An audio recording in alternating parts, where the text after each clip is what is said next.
The Porcelain Doll by Canoni here is the provided text translated into English, with the name preserved as Canoni, published by Sophia Nota. The tonic system has been changed from polytonic to monotonic. The spelling of the book remains otherwise unchanged. Bold words are enclosed in Chiaris 4, True, and 1911. I will tell you a simple and sorrowful story, for life is both simple and sad. How quickly we depart and leave behind the sun, the sea, the flowers, and the moon.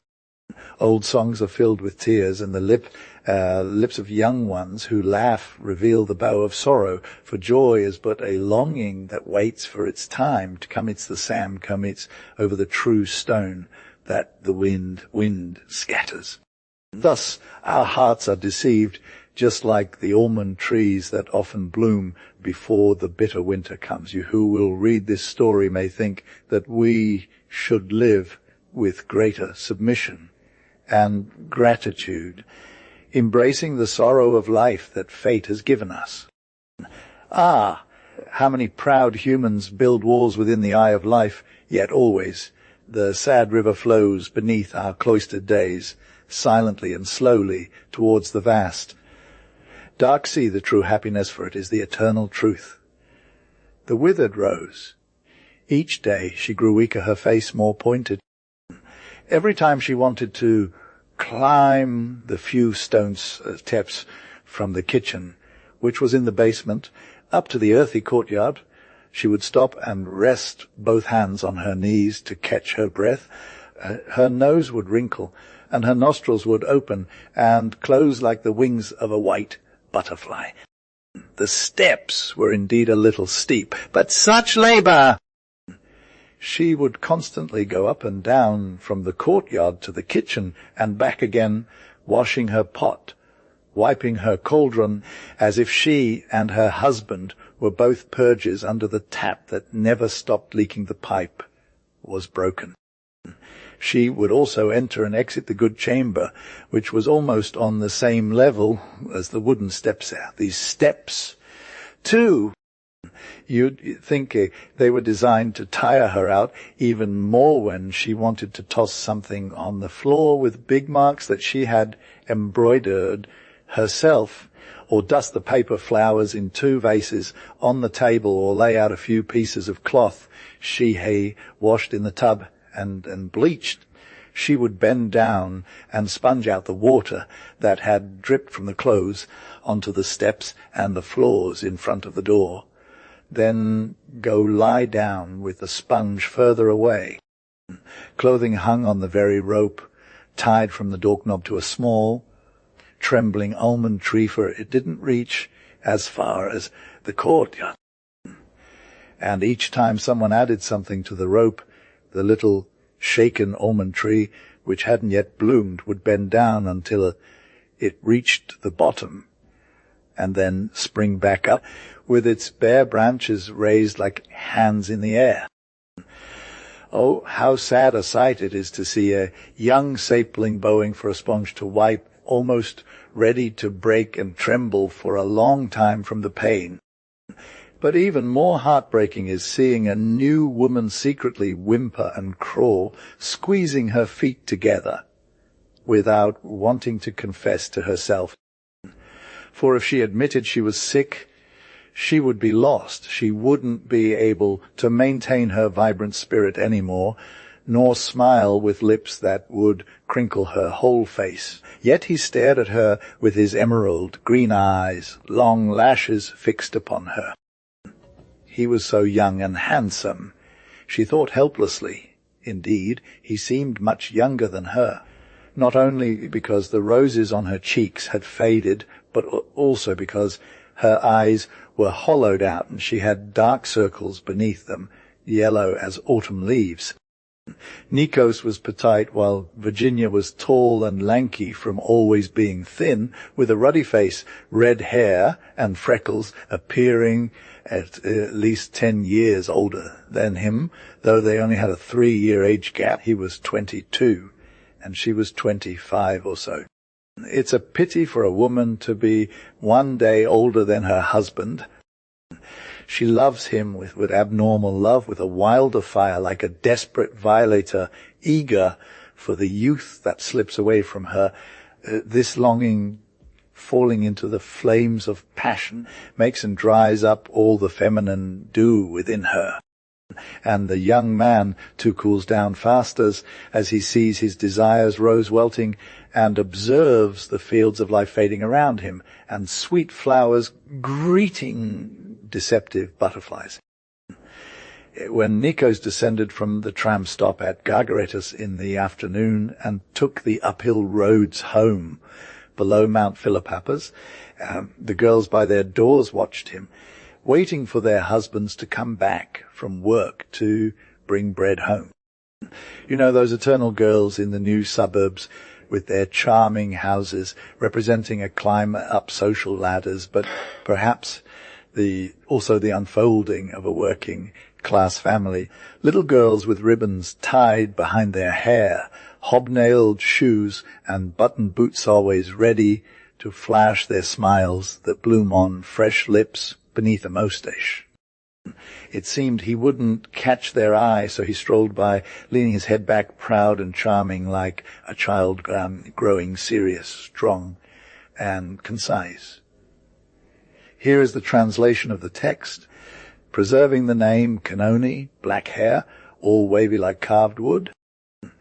And upon the thick locks, as slender as if it were a butterfly trying to take flight, speckled butterfly sat gracefully, wearing its spotless attire. It had tiny rosy ears like a girl, and when it laughed its teeth shone like rice beneath his black, still unkempt moustache, which refused to grow. This is what the miserable wife thought every time she gazed at him with longing and admiration for his youthful vigor. Sometimes his mouth would break into a laugh, but his eyes remained unchanged, opening wide, revealing strange double or triple pupils, blue-green in color. And the long lashes, like spinning threads, cast an odd shadow around his eyes, resembling branches swaying in deep water, stirring unease and drawing one in like a magnet. Moreover, he seemed even more handsome when he removed his jacket and collar at home, wearing an old linen shirt suitable for work, as his naked neck appeared elephantine, yellowed, round, and smooth, akin to ancient statues of the gods, a sight his wife was unaware of. She only saw his neck without giving it a second thought, her heart heavy with sorrow. Truly, it is a terrible thing when a woman grows older than her husband.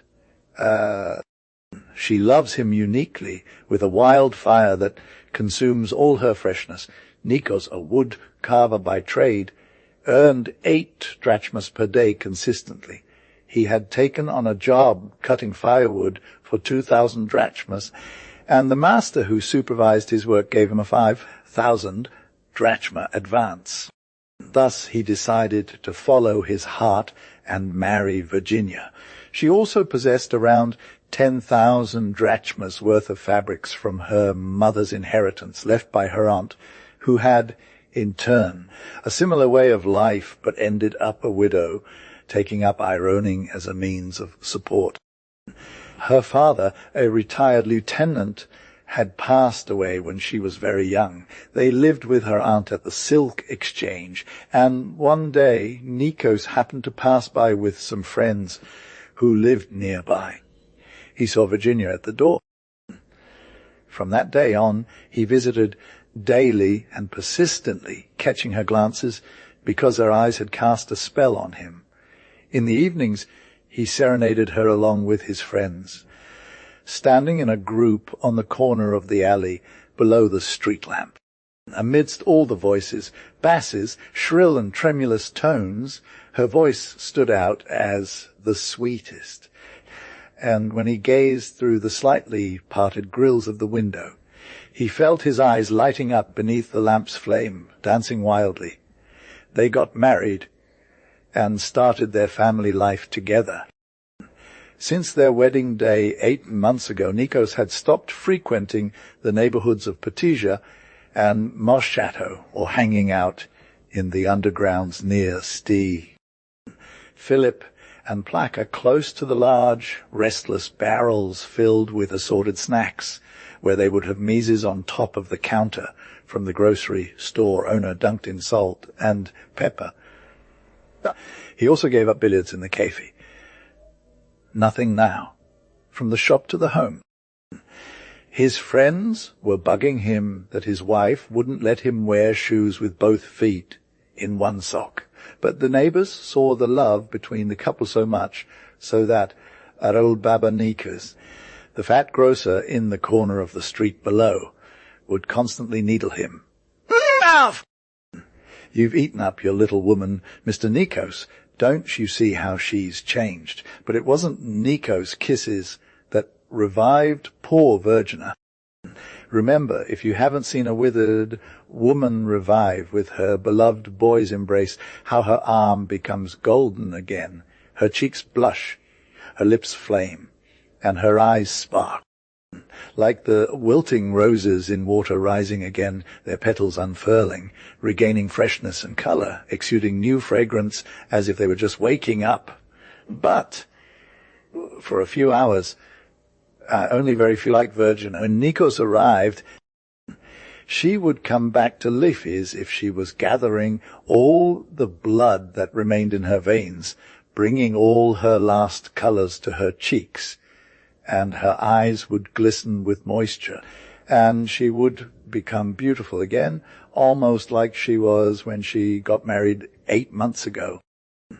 Their rented home had a large upstairs room and a kitchen downstairs. They had their own courtyard with a washing area and everything they needed. Oh, I forgot. They also had a running tap and a well-tended almond tree. The other half of the house was occupied by a widow and her 2 daughters from a judicial clerk's family. They paid 15 drachmas per month for rent, which was a lot, but the view and the air up there were worth more than you could say.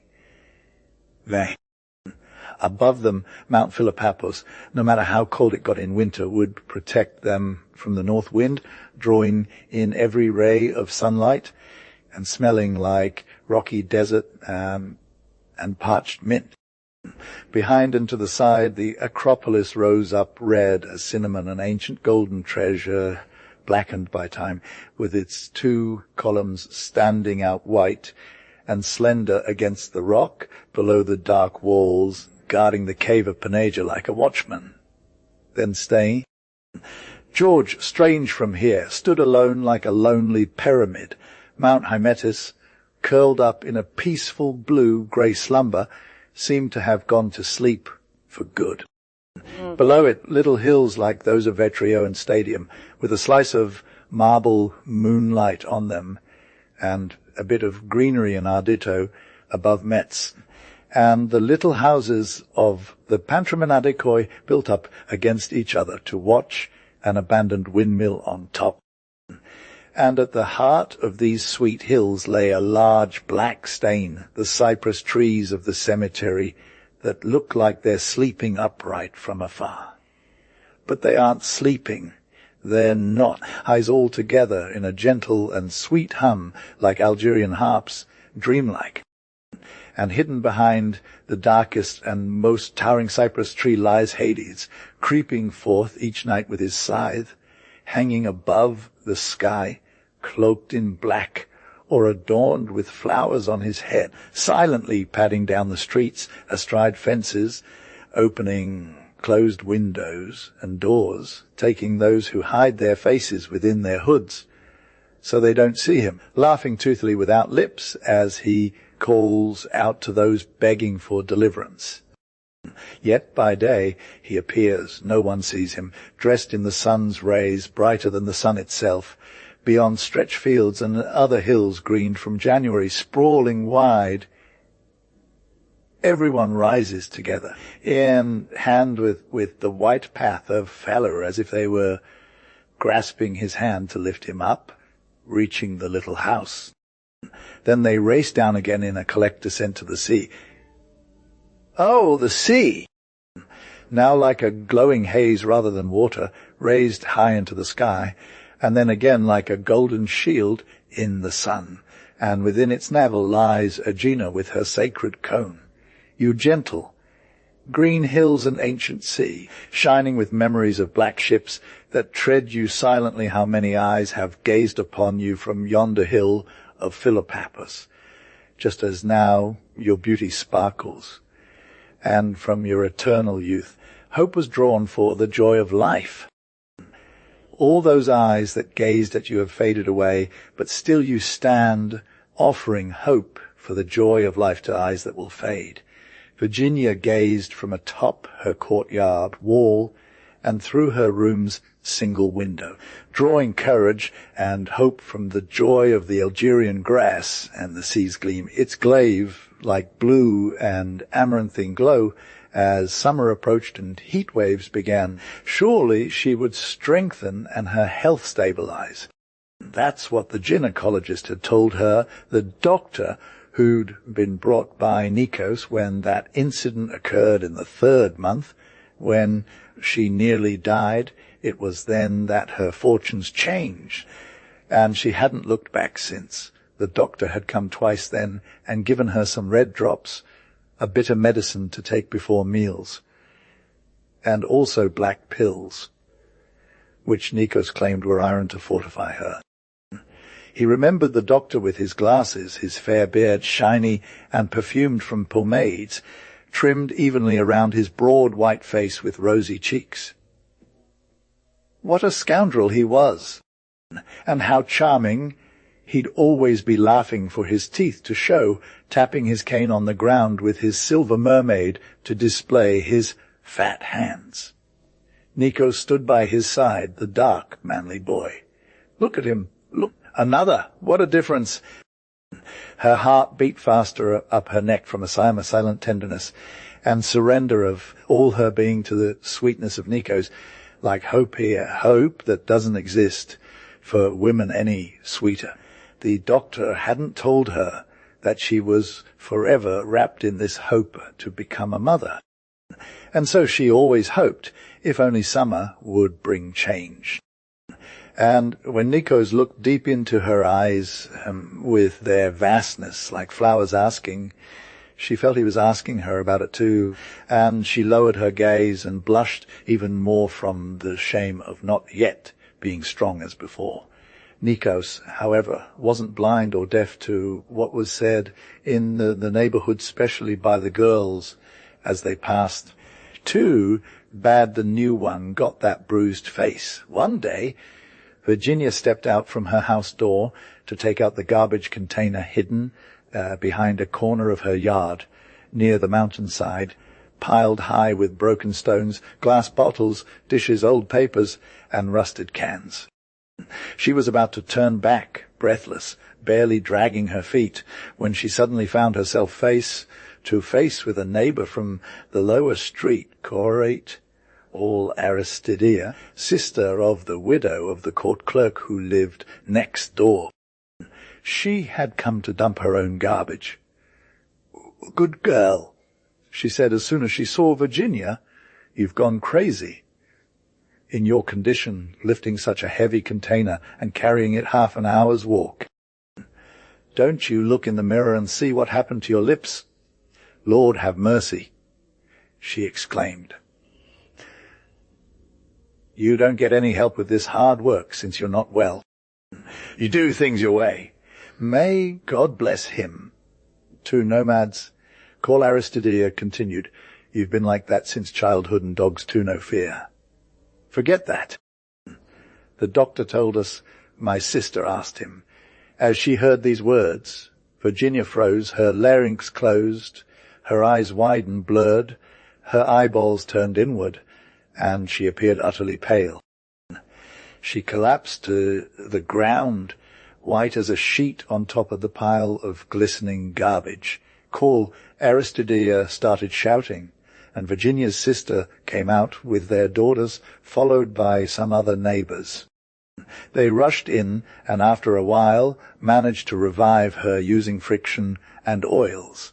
When Nikos arrived at noon, The women were waiting for him outside his door to deliver the news and tell him it wasn't good for his wife to be overburdened with household chores since she was unwell. Everyone says so, they said. She's such a quiet woman, and sensibly only that she doesn't have health. The reason was not to get hurt. No one after that spores. You're losing your humanity, you're suffering, and you're spending all your energy on medicine. Nikos turned a pale yellow like the coin. His eyes darkened. He thanked the women for their sympathy, though he wanted to strangle them with both his hands. He found Virginia in bed, crying, her red hair tangled and wet from tears. She couldn't lift her hand. Due to weakness, she hadn't taken off his jacket. Neither did he eat anything, just slightly pulled on one of his shoes because it was squeezing him. He heated some milk in the fireplace, something they took every morning from a neighbor's goat. Then he sat by her bed and offered her the cup, lifting her head. Virginia wanted to speak, but she couldn't form words she could barely swallow. She looked at his hand holding the cup, his masculine and strong fingers with black hairs up to the nails, now softened and becoming feminine as he raised it towards her. She wanted to kiss it, but she felt embarrassed, and he said nothing. At first, when he entered, he told her, "You, nothing. Tomorrow I'll bring a doctor who will write you another prescription." And then he didn't speak again, only looked at her. There are people who live like grass, and don't they live? And don't speak. They just watch with their lives as if they were grass and dung. They see it in greater depth and with more intensity than those who shout and know and express what they feel because it might be put into words. So look around you, my boy, at the white collared round of your wedding bed, and measure the stitches of the hand and knitted coverlet below. Look at a large sick fly that didn't die during winter, flying heavily with a monotonous drone from the window to the woven blanket and back. Distinguish with your eyes the colorful patches where the rug in front of the couch is made of 4 red ones, and in the middle 1 black, 4 blue ones, and another black, then red mixed with green, and each one has a cross stitch with yellow silk.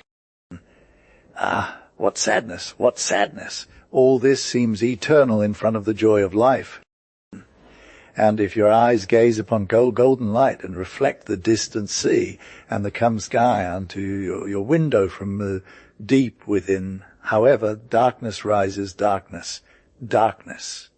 The next day a doctor came for Virginia. He placed his stethoscope on her heart, which was barely audible with half closed eyes. He looked at the doctor's fair hair casually lying across her poor chest. Then he took her pulse. He examined her pale eye socket. She raised her lips with his finger to see the almost white gulps. He said she had severe anemia. She was confined to bed for several days, motionless as a doll. Everything was forbidden to her, even the slightest effort or distraction. Then she concocted some new medicines first, a yellowish tea, colored liquid to be labeled ringlet, taking 2 tablespoons in the morning and evening for no more than 3 days. Then after a few days, another one with a dark red hue called color. She would add half a teaspoon, or about 20 drops to her wine, 3 fingers of black wine each time, not more. Her diet was strengthening and light egg soup, a little beef with blood, and chocolate bars as much as she wanted. And she always took her bitter drops and pills. In 2 or 3 days, she said, she would feel better. She advised Nick to bring someone into the house to take care of her when he was gone. Nick escorted her right out. They stood outside and talked for a long time. Back inside, Nick frowned. "Go see Aunt Aline," Virginia told him, "Can't ask her to send us Lyolia, the niece of her husband. She's a good girl. She has no one in the world. When I was at Aunt Ilene's, she was little. She goes to the home for poor women. Now she's almost 17. Aunt Ilene can do without her." She struggled to say these few words, and her eyes looked at Nick as if seeking forgiveness. Lyolia, her name is. Only Nick spoke, his voice surprisingly sweet, with a hint of resonance behind it, so much so that he himself was surprised. Grey eyes. So Aunt Ilene came, bringing Lyolia. She was still a child, showing no signs of being 15, as her aunt said, a little girl in a short skirt, soft and dainty like white and something white fluffy, like tiny cats you think have no bones. She had shiny brown hair with golden streaks and rosy, plump lips, half open as if in bloom. A sweet dawn seemed to rest upon her. Nick stood upright, holding his keychain in 2 fingers. As Aunt Ilene spoke, sitting bulging on a chair near Virginia's bed, Nick's eyes scanned the rows of buttons, the tiny metal threads where Lyolia's grey poker, dotted dress cut into her thin arms. Each breath caused the buttons to snap inside their holes like her breasts were ripening right before his eyes and trying to take flight. Longing, Virginia was very relaxed, speaking with difficulty, but also with a special vivacity, as if she had just woken up from a deep sleep. She gathered all her strength to hide her predicament from strangers.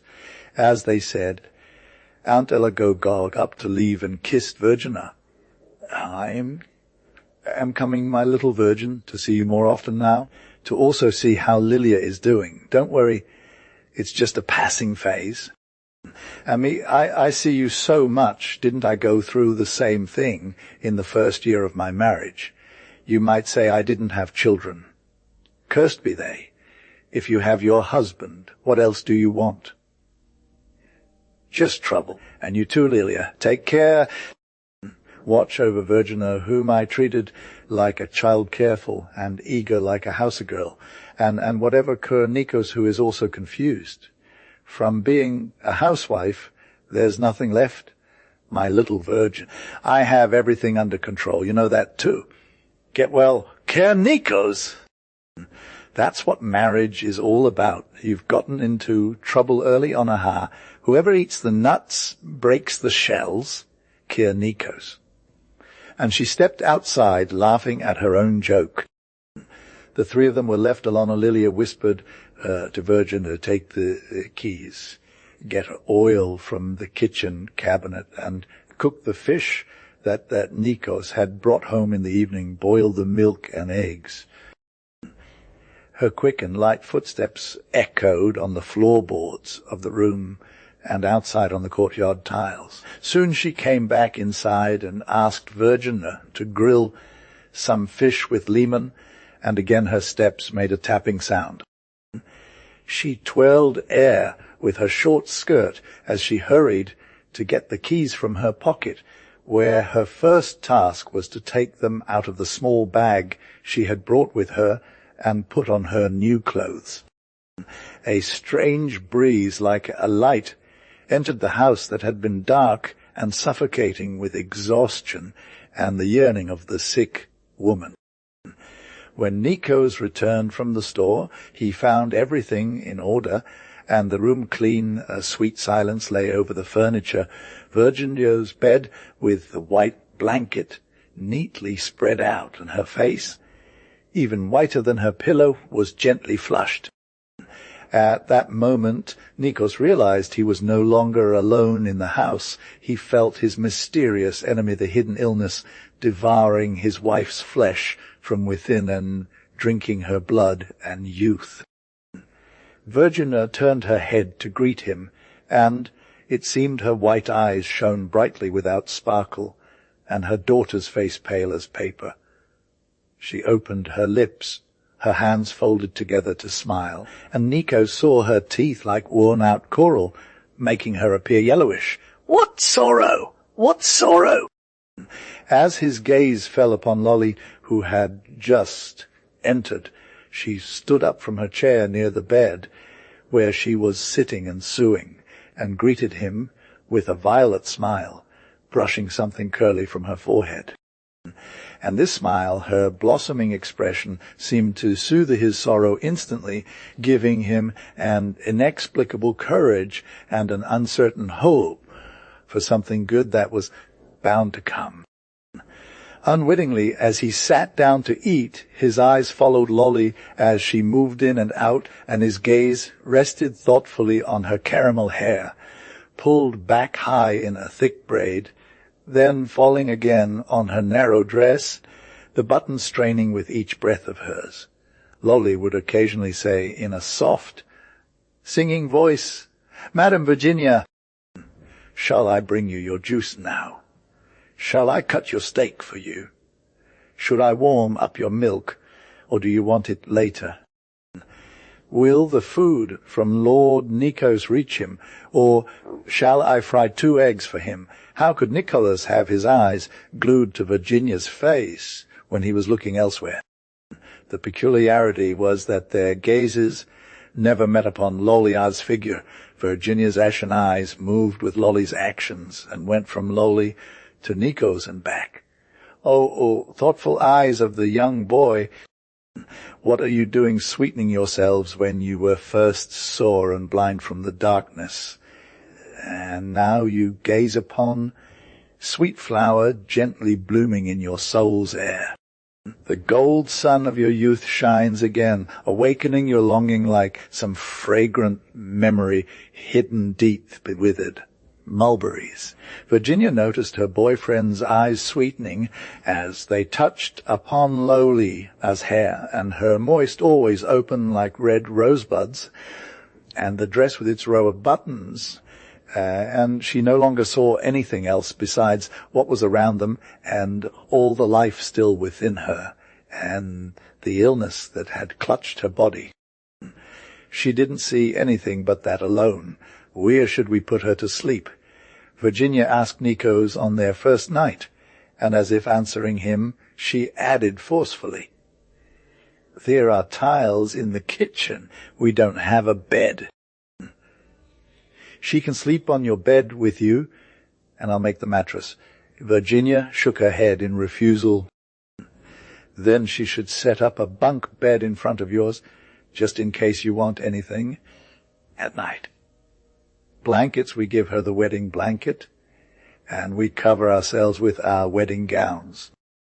A glimmer passed through Virginia's faded eyes as a flash of light from some uncontrollable flame burning deep within her soul. So, that night, white Virginia and dark-haired Nick slept, covered by their azure silk wedding blanket, with its yellow lining, adorned with many scallops and beautiful frills all around, left closed in the chest since their wedding night, and each large square spread across the bed, radiating its sweet glow like a Sunday sea. It truly looked like a vast, captivating blue sea, tranquil and ecstatic as it was wide and long, flowing down to the floor. Nick turned towards the wall. Only a little of his curly hair above his forehead was visible. But Virginia's face was completely exposed, as if she feared drowning, pale as a froth on a wave froth that didn't want to dissolve. And in the depths of that wave lay strength and illness, and the illness yearned for the strength, the dormant one. The wave crashed over Virginia's frail body and kissed Lulia, who was looking at the floor, her sweet maidenhead. All night, Virginia's eyes grew pale in the darkness that fell heavily and relentless as if the candle had gone out, gazing wide open. Following the same path they'd taken all day from Nick's side to Lolios without seeing each other, until dawn broke, and days passed. When Nick would ask Virginia how she was doing now, and speak to her with such sweetness and so many words, something he hadn't found enough of, even in a weekend, with a trembling voice, as if something happy within her resonated like crystal. And alone he'd give her her remedies, counting the drops as if they made him happy too, and cut her steak and held her soup plate with the poached egg, so she wouldn't have to lift her hand too much and tire herself out. Virginia would only look at his eyes. And several times the remedy or soup would spill on her because he was looking elsewhere. And nights passed. What nights those were! Wasn't Nick sleeping next to her? So deeply. So deeply! Why weren't his strong hands clutching her as they used to? Why wasn't he seeking her lips, her warm body that had been forever cold? Bitterness and silence sat vigil at her head, grabbing her breasts and freezing her hands down to her nails. And it chilled Nick's heart. All the life left in her was concentrated in her eyes during those times. They spoke, they shouted, they ran up and down, raising their hands imploringly. They struggled and moaned feebly.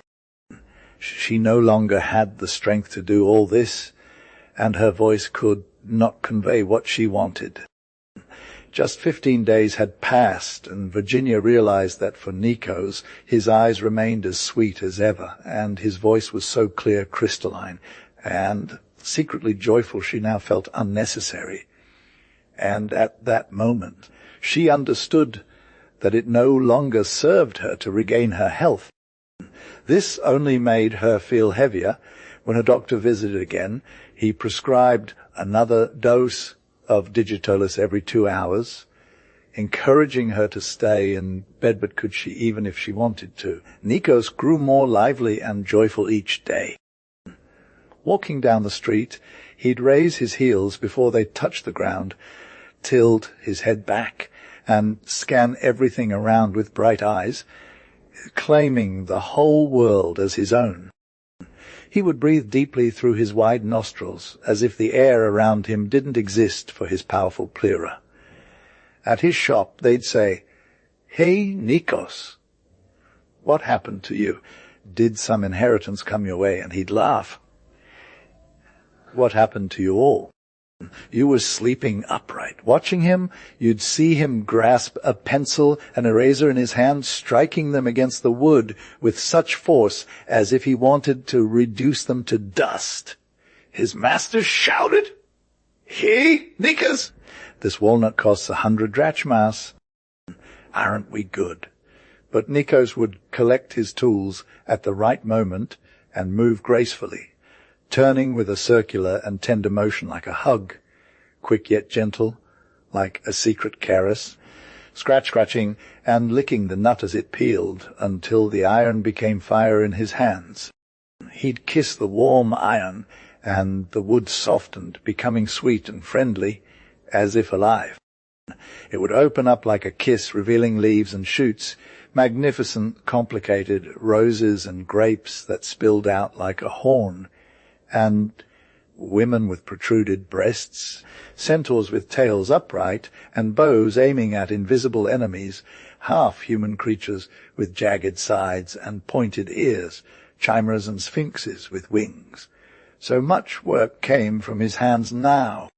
Yet the first bell would ring, and he'd rush downstairs, cutting through Plaque and St. Catherine's, then back to the military hospital, managing the daily expenses of the tramline, as he put it.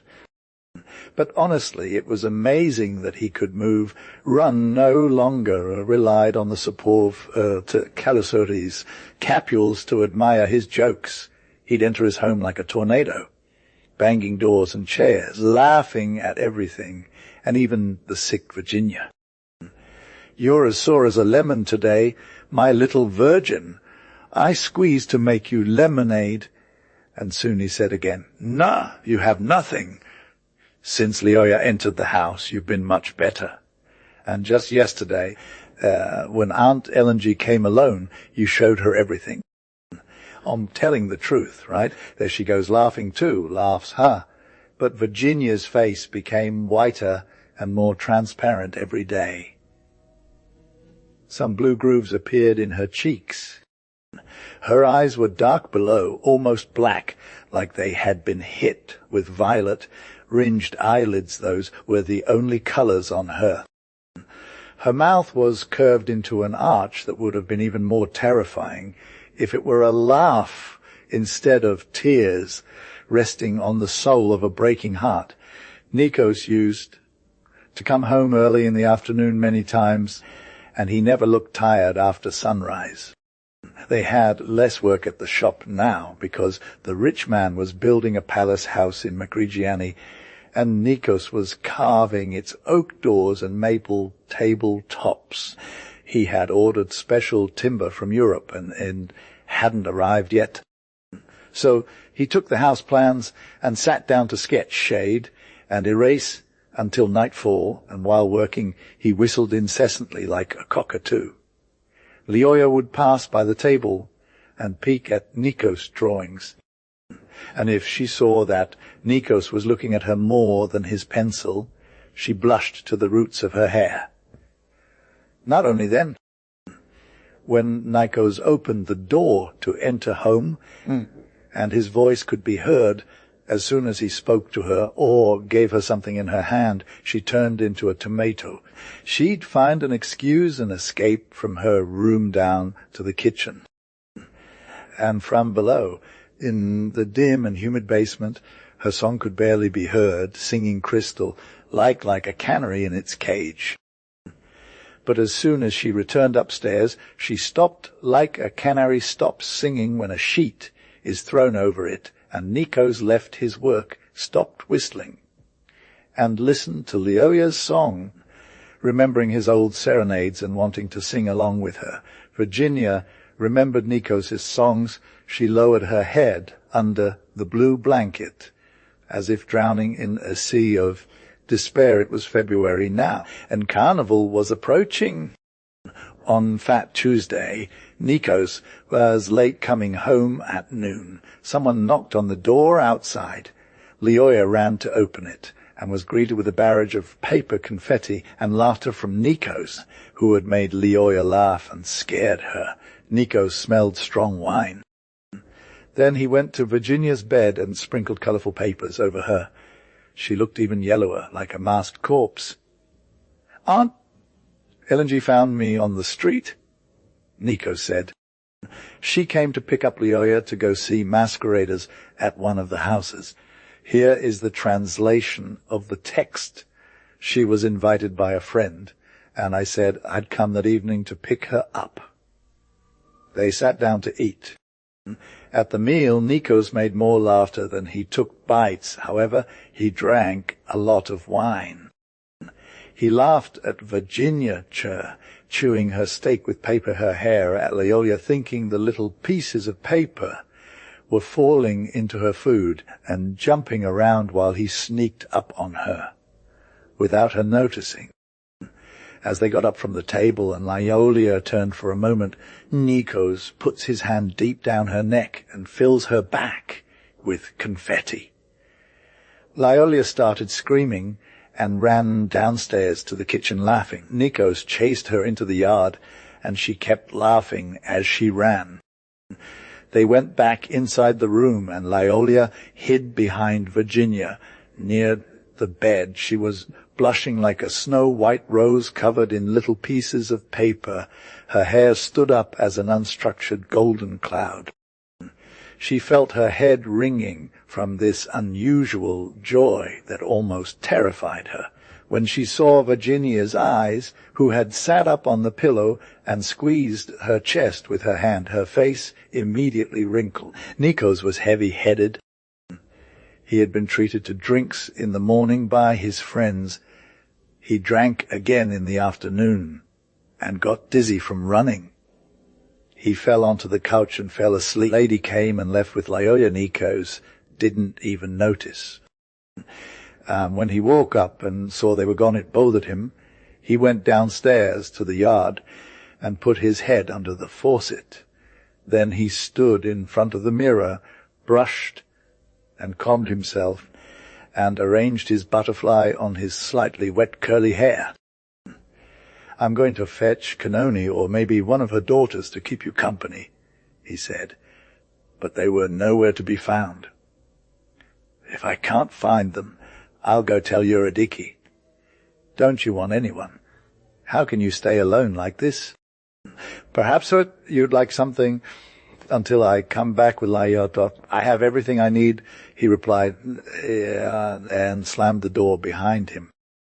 Soon enough, Eurydice came, a caped woman who wouldn't have been welcome, with little pieces of paper in her eyes and cheeks, blushed red beneath her for a free spirit who seemed to have gone through fire and iron, having known all kinds of men and their words and actions.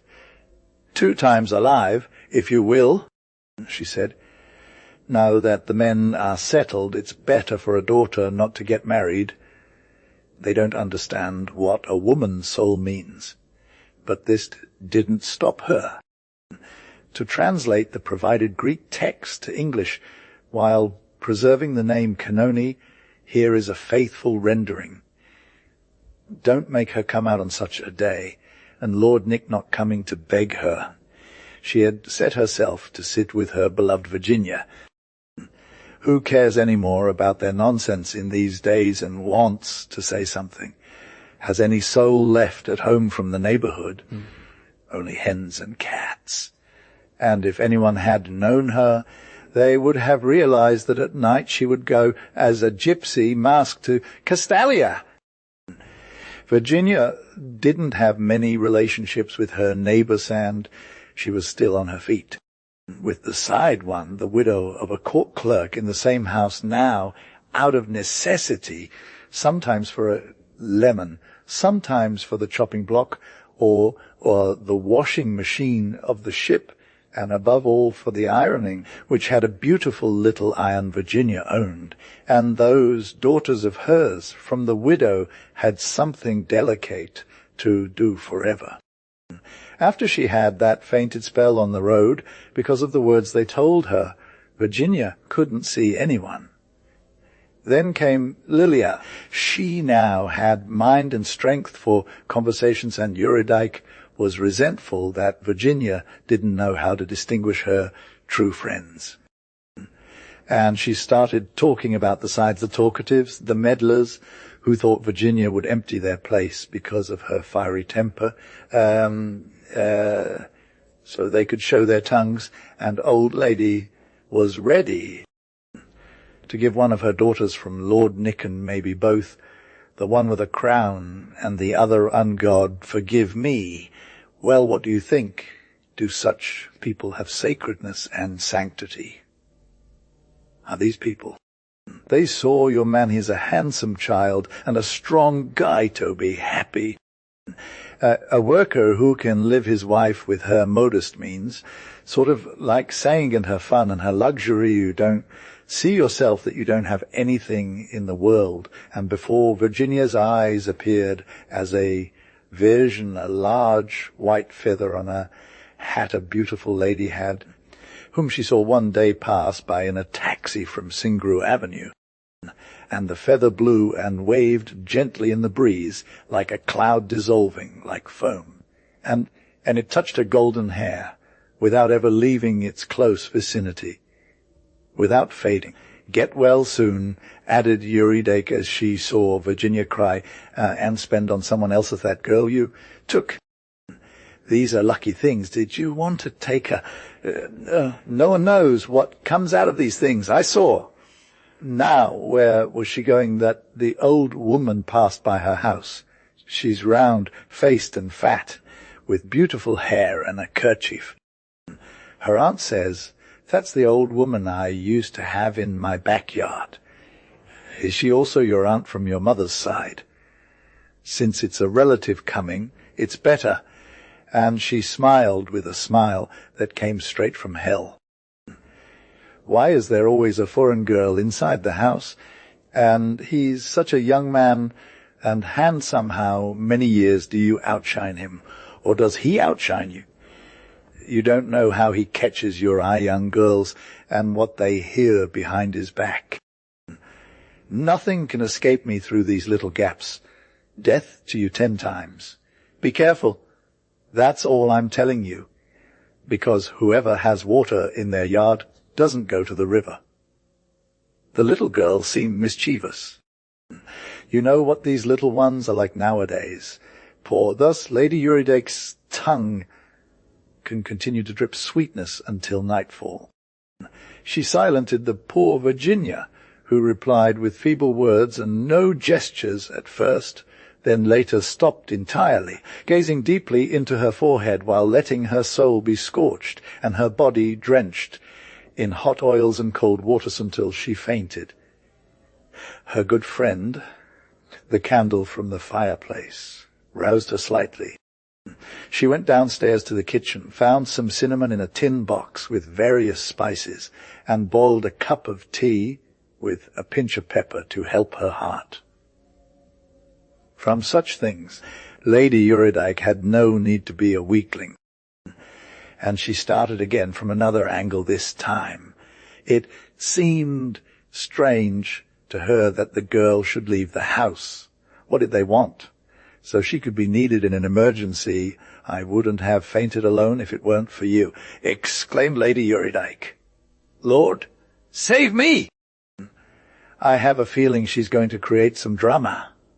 Virginia nodded in agreement. Suddenly they realized they didn't have a home anymore. Come on, said Lady Eurydice.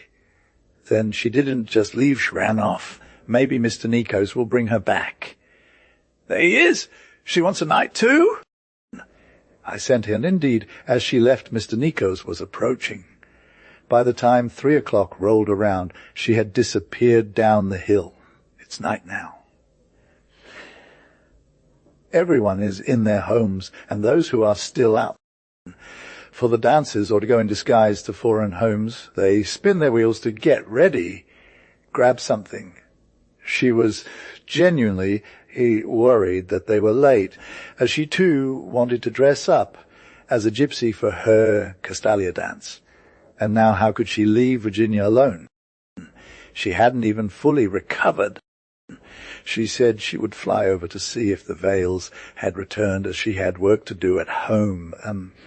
Urgent order for tomorrow, a crazy little hat adorned with pepperoons and green stalks with the stems hanging behind, which one of the wealthy women in Coloma in Kifisha would wear. The tell you then what happened to Francine and Kate Papa, and how much it cost the man these hands are making it out here. I buried myself as well, saying to myself, whatever I have Virginia. Even if the older women get their hair done and their calamas. And she slipped outside the door. Not even a minute had passed when she was back again. Now, with the widow of the court clerk, the kind cur Dimitrina with her hairy olives and her thin little moustache that seemed to have been inherited from her late husband. That's all I need, a towering mullet. A golden person, this cur Dimitrina. As soon as she heard about Virginia, she froze stiff, even though now she was brought here a bit earlier to tell her sister and give her a helping hand, as the wronged soul. I was telling you, Virginia, that you don't know your friends or your enemies. Here's Cur Dimitrina with her daughters, and I from my side, ready to sacrifice everything for you. We were saying all these good things about you and your daughters, wishing them luck. And Eurydice left, leaving the victim alone with the new executioner. The alarm clock on the dresser said 9. Virginia couldn't take her eyes off it. She was saying, Cur Dimitrina cut in. She sued, she wov. All about her daughters who hadn't yet made their way in the world. Fear, modesty, and obedience are a different thing. Angels lacking only wings may they have life, and I was asked for them. Yes. She gathered her fingers, forming a fist with both hands, just as they are not a lie without a €5 dowry. What do they need a dowry for? Their little hands earn their bread in Athens, and they're beautiful and well-mannered. Now, where's the manners? Whom did she lose to find herself? Those days are long gone. Now the world has fallen into disgrace. Everything is filth these days. And what do we see but those big women of ours going to palaces in luxury cars? For all these things and more care, Dimitrina contemplated deeply whether to tell them here is the translation of the provided text. She married off her daughters because now that they had grown up, you don't see you've succeeded in finding such a good man who brings you milk from the birds within your palm, and yet he leaves you alone again, and wretched, sick to go and have fun, and where others asking for their share every day for the coffee shop. Whatever you earn with your own hands, and if you don't earn, then find it somewhere else, and a beating. Oh, the sins we women commit. Virginia shook her head. She couldn't bring herself to speak to them. She didn't know what to say. She only watched the alarm clock ticking. 11, midnight. Her daughters, the Miss Charzanoples, came calling from a frosty morning, frozen like snowflakes, to see what their mother wanted from Virginia at such an hour. Two young women who had already crossed the threshold and were now fully dressed with all their clothes open and unbuttoned. One was a dressmaker, the other wore white lingerie, only fine work and embroidery for lingerie, and at home, please, they entered with their corsets laced up, puffy and rigid from a modern corset's front plate and stomach plate inside that barely didn't crack in half, with wide pleats, narrow waists, full skirts, and without many petticoats, well, let's say cream, colored, with pink blouses, sleeves turned back, lace patterns, and transparencies. Both looked identical like twins, black velvet around their necklines. The hair was styled in an eagle front and tied at the back with a low ribbon, like girls of 10 years old. One had a bun, the other a nose with pimples. The younger one seemed to be struggling, but her nose remained unblemished. Those kisses! What sweetness! With what eyes Virginia now saw these women who wanted to take her husband. And just then they all started praising him and blaming the girl for keeping Mr. Nikos late, of course, because of Virginia. The man was found well endowed, broken from his loneliness. Let's wake him up a bit and let him enjoy life as a young man. Despite knowing how deadly the needle could be to Virginia, they still spoke as if talking about children. After all, their cousin Mina, who had brought the doctor from Agio. After 3 years of not having children, she finally had an heir. And where before it was impossible for her to marry off her husband, now they kiss like little sparrows. Virginia felt herself about to faint. The young women glanced at each other. It was already close to 1 o'clock. Virginia begged them to leave. They'll come eventually, said the mother of the girls. They can't stay up all night outside the house. She gave them a drink. Here is the translation of the text into English Canoni's milk, along with its energizing drops, lit up the lamp and extinguished the bulb. They were kind-hearted women. If by chance and willingness they are even a little late, said the elder miss, known as Bibica, derived from Barbara. You'll hit us on the wall with your hand, added the older lady. I am quite delicate, you know.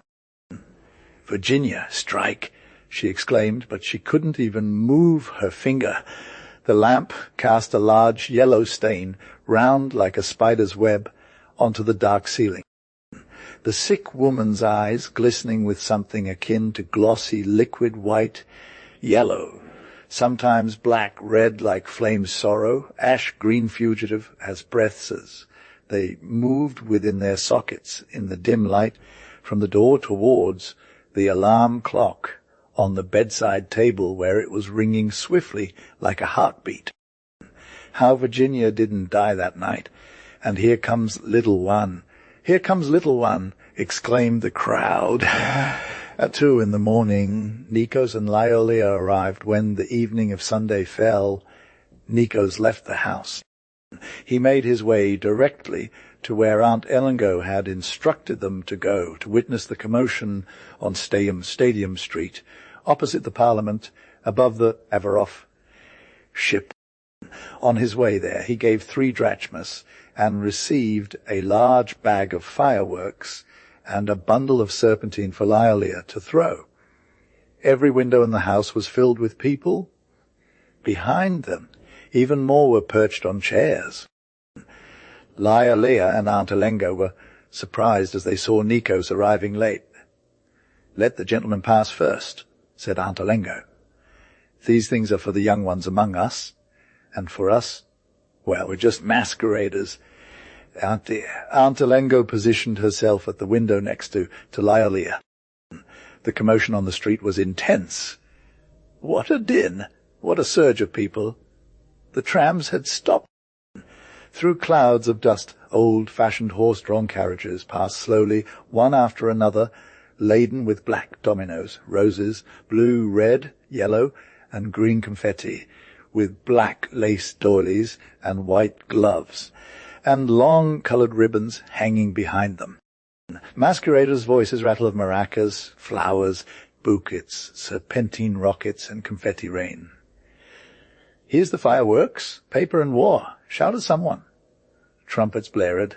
Whoop, whoop, whoop, ooh, ooh. The sidewalks were packed with people, each one treading on others' heels in the sand, and above the black human waves, the women's turbaned heads looked like loaded donkeys.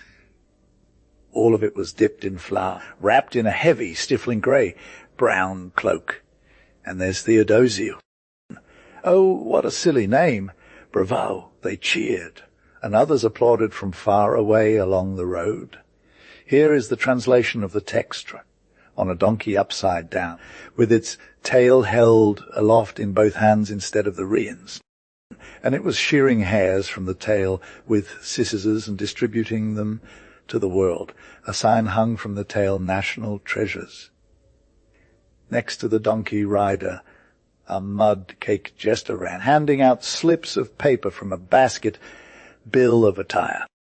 The donkey had a blue and white flag on its head with Retta's patriotic duty, and on Theodosius' hat was a sticky note that read "Sinhala Else," and whistles, trumpets, laughter, clappers, paper war, slaps across the face, and jeers from behind endless. And again, carriages with eternal dominoes suddenly upright, throwing strangles, bundles, whatever they catch, at windows with fury. In between, Macedonians, on foot half naked in golden paper, and grooms and brides wearing their wedding bed sheets as veils and old clappers.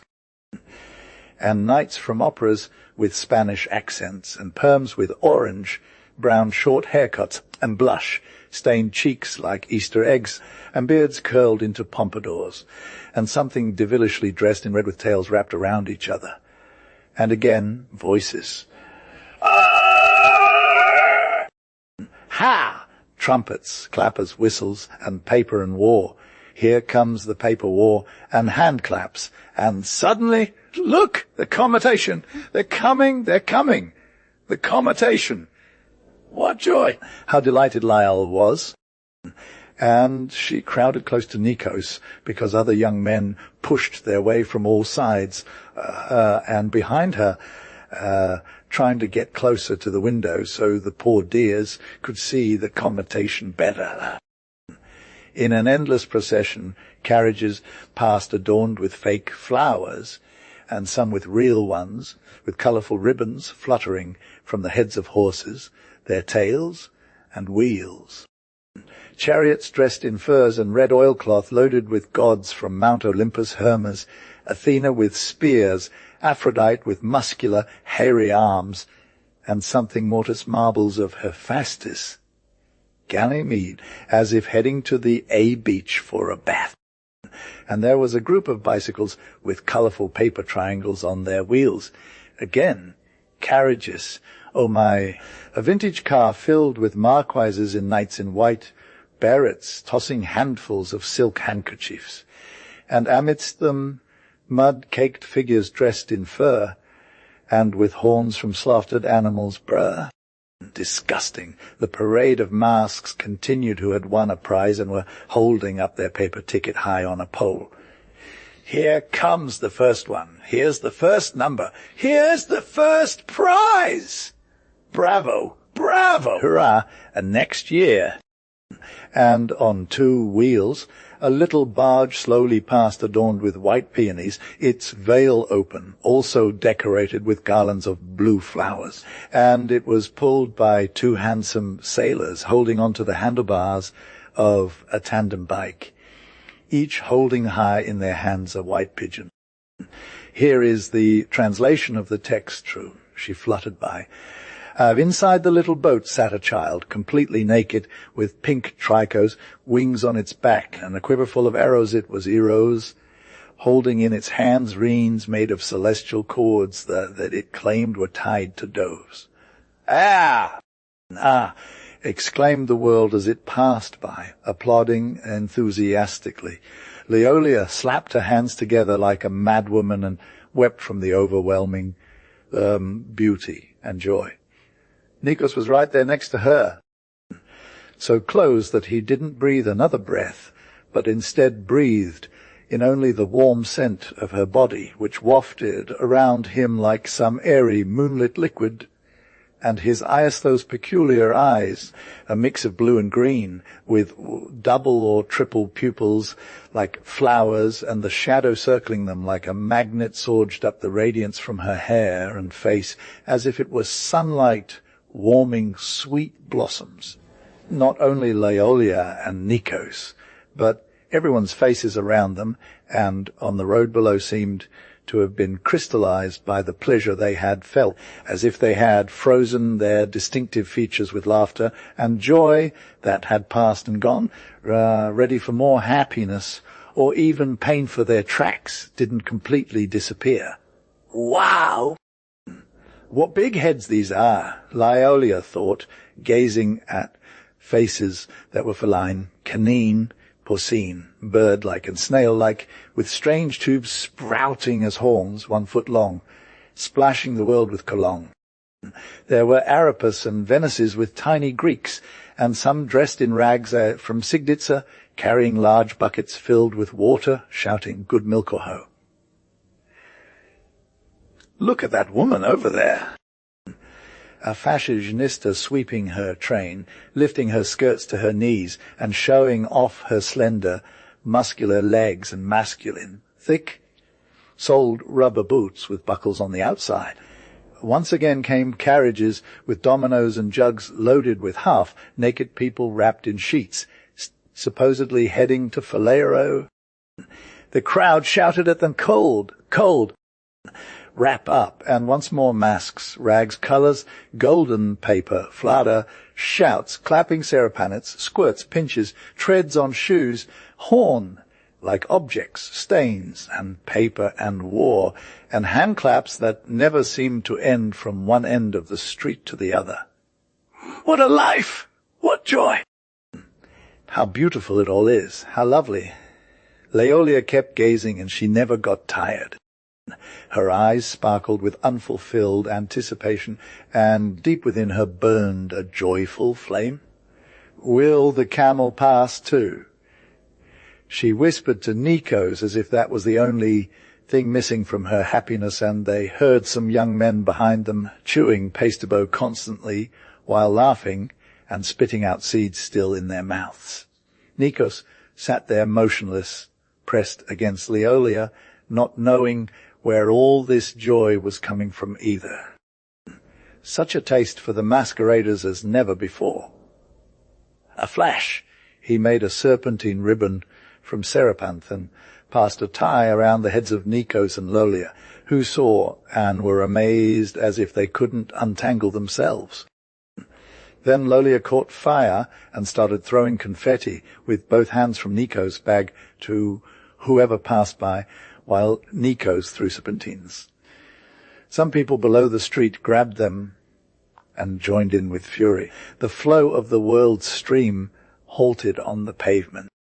Two friends of Nikos who were passing by in a group recognized him through the window and stood still. Nikos, one of them shouted, a stout white and red boy with a blonde mustache like golden, and as he saw how Nikos felt, he winked at Lolia as if to say, "Where did you get this little one? You're having a good time, aren't you? Come up," Nikos exclaimed happily. They joined him at the window behind Nikos and Lolia, actively participating in the battle. They took turns and gave, for they were country folk with spirits, and they didn't let even a masquerader or unmasker escape from mocking Nikos.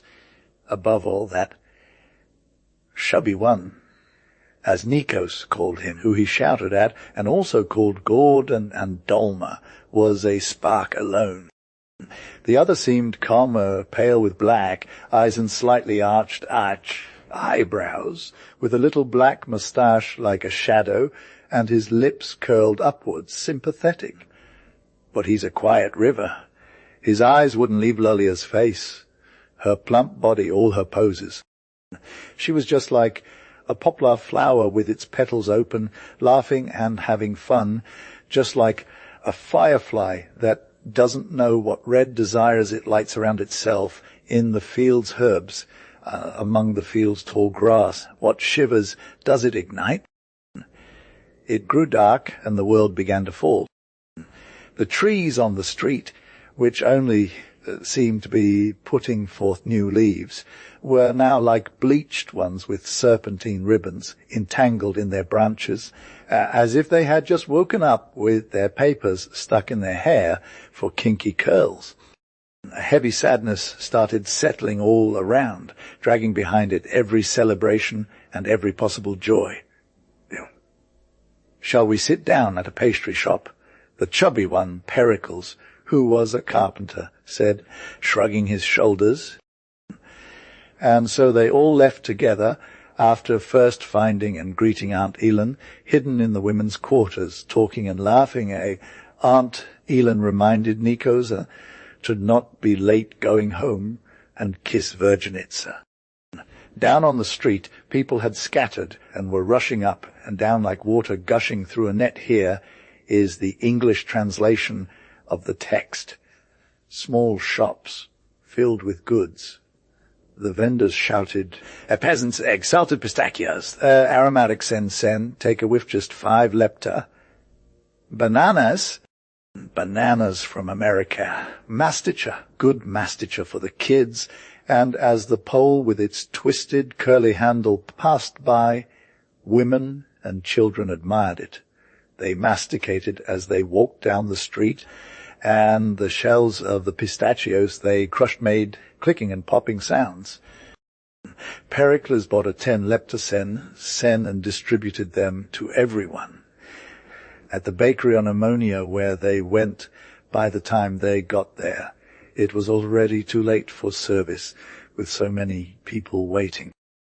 As long as they remained there, Pericles' other friend, the pale and sympathetic one who was a typist and called himself Mimis, kept staring at Lyolia with a deep and strange look, asking Nikos mind about a family dance that would take place that night at 9 o'clock in their dance studio on Kapnikaria, where they went regularly with Nikos. They said they had over 100 tickets sold, and almost none were returned, and there was another thing, he added. We even brought an organ, first one, second one, a viola, a double bass, and 2 mandolins to play the waltzes. It's cutting through. Pericles thought to himself, you can tell me something else besides that when you play with violins, the soul of a person takes flight. It's madness. The teacher says this dance will go down in the capital's history. Not just for that, but also to make the teacher happy, who loves you so much and has always had you as his favorite. You should come tonight with your wife, sit for a little while, and then leave.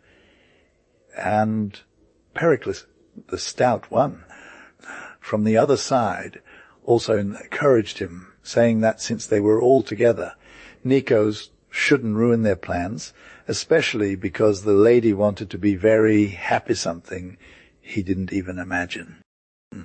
Lyolia was eating her dessert, cutting small bites with a spoon, but she had no interest in talking about the dance. As soon as she heard the mention going to the dance, she lowered her head until it reached her plate and turned 100 colors. Mimas, who kept glancing at her while he talked, said then, "Do you like the matzo ball dance? I bet you'll dance like a fairy. I'm inviting you now for a waltz. Come on, tell Nikos to make you his favor. Just one turn, leave immediately." Lyolia turned redder and lower. Suddenly she stood up with her gentle, sweet eyes, which were golden brown like Sigifa flowers, and swam in their white liquid like a sea of milk in a pale sky, and they remained hidden up to their waists among the bushes, as if too timid to reveal all their light.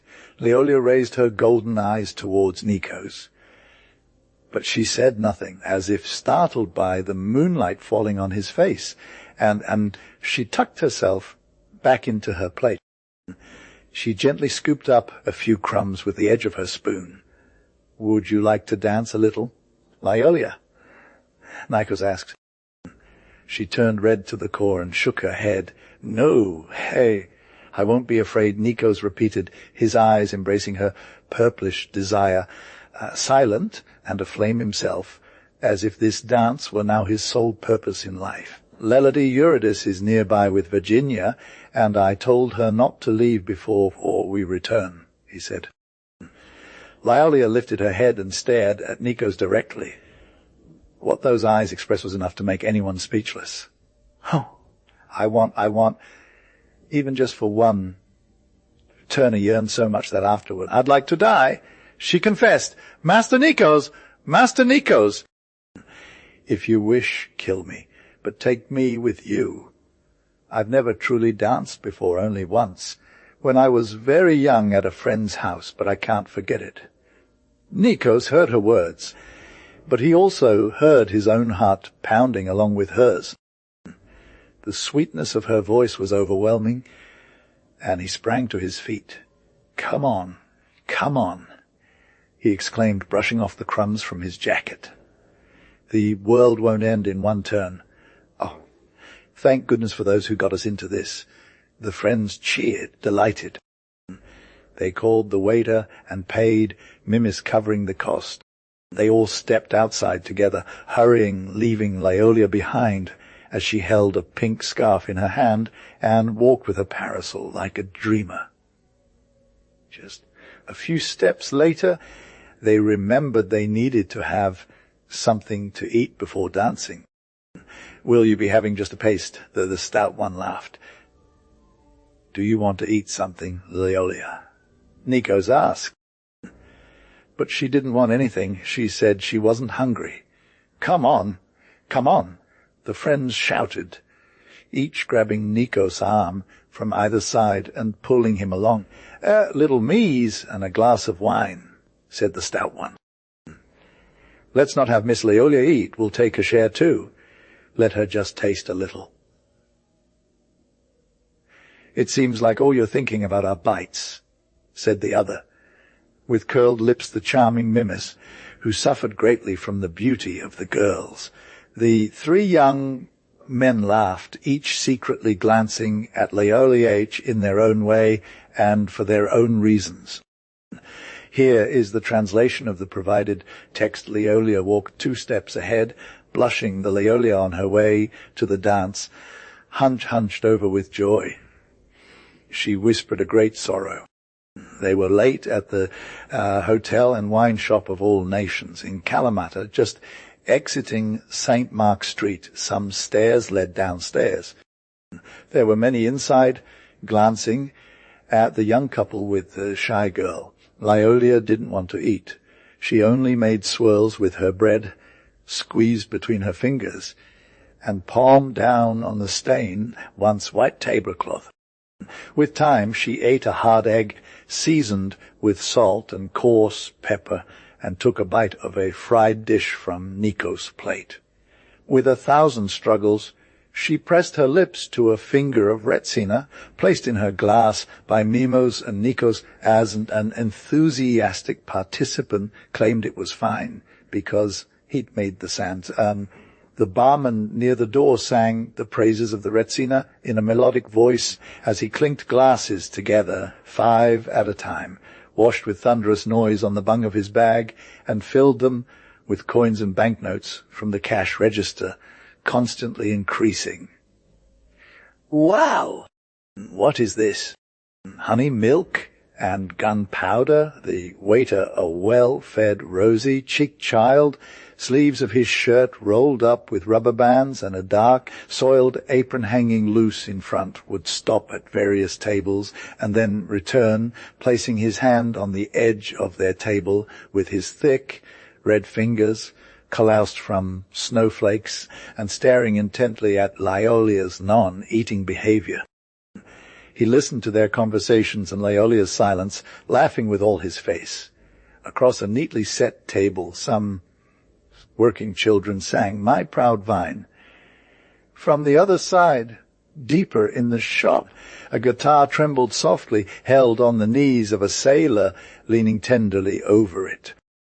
A diver with hair-styled Seymour and another boy, a citizen, with his coat thrown over his back and a stained navy uniform, sorrow etched on their faces as they sat near him at the long bench, one hand on their glasses, and spoke with secrecy and passion, gazing into each other's eyes. "It's so white and fat. Come on, you killed it," he sometimes exclaimed, cutting off his laughter, referring to the wine. Here is the English translation of the text, The Artisan. And amidst the bomb of songs and conversations, with fists pounding on tables, and teapots and cutlery clattering, a pile of bread sliced in half on the board, and orders from the waiters shouting across the other side, "Stew! Some potato stew! A cauliflower!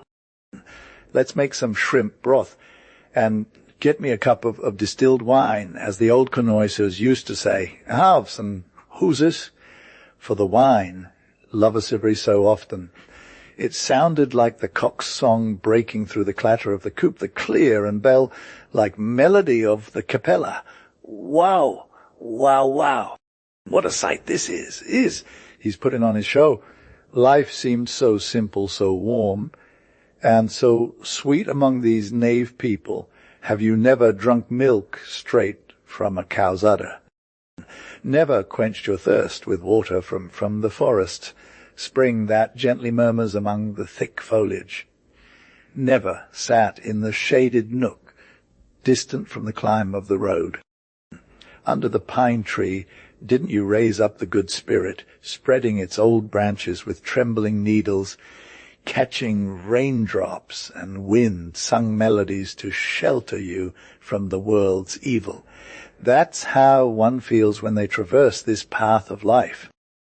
That's how the 3 young men felt as they ate with Laolia by their side in a tavern that echoed with work songs and conversations, and the short hymn of the capella for the Retsina. And for that reason they sat close to the sandy Retsina and didn't realize it was already 10 o'clock when they left for their dance at the Kapnikara's dance hall. From below, as they climbed the stairs, an organette played and feet slid across the dance floor. When they opened the door to enter the room that grew darker with moving heads, a warm gust rushed out along with them, enveloped in joyful sounds of Meek Grula, a song everyone sang at the time. It wasn't just an organ playing, it was every soul's chest echoing with its voice and fists tucked deep in their pockets, eagerly awaiting its purpose. Some young men standing near the door sang the words as others danced, keeping pace with their feet. Here comes Mikrula! Here comes Mikrula! Oh yes, the plump one! Hooray! Here comes Mikrula, here comes Mikrula. Boom! The lanky one, boom! Bm bum. They traded lines for a more playful effect, and with each boom, they give it a kick with their heels. Lyolia, who couldn't tear her gaze from the red splotches, as soon as she caught up to them, she escape, for they thought this was said by the young people. Nikos and his friends burst out laughing. They took their caps and coats from them. The teacher greeted them happily, and if Nikos had kissed him, he would not have stopped. Someone's Zuben is sure to fall. Oh, what has become of you, Nikos? He welcomed Lyle too, shaking her hand warmly. Ah, violins, sweet violins. And Lyle saw nothing around her but the myrtle garlands decorating the frames of King and Queen, the Hare and Sophia, nor the small flags hanging from the ceiling on stretched ropes, nor the pairs, masked and unmasked, dancing the polka, some in a stiff German style, others jumping French style, all with such passion and hitting each other's backs as if they were released boats in a storm-tossed harbour. Only Nico's eyes reached into her chest, as if the purpose of the dance and its sweetness had set sparks inside them, turning them into blazing flames. Embracing in gentle light, he saw the glowing eyes that embraced him, and both hands silently trembling to catch her. And they were swept away by the frenzied current of the dancer's intent, like a warm breeze passing through a meadow. It drags sweet butterflies along. How Leol danced with Nikos, like those few steps in Fen di Sequel at the turns where the room cornered. They both fell forward with their whole bodies, heads down, as if they wanted to collapse into an abyss of happiness, a sea deep below, with waves like awake gems and a song reaching up. Pat! Pat! Nikos' foot struck the 3 steps more forcibly than any other, like a new horse full of power and uncontainable joy. Then he made a quick turn and turned to face Leol to embrace her in his chest. And she fell onto him with emotion as if released, full of passion and surrender, gushing in a peculiar twill from the side with her whole body and chest forward, soft and warm, palming over his own within her hands. Today Lyle wasn't wearing her tight polka dress with buttoned-up rose. She had put on her dark grey alka skirt, short and close-fitting, with a soft cream silk blouse that flowed gracefully, leaving her chest free, and in the middle a broad muslin belt also grey. And in her hair was a bow of dark purple silk ribbon that matched her brown hair. Her hair glowed in the light an old warm tan, and its curls were tamed by the gentle warmth. The air, like a breeze, stirs the fine grasses of the meadow. Her eyes sparkled. She was rosy-cheeked and sweaty, as if she had just run under the sun, resembling a rose Themblin had opened all its petals on an April afternoon. Her mouth curved into a tearful smile, and you couldn't tell if she was laughing or crying due to the sweetness that nestled in the creases of her lips and within the corners of her mouth, and the pearls that shimmered among the wet, spread open petals of her lips. Nikos bent over her hair. His face was pale, almost illuminated from within, and in this paleness his eyes stood out even darker through the lashes, like deep water shadowed by branches. Every time he embraced Lyolia, as if she had lost herself in him, he squeezed his lips to prevent the mist of her soul from escaping, swallowed hard, with his throat dry and knotted, leaned back his head, as if his desire were being pulled behind him, both hands grasping it, and kissed him upside down. "Pantaspani!" "Pantaspani!" shouted some who had grown tired of waiting for the polka end, so they too could find their lady. Not just any ladies, but those seated around the sofas, yet suddenly all the beautiful ones, and the best dancers were dancing. And the dancers didn't go wild. They just watched first and then chose. "There is no panaspani," said the teacher. Exasperated, "It's become dry braid play Rizan. Minna." He called out to the child, playing the organ again. Without resting for a moment, Nikos pulled Lailia along. You would have seen his young, manly foot, charming and strong, clearly revealing its wealthy, flowering nature at this precise moment to bear fruit, though it stamped the floor, whole body rooting in like a new tree, rising again lightly with an elastic trimmer, and falling back onto its heel, rolling its ankle, holding up the whole body on its tips and dashing its heel backward swiftly, and gliding along as if alive, full of joy the foot, and all the rest of her body, her arms and shoulders, her back and waist, her neck, how perfectly and harmoniously their movements were, each one distinct, yet all interconnected, flowing together again like a dance of love.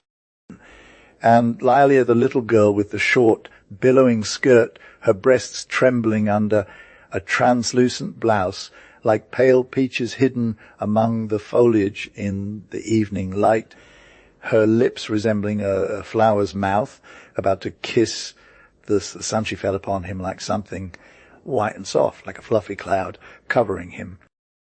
Here is the translation of the text, preserving the name Canoni in his mind. Thus Nikos' soul dissolved, and his entire body opened up to a myriad of mouths, each eager for a kiss. Not just these two. All these bodies entwined, spinning in their own vortex of joy and madness, lived a life so profound that it touched their shawls with a sweet pain, taking their radiance and wearing it like a crown while they emitted a glow. Marinated.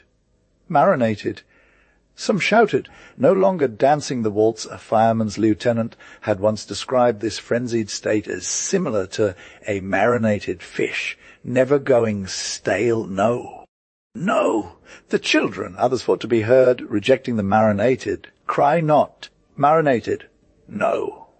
The children. And a couple started singing loudly to overcome those who insisted, my children, listen to my advice.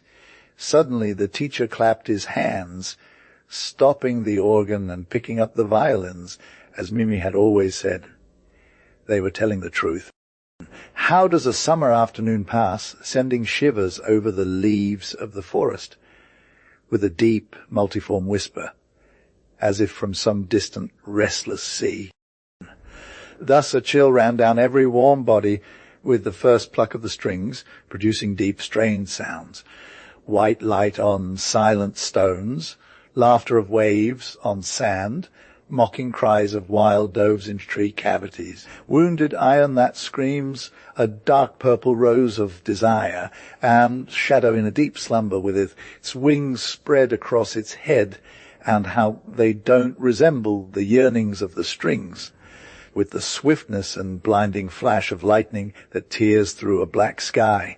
These sounds reach the deepest being of every human body, causing them to relax, detaching the fibers of their souls, and something magical blossomed. Then, with backs bent, they lay down in the warm sun, a shiver of light, silently weeping as an ethereal, melodic perfume spread through their chests.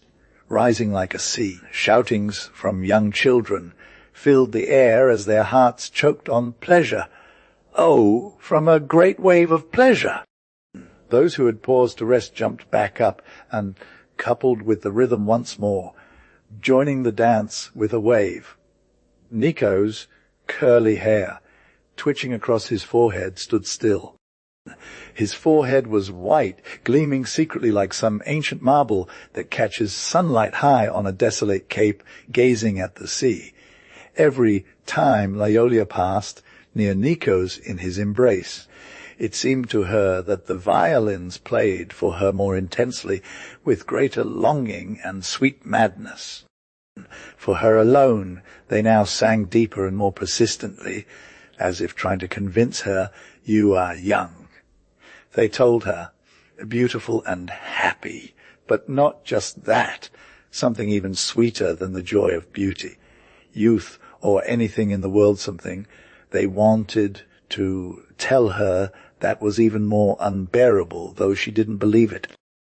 She got drunk on pure happiness, while she didn't believe it.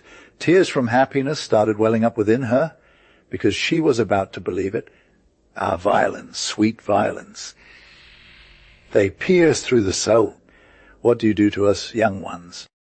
Your strings are enchanted, taken from beautiful animals that silently tread upon the grassy lands perfumed with chamomile and wild dill. Have you seen how they look, sad at life's beauty? Your strings are drenched in the sweet sorrow of life. All the old songs of the young who lived and now forever vanished into silence, and the tears from bygone times you sing them, pulling them out of life's chaos and our souls. When the country dance arrived, Nick's friends saw an opportunity to ask Leolia for a dance each. Mimis reminded her that he had held her hand for a waltz, and that was what he wanted to do now. He didn't give her time to open her mouth before separating them again with a stream of words. What a wonderful thing these country dances are. They are life itself. The master, like some sorcerer and exorcist, clapped his hands and chanted strange words that sounded like incantations. Balance Badam, Sesecrues, and the female flowers passed before the boys' eyes, their faces shining brighter than ever. They gazed upon them with enraptured glances over the smooth heads of youthful desire, the desire of Cypress Sesfer. They were young cypress trees, standing tall and graceful on round, powerful twin trunks. Frappé! It was the triumph of joy and life. Ow! To see them both walking embraced, what a rare sight, through a sea of humanity bustling with white hands striking each other like foaming ocean waves on a golden chariot drawn by a white four in hand, born of light, fleshed flesh, with the goddess Hebe behind, aiming for victory, holding her golden garlands. Saint. And the living chain spun around, tied and untied, passing like a floral dream that never fades, like fragrance that always lingers yet constantly departs, passing a human string of thought in the hands of destiny. And its knots were foam from the endless sea of creation, like those tears from the ocean splashing into amber, gently rolling along life's desolate shore with music. Oh, illuminated with a great red sun, possessing within them the sad, murky scent of the untouched abyss and the longing carried by the wind of the ocean's waves. And these drops of carnal foam lived, trembled, and each one shone with a hidden light. And when the knots on the rope holding back the ethereal blood, the warm, swift, flowing desire from lust, were untied an unstoppable surge within the blossoming flesh. Altogether they gathered within the fist of fate, her terrible hand playing its game elsewhere. And suddenly, like beads scattered, they dispersed. Then the magician's lips echoed the magic word, promenade, and 2 by 2, these aged beings danced the circle of life, leaping across the meadow of eternal youth. The meadow was doused in the gentle glow of joyful sunlight. It was a composition from every human body now alive, deep like flowers and wild like animals. Their breasts heaved, the curves of their flesh trembled, and their faces radiated light like open summer windows when the sun outside is golden and leaves. Many hued green fans softly and secretly rustle, and fruits glisten sweetly in shadows. The large white clouds rolled like sculpted marble carved with dreamy contours, dreaming behind the mountains' backs. And as they leaped rhythmically beneath a moving yew branch, these enchanted beings breathed deeply, and their breath whispered, "We young, young." and strong and beautiful. It doesn't matter where we turn or go.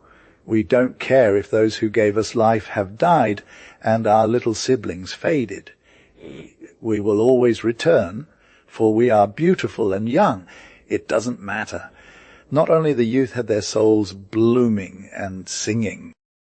Oh, if you could see some old craggy figures and some stuffed grannies struggling from one chair to another at home, how they lifted their feet high and leaped like kids.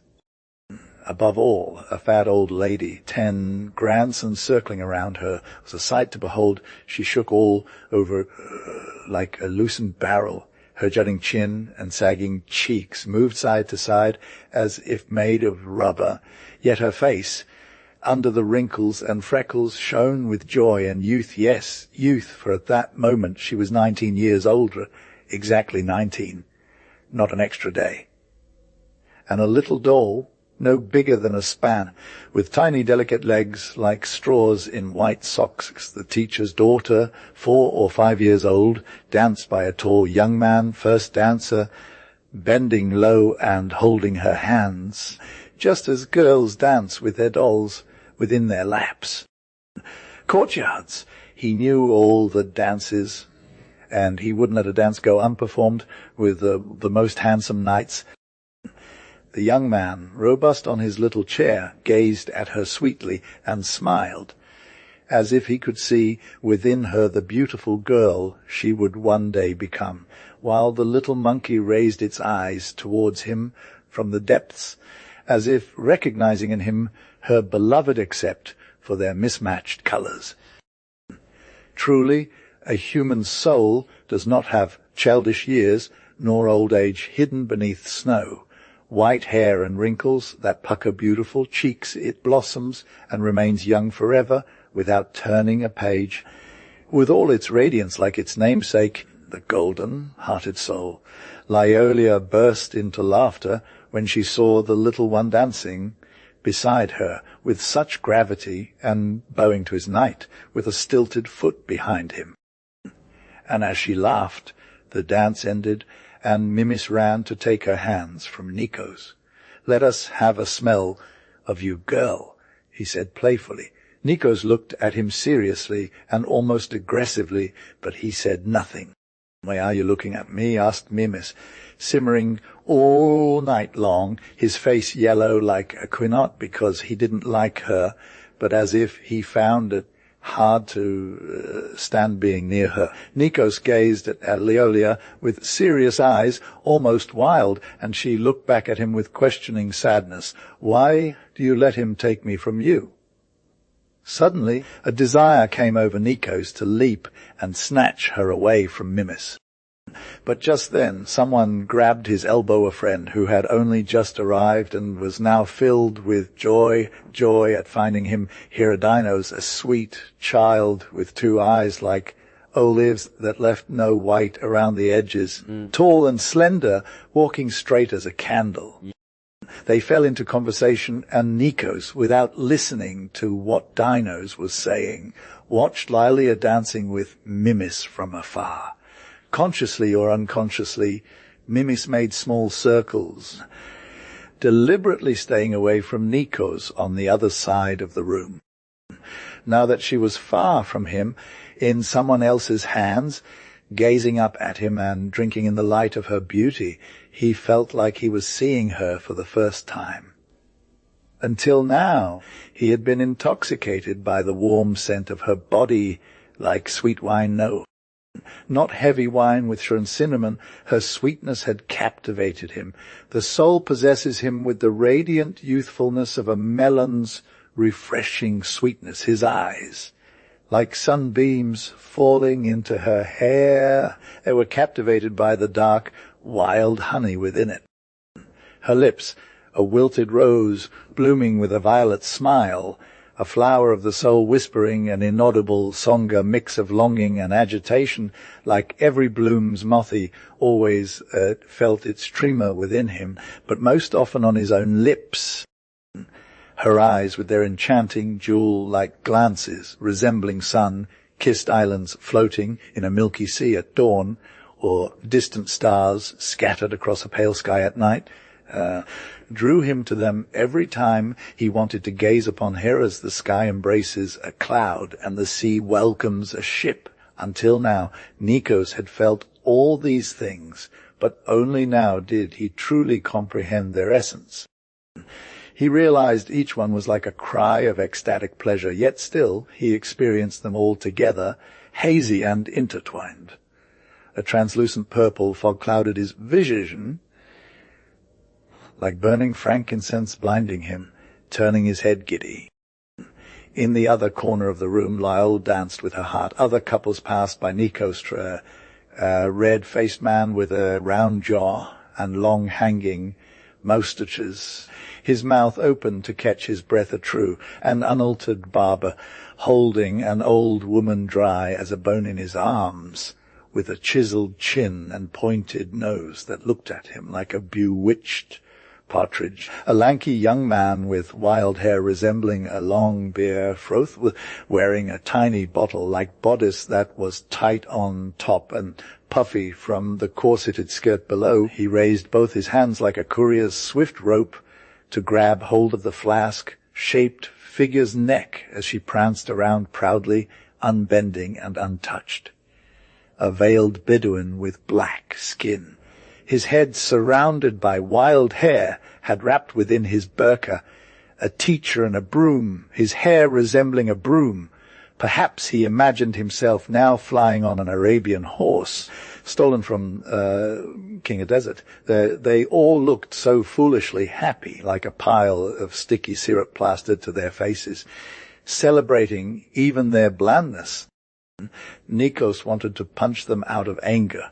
Another couple passed by the swarthy young man, handsome and well-proportioned, like an ancient youth. His lips exuded a sweet glow, like honey slowly dripping from a spoon over the head of his fair-haired lady, who was as golden as a stork, mature, with dark, deep blue eyes like sapphires. Nikos looked at Lyolia. She always danced on the far edge with Mimis. Something Mimis said made her laugh, tilting her head to the side to avoid showing she was laughing, but Mimis bent down from the same spot, and even lower to catch a glimpse of her laughter. Nikos' heart squeezed suddenly like being held by an eagle's claws, and his large purple wings took his breath away. Lyolia burst out laughing, perhaps at some masqueraders dancing nearby, and Pericles, the chubby one, was there too, or because they had rubbed backs with a fat, four-legged creature being dragged by a weak child, panting like a dog returning from hunting. See how her eyes sparkled with pleasure, but the child showed no displeasure, only that he was sweating and gasping as dancing was magical, unraveling the thick sole from its fat and making it nimble. What joy life holds, but how fleeting it is! For it's just sand on top of a stone that the wind scatters. What happened? Dino cried out, seeing Nikos suddenly disappear at that moment. A group of masqueraders poured into the room with voices, jumps, bumps, and Chaos Cautelis feast had started inside. The violins that were playing shrank back. The dance stopped. Nikos jumped up and pushed his way through the crowd to find Lyolia. She was hidden in a group with Mimis still holding her close and warding off the masqueraders circling around her. When Lyolia saw Nikos, she let out a small squeal. Was it joy or tears? Nikos took her arm and pulled her closer. Then he turned abruptly and, holding her hand protectively behind his back, he opened a path through the crowd on his knees and elbows, bumps and pushes. "Excuse me, and sorry, and a little space, please," towards the door. Mimis stood stunned then. He tried to run after them, but all the masqueraders had seen everything and caught him in the middle, as if they wanted to take out their frustration on him for losing the wreath. Where Nikos put on his coat, with the teacher nearby who came to help Lyolia and greet them, There was Mimis, yellow like coal, coming forward to demand an explanation. "Hey," he said to Nikos with a hoarse voice, "how do you pull the girl away from my hands before the dance is over?" "Get lost, don't bother me," Nikos answered. Nikos, angering just as much as the entire crowd, like a lid frothing over a fire. The teacher jumped into the middle because he caught a whiff of the smoke. There was no more dancing. I stopped it when I saw who the masqueraders were. "But whom won't you give an explanation to?" shouted Mimis furiously. The teacher and some others who had heard him speak grabbed hold of Mimis as he was about to charge at Nikos like a beast. Seeing Nikos trying to leave the dance with Lolia, leading her out into the darknesses through the corner of the door. "We'll figure it out later," shouted Nikos over everyone's heads, and dragged Lolia away from the men. They walked quickly, one close to the other, through the empty alleys of Plucker. Some masqueraders were coming down the hill, one after another on the narrow and crowded sidewalk, a white old man and 2 dominoes. "Heave, Lames! Where are you taking Clara?" shouted one domino as they passed by. "Malari! Where are you taking this crazy one?" grumbled the clumsy old man shortly afterward, raising his voice as they went further down. "Come closer so I can give you 100 punches." Nikos turned and shouted with a fierce voice that sent the masqueraders scattering. They disappeared around a corner. Suddenly, a group of drunken men emerged singing through a narrow alleyway, which was a tavern. One of them stood in the middle of the street and splashed dust everywhere. Lolia squeezed closer to Nikos. She had a heavy heart. When they reached Mekrigianus, darkness fell like a thick blanket, and the silence became deafening. Lolia shivered. Her soul trembled. She took one step back from Nikos. They didn't speak much at all. What they needed to say was communicated through their eyes. The words that had been said were now silenced as they got closer to home. Both of them breathed more deeply. Like exhausted people, perhaps. It was the steep climb and all the running. Just before they reached the door, as they were immersed in darkness and mountainous solitude, Nikos suddenly turned, grabbed Lolia by the head, and kissed her. In the bedroom, a steady candlelight cast a sweet sadness over the blue atlas bedspread. Virginia's face was turned away, her body barely visible beneath the bedcover, still sleeping. Lily, the beloved Lily, glided like a shadow past the bed. She pulled the sheets from under the mattress, the worn-out nightgown clinging to her, and arranged her pillow. Then, bending over, she quickly undressed herself, disappearing beneath the covers. Nick jerked to the other side of the bed, careful not to wake Virginia. As he was about to lie down, Virginia suddenly turned her head. He saw her eyes gleam with diamond-like tears, as if reflecting the light from a candle after rain, or the misty dawn, the heavy, moonlit leaves of an acacia, and the wee weeping fig tree weighed down by its own sorrow. The drop seemed unwilling to fall. Her forehead was drenched in tears from corner to corner. Nick's anger flared instantly. His longing for the young girl, which had been growing within him, denied Virginia her existence. Seemed she stood before him, alive and awake right there before him, filled with the persistent bitterness that had come from him. The bitter taste of her anguish permeated his soul like gall, poisoning the roots of his heart. It felt as if he were tearing himself apart, because it was his own actions that brought him this pain. Yet again, it was she, always present and alive in front of him, who tore at his chest with a relentless bitterness sent by him. "You're not sleeping," Nick accused her angrily. What are you crying for? Foolish girl, they brought me dead, and you act like this. He continued, don't you know that you don't suffer? This is life. No one touch it again. He declared, we've made a hospital here. What did I do wrong? Just as Nick spoke, Virginia's tears stopped. She managed to utter a voice, dry and strained like an attempt at a joke, who was afraid you wouldn't come back. Her eyes began to well up again. But Nick neither heard nor saw anything, continuing monotonously. Then I knew you had Eurydice with you. She told me she'd stay with you until we returned. Time passed unnoticed. Most of all, he stayed for the girl's sake, who had been locked away here for a month, never seeing the light of day. She longed to take one last walk outside. And I regretted it. Do you want me to give you something to drink? She asked, seeing her swallow hard. And she stood up. She crawled over the little hill where Lolia's body lay beneath the blanket.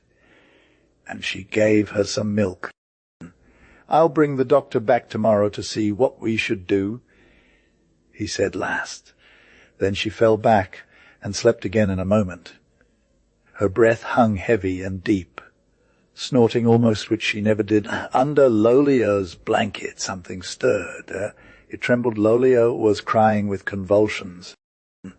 She cried for the unhappy Virginia, for the kiss of Nikos that still burned her lips, and deep within her soul she cried for the dance that had ended and for the violins playing louder and sweeter. She approached them, now gone forever, for when something fades away and dies, it's gone forever. Through her convulsions she heard, here comes little one.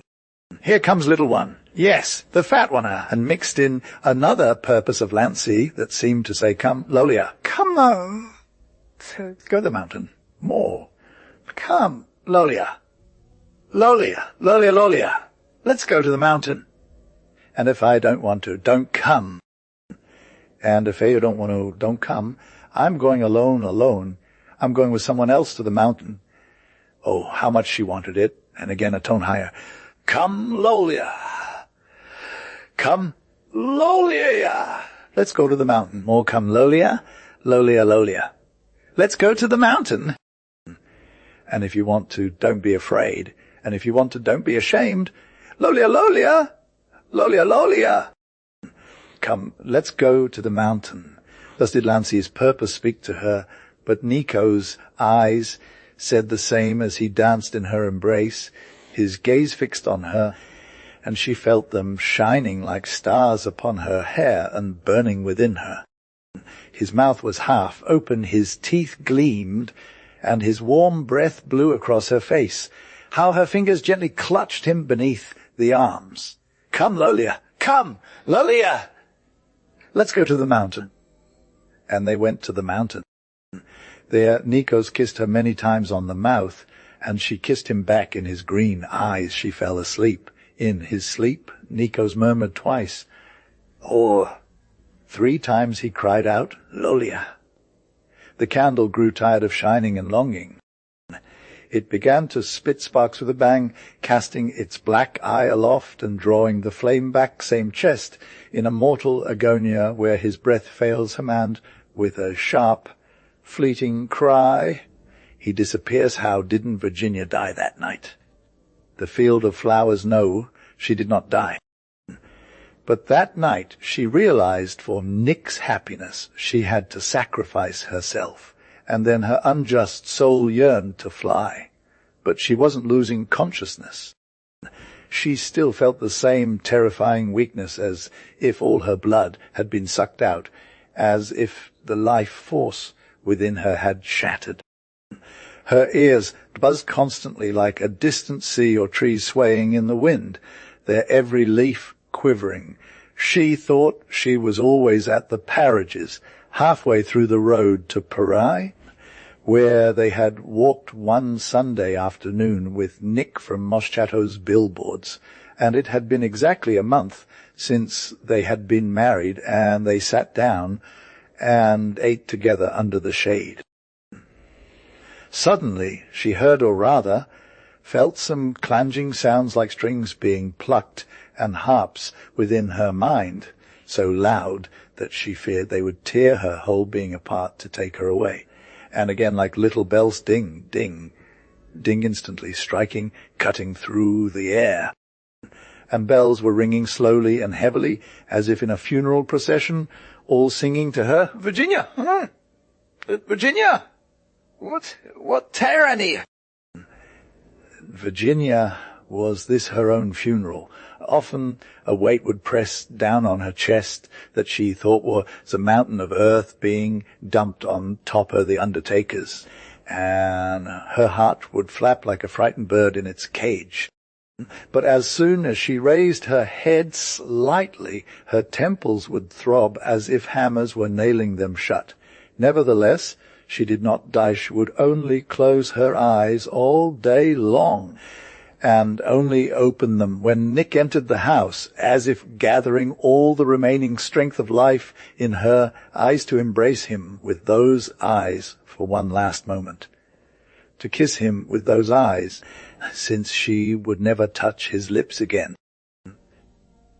Nor would she ever kiss him again except in death, for that one moment when he would enter the house. Then she would close them again, because there was nothing else she wanted to see after that night of carnival. Nick appeared changed, odd, hungry, jaundiced, nervous. He hardly spoke at all, and whenever he did, he shouted and snapped at even Laia. He drank more now, both inside and outside the house. At home, he would collapse like a weary and shadowed man into the chair, close to Virginia's bed, with his face buried in his hands, for hours, as if waiting for something that was taking its time to arrive. But between his fingers he felt Lilia sitting on one end, constantly weaving and muttering to herself, her heart heavy. Now Nikos observed her differently, persistently, intensely, his eyes burning with a fire that dried them out, as if pulling all the fervour of his youth from deep within himself and pouring it onto her with his gaze, trying to scorch her. No longer did his youth see her beauty as they once did. Rather it was his own dark flesh, its reddish tone contrasting her rosy skin.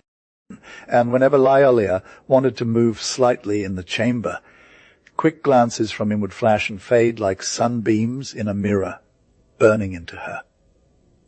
And Nico's face paled, and his nostrils flared as if he were about to be struck.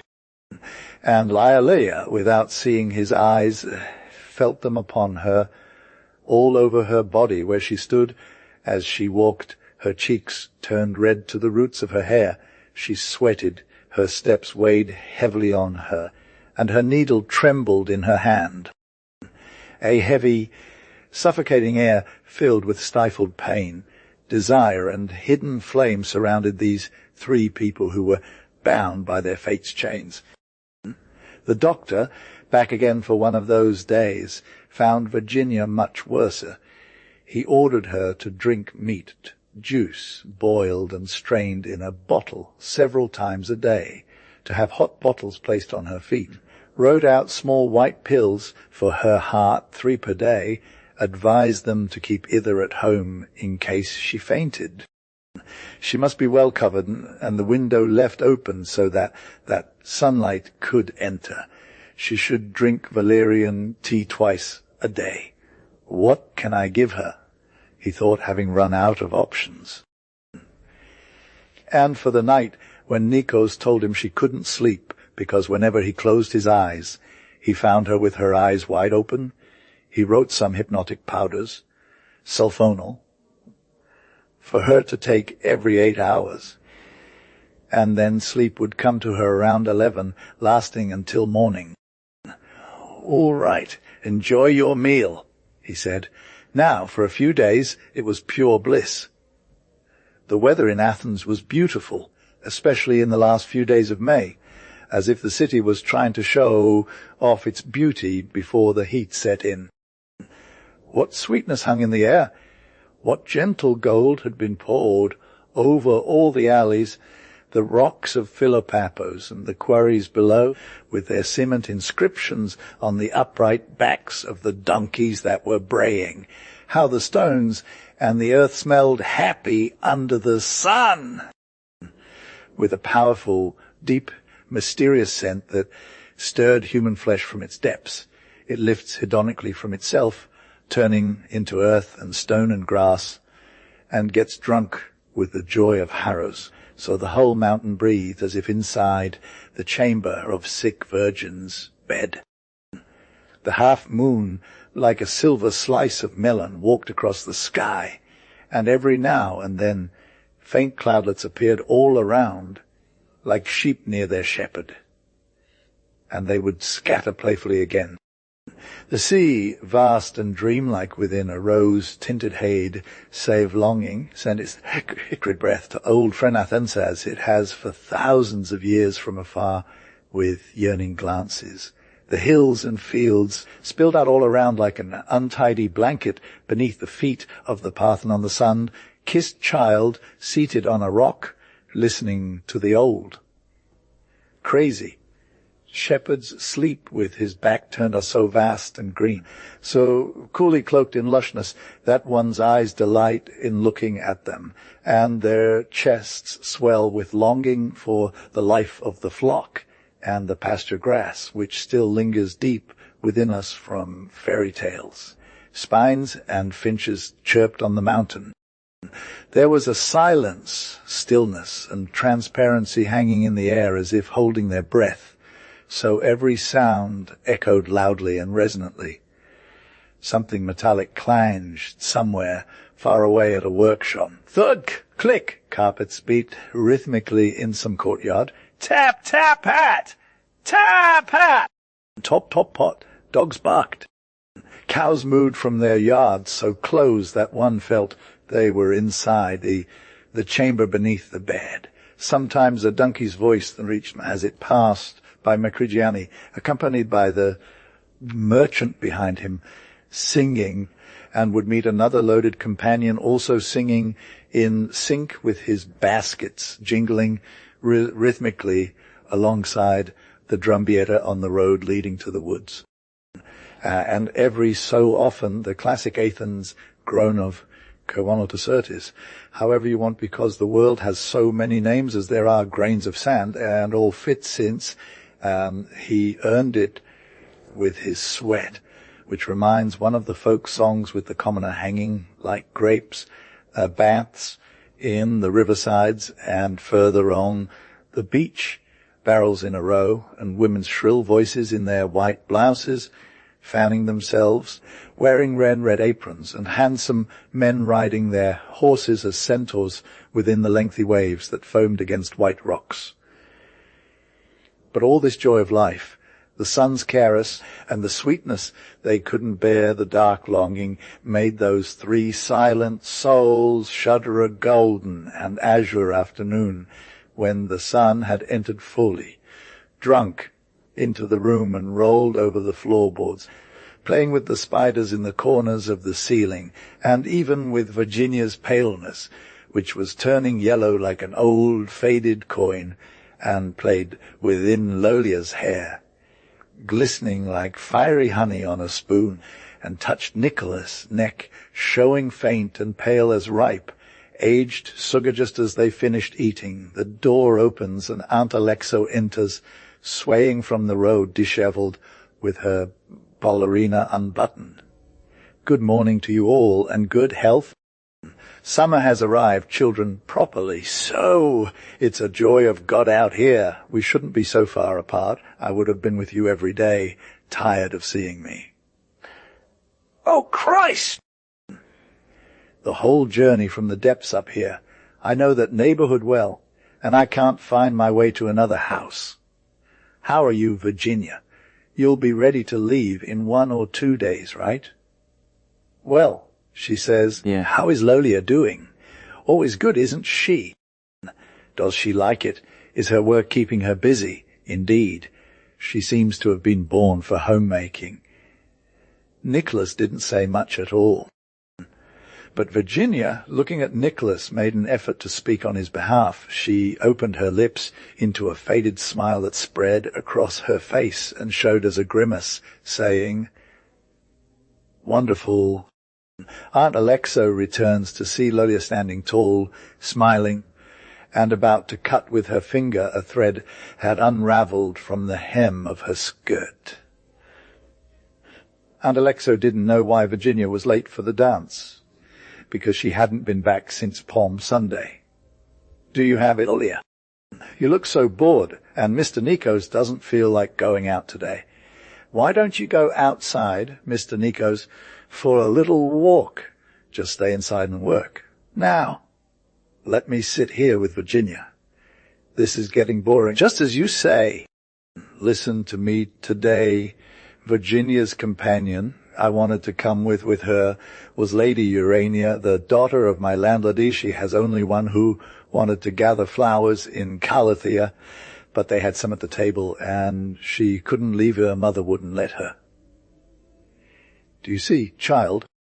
Aunt Alexa waved her thick red hand from the laundry, this Urania, with her lips. This ninny, as we call her at home, where does one end and the other begin, as they name things these days.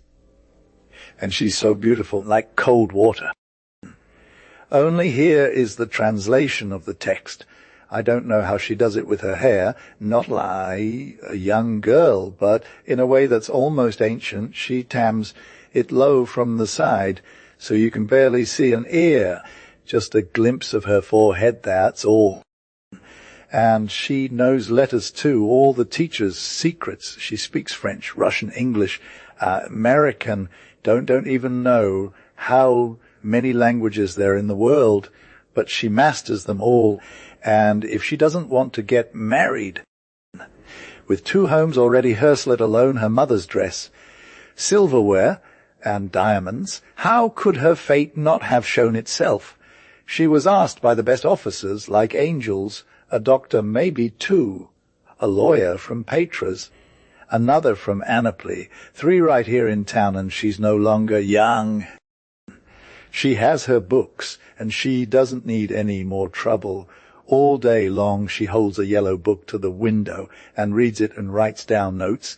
At night she keeps herself awake with light. Another thing, as you get older, what you see changes.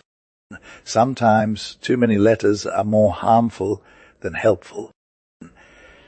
Last night, when I told her I wanted to come here, she seemed excited to have company and was all smiles, because she said she wanted to decorate her room with flowers from the countryside so she could feel that spring had arrived. But it wasn't convenient for me to wait for her to finish with the stranger, as by the time I got there night had fallen, and I wanted to stay a bit longer, to see you since I'd missed you. Virginia, seemingly indifferent to all this, didn't pay much attention to Aunt Ellen's lectures. Only her eyes had become more lively from an unusual life force, as if she were making a big decision about life and death. She would open her mouth occasionally, but nothing came out. In any case, when Aunt Elin stopped talking, she spoke with a firm yet quiet voice that was unexpected given the calmness and intensity of her speech after so long without speaking. "Let Lyle go with Nikos to pick flowers for you, Aunt Ellen." She fell silent, as if exhausted from the effort, and a candle flame flickered inside her head, or perhaps she didn't want to see Nikos glow on his face after these words. "You're right, my little bird," she said. "Your idea is good. Now I'm here too, so Mr. Nikos can get some fresh air. What joy the Lady of Heaven will feel. She'll come alone to thank you, because she was very sorry not to have come due to the flowers. Come on, Mr. Nikos. Canoni, my child, you're so irritable today. Take your scarf for your head. You don't need a hat. Bring me some beautiful flowers, please, so that Mrs. Urania can appreciate them. She wants some with all the soil too, they say. They go alone to put in the plates." Without a word from Nikos, he took his hat off the hook where it always hung and went towards the door. Leolia, turning her face away, shook the threads from her foot and laid down the keys on the edge of her shoe. She then put on another dark polka dress and picked up her pink scarf in her hand. With her eyes cast down, tugging at her sleeves, she made slow steps towards the door where Nikos was standing, and she went outside. Nikos paused for a moment in the last instant. He thought someone might call him back. Perhaps Virginia should have gone with Leolia to the fields for flowers instead of him. But he didn't dare raise his eyes to Virginia. He said loudly, "Goodbye," without looking inside, and followed her out. Virginia had closed her eyes as if she didn't want to say anything, as if she didn't want to show Nikos that gleam which used to be hers, the light of her life, now burning her soul because it was for another. "Don't be late," she shouted after them, opening the door as the sun was setting and she needed to put her clothes in the water. They walked one away from the other. Leolia looked at the pebbles that peeked out before her. They first took the path along the mountain's edge until they reached the buried kilns. Then they descended a rocky slope like goats, sliding down the mountain sides, shadowed by the afternoon fear of the mountain. They crossed the dry stream of Ilyssus, filled with tiny pebbles that glistened like glass and thick white stones baking in the sun, forming a circle around them as if they were animals, emitting a faint, trembling glow. They passed by some locked-up cottages and the slaughterhouses. As they continued, their steps grew wider, becoming more elastic as if a heavy weight was being lifted from them piece by piece, and it seemed that an ever looser bond which had tightly held their souls together was relaxing. Peace spread across their faces, their eyes opened wide and brightly, eager to embrace the light around them, sweetened by the surroundings. On the red, vined rocks of the quarries, where they stood with their familiar faces, like friends waiting for them. Far away, among the paved courtyards filled with advertisements for gloves, hats, and woven socks, silently shouting in gigantic letters amidst the silence of the mountain and the heat, there, in the grass at the side of the road, sweetening hidden among the stones, in the blackened kilns. Just as the kilns buried their secrets behind them, something dark within them emerged, remaining behind as if it lacked the strength to follow them further into the forgotten light and flowers. Suddenly, before them, the verdant fields of Calathea spread out with their multi-hued flowers. Then the curse was finally lifted, and their souls were filled with joy. Lyle became unrecognizable. She suddenly began to run uncontrollably, as if she had wings, among the grass. She bent down and plucked a flower, then quickly stood up and ran again, lowering herself deeply into the earth and gathering the flowers of her happiness, lest they wither and escape from her grasp. "Run, little girl, run, and bend deeply to the ground, and run again. Your fate is chasing you where you run. It will always be waiting for you. The fate of young girls, is it ecstatic joy or destruction? Or both? Cut flowers, little girl, red as the blood of virgins and like lips sealed by kisses. Gather yellow stars from the sky, because soon your soul will become a sky, and these will light it up. Fill your apron with white blossoms for a crown on your head. But shake them off again, for you won't wear it, and blue-green glistening eyes. Bend down and embrace them before they see you and cry. When you catch a distant glimpse of blooming almond trees, stand still and hide your face in your hands, because your eyes must not see them. And you, boy, shining with youth and longing, don't know that you are you, the sun racing to catch the fluffy cloud, and when you reach the peaks and embrace it, the entire azure meadow catches fire, and the sun becomes the king of heaven, falling and drowning in the vast sea of his desire. The sun must dim now. The hill of Castella still glows a sickly yellow like sulphur. But the houses of Calithia and the olive grove further back, and in the distance the red mountain of Daphne, veiled as if from an adolescent surge, are now bathed in a sweet pinkish glow. The sea of Phalairo. From Aegina there was a deep mauve hue, as if passion had filled her to the brim. The air was soft, filled with liquid gold like sweet cypress wine. When she ran, she stumbled into lakes of red anemones, born from Adonis, blood the very essence of it. Leoia burst out in joy, her voice having barely been heard since the dance night. "Lord Nikos, come, Nico, here. Come and see how many there are. Bring your knife to dig them up with the earth. Look, they're a sea of red." Nikos ran too, and together, their heads aligned like the anemones, they uprooted the flowers, red as blood and lips kissed with passion. Their lips themselves were red, even before kisses stained them. Below they found more yellow daisies glowing like stars among the grass. They cut them, filled their arms, and tumbled them onto their chests to light up their path. Leoia flew ahead again, gathering delicate blue-eyed flowers that gazed at her sadly as if teary, filling her apron with marguerites without even brushing them, and she ran and cut white flowers from high branches, blossoming in clusters filled with bees. Her arms and apron could no longer hold the flowers, so she lifted her petticoat to reveal a half moon-white cloth and a plump garter. A bee saw this and flew happily, singing as it neared to sting her. Leoia, scared, let out shrieks, not running away but turning back to Nikos for protection.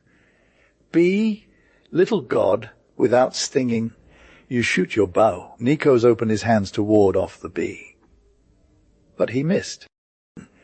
Leoia caught the flying flower again, and from a distance she called out to Nikos to come and pluck a beautiful bloom with its root. Butterflies, born those days, envied her flowers or took her as their sister, flying from bloom to bloom and bending over them. Suddenly they came to play with her, gathering around her head that shimmered like gold, with silent flapping wings, white, yellow, blue, and red like flowers and flames in flight. Suddenly Leoia wanted to chase them away, laughing nervously from fear and joy, but she couldn't with the hand waving her fan, a rose cloud. For with the other she held the flowers within her skirt. The butterflies didn't fully fear the rosy cloud, thinking it played too, flying harder towards her until Nikos arrived and scattered them with his hat. Here is the translation of the text. A large red bird with eyes like a pigeon's wings caught her, and it pierced its way into Iolia's hair. They went further, passing behind the houses of Calithia and below the prisons, until they reached the olive grove. With a single breath, Iolia cried out, "Ha!" and fell into a ditch filled with tall grass that was barely visible. Nikos ran to lift her, but as he grabbed both her hands, he too knelt down, and his warm, feathery chest rested against hers. His fiery lips met hers, and the scent of fresh bread wafted into his mouth. Suddenly, Iolia felt a strange tremor. Was she remembering that night when Nikos kissed her for the first time, or was she suddenly filled with fear from the loneliness around her? Or did she tremble like the leaves of a lime tree in the morning breeze before it is greeted by the dawn's warmth? In an instant she stood tall and began to run, not just to escape, but to flee. just as a field mouse flees from its hunter, or a swallow from a hawk. Suddenly a glow appeared before her eyes, like snow frozen mid-air, still with a faint pink sweetness on its whiteness, and it looked like an innocent net of golden rays. Almond trees they were all almost completely blanketed in snow, unless it was that their sisters, the pistachios and wild cherries, were more lazy. Or maybe sleep had taken over the myrtles, causing them to be slow to open their eyes from the deep winter dreams. There weren't any others around, only these ones bloomed across the entire field.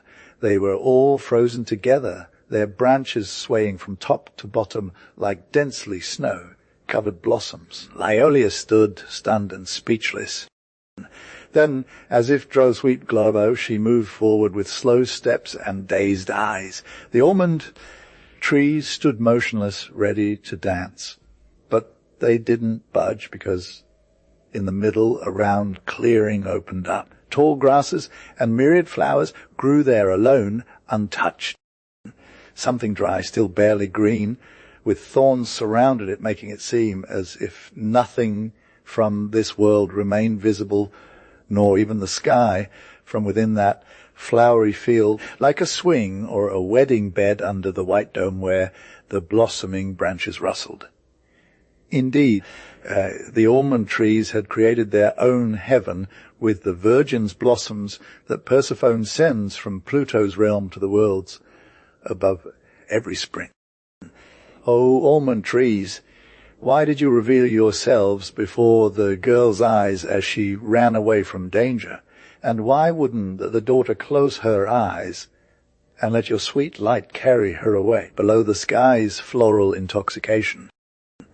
And Lyolia pushed aside the reeds and went under the almond trees, forgetting everything around her, the meadow filled with flowers, the bees that wanted to sting her, the butterflies bothering her, and Nikos who had kissed her, and she yearned for the white blossoms. Lyolia!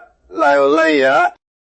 You shouldn't have forgotten Nikos, since you were running to escape him, and neither should you have called out hidden among your floral sanctuary. Come, Lord Nikos, let's cut some branches so we can take them with us. And Nikos arrived, almost before he could finish speaking, the divine force pushing him from within his body, and simultaneously coming from outside, drove him forward invincible, as if pulling him by his hair with a sweet agony that unraveled his limbs, but also gave him extraordinary feathered power, strange and unknown until now, cacophonic, superhuman. Nikos arrived and pushed aside the reeds like Lyolia going under the almond trees. And as soon as he found himself under the floral dome, he forgot the entire other world, the chamber of illness, suffocated by pain, Virginia's eyes veiled in tears. Even himself, and he saw nothing else before him but the yearning that had bloomed and was sweetly singing. He embraced his longing and rolled with it onto the floral bed. What a voice of pleasure and horror split the tranquil stillness until it reached its peak. And why should it be heard when it was drowned in kisses that stained his lips like anemones? The bees buzzed on top of the blooming snow as if all the trees were a colossal hive. The almond trees smiled with their transparent, silky blossom, so close to each other that they formed a thick wall even more impenetrable than the stone walls of fortresses for the happiness of mankind. The scent of the flowers had intoxicated the air and held it in a nap, motionless like a smile on the delectable mouth of a sleeping virgin. A sudden shiver passed over the white flowers' fear or joy, and a rain of tears gently fell to cover the two people who fate had embraced in its arms with fragrant snow. The moon's plan, the sun had reigned supreme. A deep crimson, mournful anti-moonlight, and something long and black, like torn creeps hanging from high above, stretched behind the Castella Hill and the mountains of Daphne, now distant, dim, charcoal, grey, like shadows from faded dreams, above Mount Hymettus. The evening's melancholy threw its emerald blue veil, and the flowers of longing bloomed and sang softly in the silence of the sleeping rock. Only the Parthenon, projecting behind the hill of Philopappos, glowed with the memory of the sun's kisses like. Here is the translation of the text, preserving the name Canoni, cool now. She shivered. A gentle evening breeze swayed the grass, sending something shimmering in dusty red and cherry, blue hues from the enchanted soup, the sweetly bitter.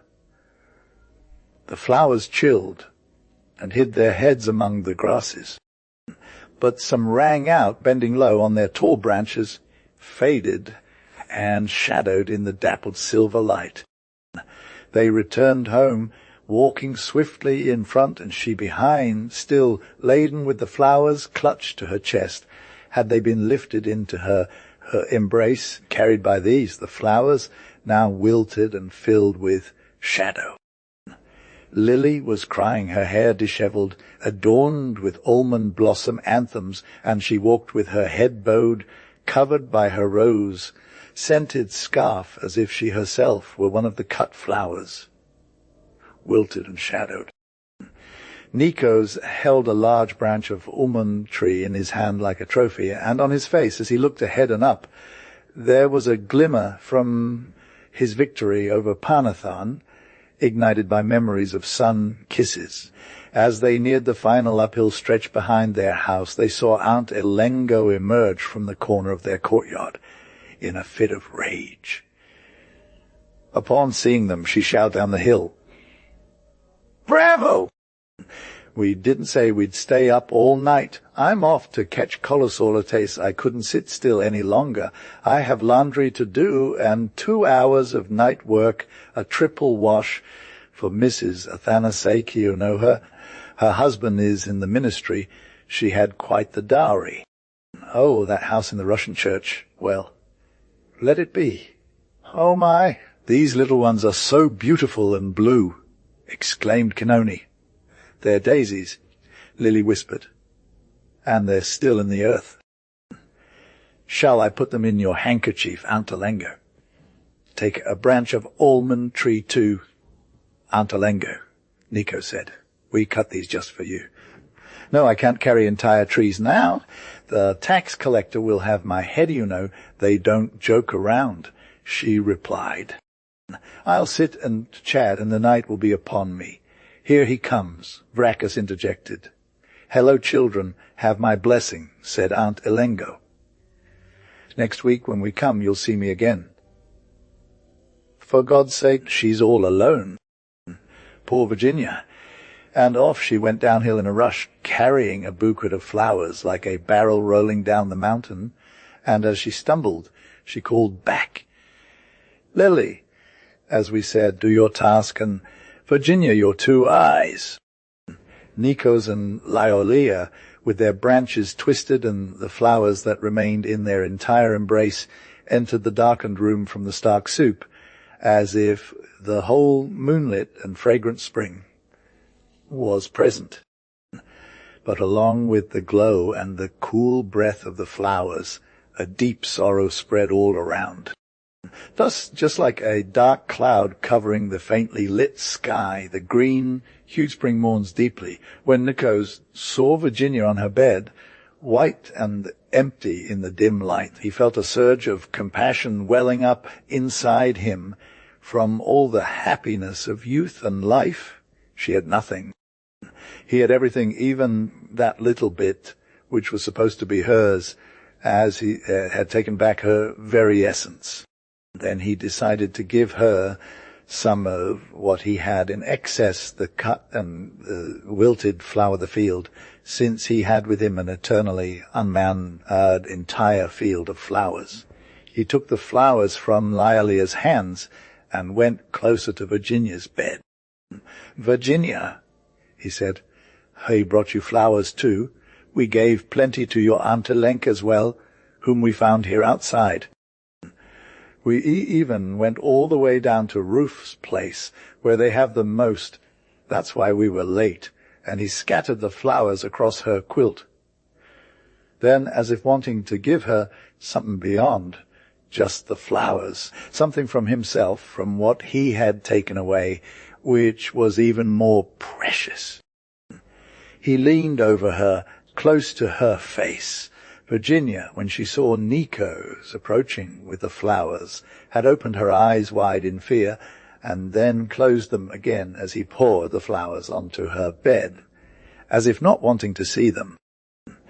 But just as Nico's bent over her, she suddenly raised her hand, which was skeletal and transparent, with blue veins visible like under yellowed cigarette paper, and pushed him forcefully beyond what one would expect from such a fragile body.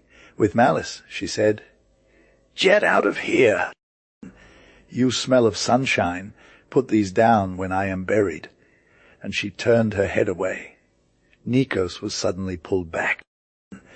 The flowers remained scattered on Virginia's bed for a long time, like over a dead body mourning a live one. Lialia, upon entering the room, went downstairs to the kitchen and didn't come up again until she brought bread. She came with eyes that wouldn't open in the light, a pinched nose, lips turned red from crying, a violet-coloured rose torn apart, hair tangled in her face, as if she had fallen on someone's table corner. Here is the translation of the provided text, preserving the name Canoni, "Take the flowers from the bed." Nick said to her after a moment. Leolia, mute, gathered the beautiful flowers she had cut with such joy earlier, now lying lifeless and scattered like on a deathbed. But Virginia did not say a word nor open her eyes. "Throw them out in the courtyard," Nick repeated. That night Virginia slept deeply. It was the first time she had taken a sleeping pill. Suddenly, as dawn approached, Nick reached out and touched Virginia's body in his sleep. What Virginia had longed for with her heart, the hand of her beloved man seeking to touch her warm, soft flesh, the flesh that belonged entirely to him. The flesh that made him shiver and feel alive, drunk with the warmth and scent of her breath.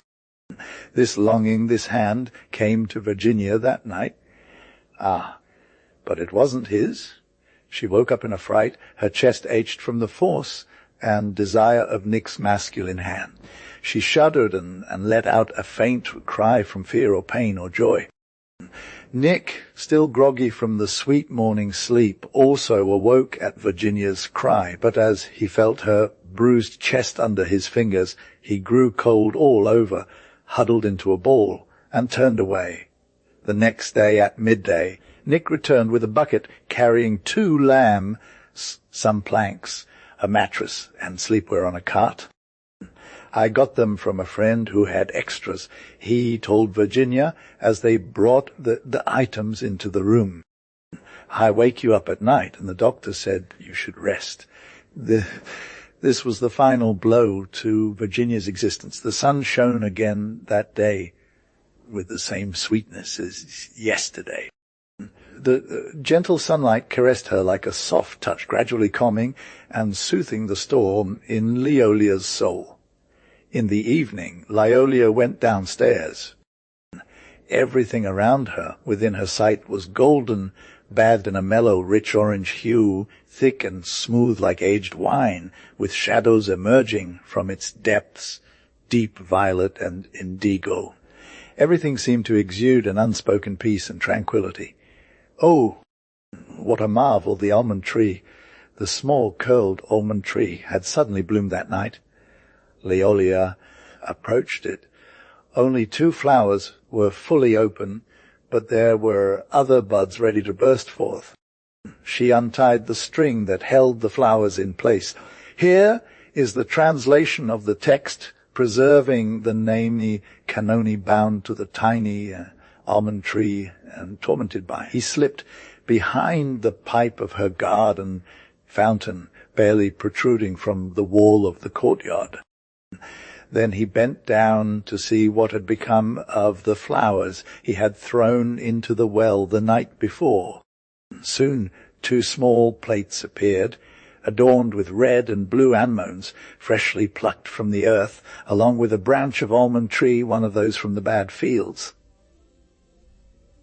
Fully bloomed and vibrant, resting on a twig, another day passed, beautiful and sweet like the others. They had made their decision. Lilia had gone to sit on the steps in front of her courtyard door. The moon was out early that night. It was a full moon. Nikos gave Virginia her sleep dust, which took a couple of hours to take effect. It was daytime under the whole night moon's glow, and summer smells wafted through the air, reminiscent of those summer evenings that make life feel like a fairy tale. Who could stay inside such a room on this night? Nika extinguished the light to help Virginia sleep easier and opened the courtyard door, exposing his chest to the peaceful moonlight outside and the refreshing breath of the slumbering land's fragrance. He then leaned back against the door and sat down on the step where Lilia had been sitting.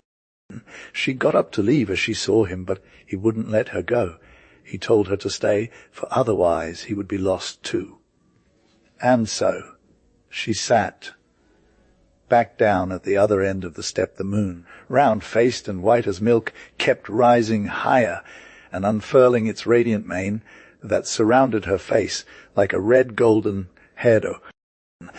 As it opened and fell more gently from even higher up, it became a veil, a million-ply fabric woven from silver, dappled with gentle, sweet blue, and enveloping the entire sky and earth in a burst of happiness. The moon rested its jasmine-colored cheeks against Virginia's window, which she lay empty in her dark room. A stream of silver light flowed across her bed. It spread wide and calmly over her quilt and slid down to the floor without making a splash, moving silently past the door leading to the courtyard and up the wall, just like water from a fountain, always still but enchanting at the tip of its bloom, high above the human world's worries. It disappeared beneath the roof. Virginia's face remained in darkness. It glowed with an eerie light like some other dead moon. As she gazed at the tranquil and silvery river of sleep flowing from vast depths in the heavens, a reflection of another life sweeter and more eternal passing over this bed of human longing and rising higher to the roof, leaving the corners behind and floating upward to the sky. Oh! How she longed to go with it, the yearning one to quench her thirst within its embrace. The milk of this lunar sorrow, the glistening moonlight, the sweetly sleeping. When Nikos gave her the sleep aid tonight, she drank it with the same longing to never wake again. She wanted to ask for another dose to sleep better, but he left immediately from her side. And now this desire to fade away had given her wings, powerful wings that began to flutter, almost making her feel they were lifting her upright in bed, as if a flame ignited within her from a spark that was slowly dying beneath the coverlet. She felt a fiery breath in her veins, felt her nerves turn into liquid steel. Was it only that she wanted to grab the sleep aids from the compartment? Or did she not want to reveal where Nikos and Liolea were, the two of them having stepped outside the door? Suddenly she found herself standing upright, out of bed, after a month of not moving her hand. Walking, she thought she had forgotten how to walk. She took a few quick steps, floating like air, passing through the moon's shadow on the floor, with her nightgown wetter than the lunar glow, as if the moon itself had come alive and risen from below. Walking, she found the box of sleep aids, as in a dream, and then took one more step towards the door to the courtyard, which was slightly ajar. Gently pushing the door, Leolia looked at the strong jawline of her beloved's face resting on her chest, the powerful nose with its slightly protruding bone at the root, closed eyelids like flower petals, bleached blue by sleep's wing shadow, long curly hair casting a shadow over his face, and her heart overflowed with something boundless and mighty that she had been keeping inside herself for so long, now hurting as the first milk does to a mother. Since the day they went among the flowers, she hadn't lifted her eyes upon him from fear of answering back with the terrifying eyes of Virginia, wailing silently from anguish and despair. But more than that, she feared seeing his own eyes. Now, captivated by the enchantment of lunar happiness, he had leaned into her embrace to sleep. And now she looked at him without fear. Now she kissed him with all her newly awakened womanly eyes, her beloved man. How warm his sweet hair smelled, like something living and strong that both terrified and yearned for her. Oh, her breast ached from the weight of this love, which seemed light to her. And she kept sinking deeper into the bliss of this sight, drowning entirely, losing herself, until her eyes closed as from a pleasure and pain too vast for her soul, and then her eyes saw that he had risen. From the staircase they stepped outside onto the road, with Nikos holding Hansan, descended from their mountain down into the flower-filled meadow where they had been earlier. They crossed the entire meadow and passed in front of Calithea's houses, which were bathed in the silvery hair of the moon, distinct and always holding Nikos. Hanthe climbed that round little hill before the meadow opened up for the... Atop that little hill the moon stood. However, they couldn't see it as they ascended, because it was hidden behind the church. Once they reached the top of the church, however, it emerged and shone brightly in their faces, blinding their eyes. "Welcome," said the moon. "What have you been up to for so long?" "No one comes to visit me any more, as I stand alone on these mountains. So many spells do I weave for humans. I enter their chambers and kiss their eyes, fall into their wells and lie down in their alleyways, climb mantles and lean over their oxen, and spend nights on their staircases just so they might come out to see me. But they leave me alone on my mountain. Now that you're up here, we'll go inside the church. I'll crown you." As the moon spoke these words, suddenly Leolia and Nikos opened their eyes, which had been blinded by the glow, in order to see. What whiteness this, what sadness, like Virgina. And as they gazed, they saw that it was Virgina's face within the moon. Then Leolia let out a great and sprang up straight with her hands in the air. Nikos awoke from his sleep, terrified, and tumbled off the step. Leolia turned to enter the chamber. The door was open. At the threshold lay something white. The moon had fallen on the threshold. But within the white band of the moon, something even whiter appeared. It was Virginia, lying prone in front of the door. Anyone entering in the chamber would have to step over her body, as if the very moon from the sky had fallen and wrapped in the veil of its race. That's how she seemed. Whose voice did Leolia hear in her sleep, or was it Virginia, who had gotten out of bed and quietly opened the slightly ajar door? "Pancreas!" She got down from the bed. "She fell off the bed!" Oh dear, she's dead, right? "Dear Nikos, don't you hear? Nikos, don't you see her?" Nikos: "Ah, Lord, my God." Now what should we do? Now what?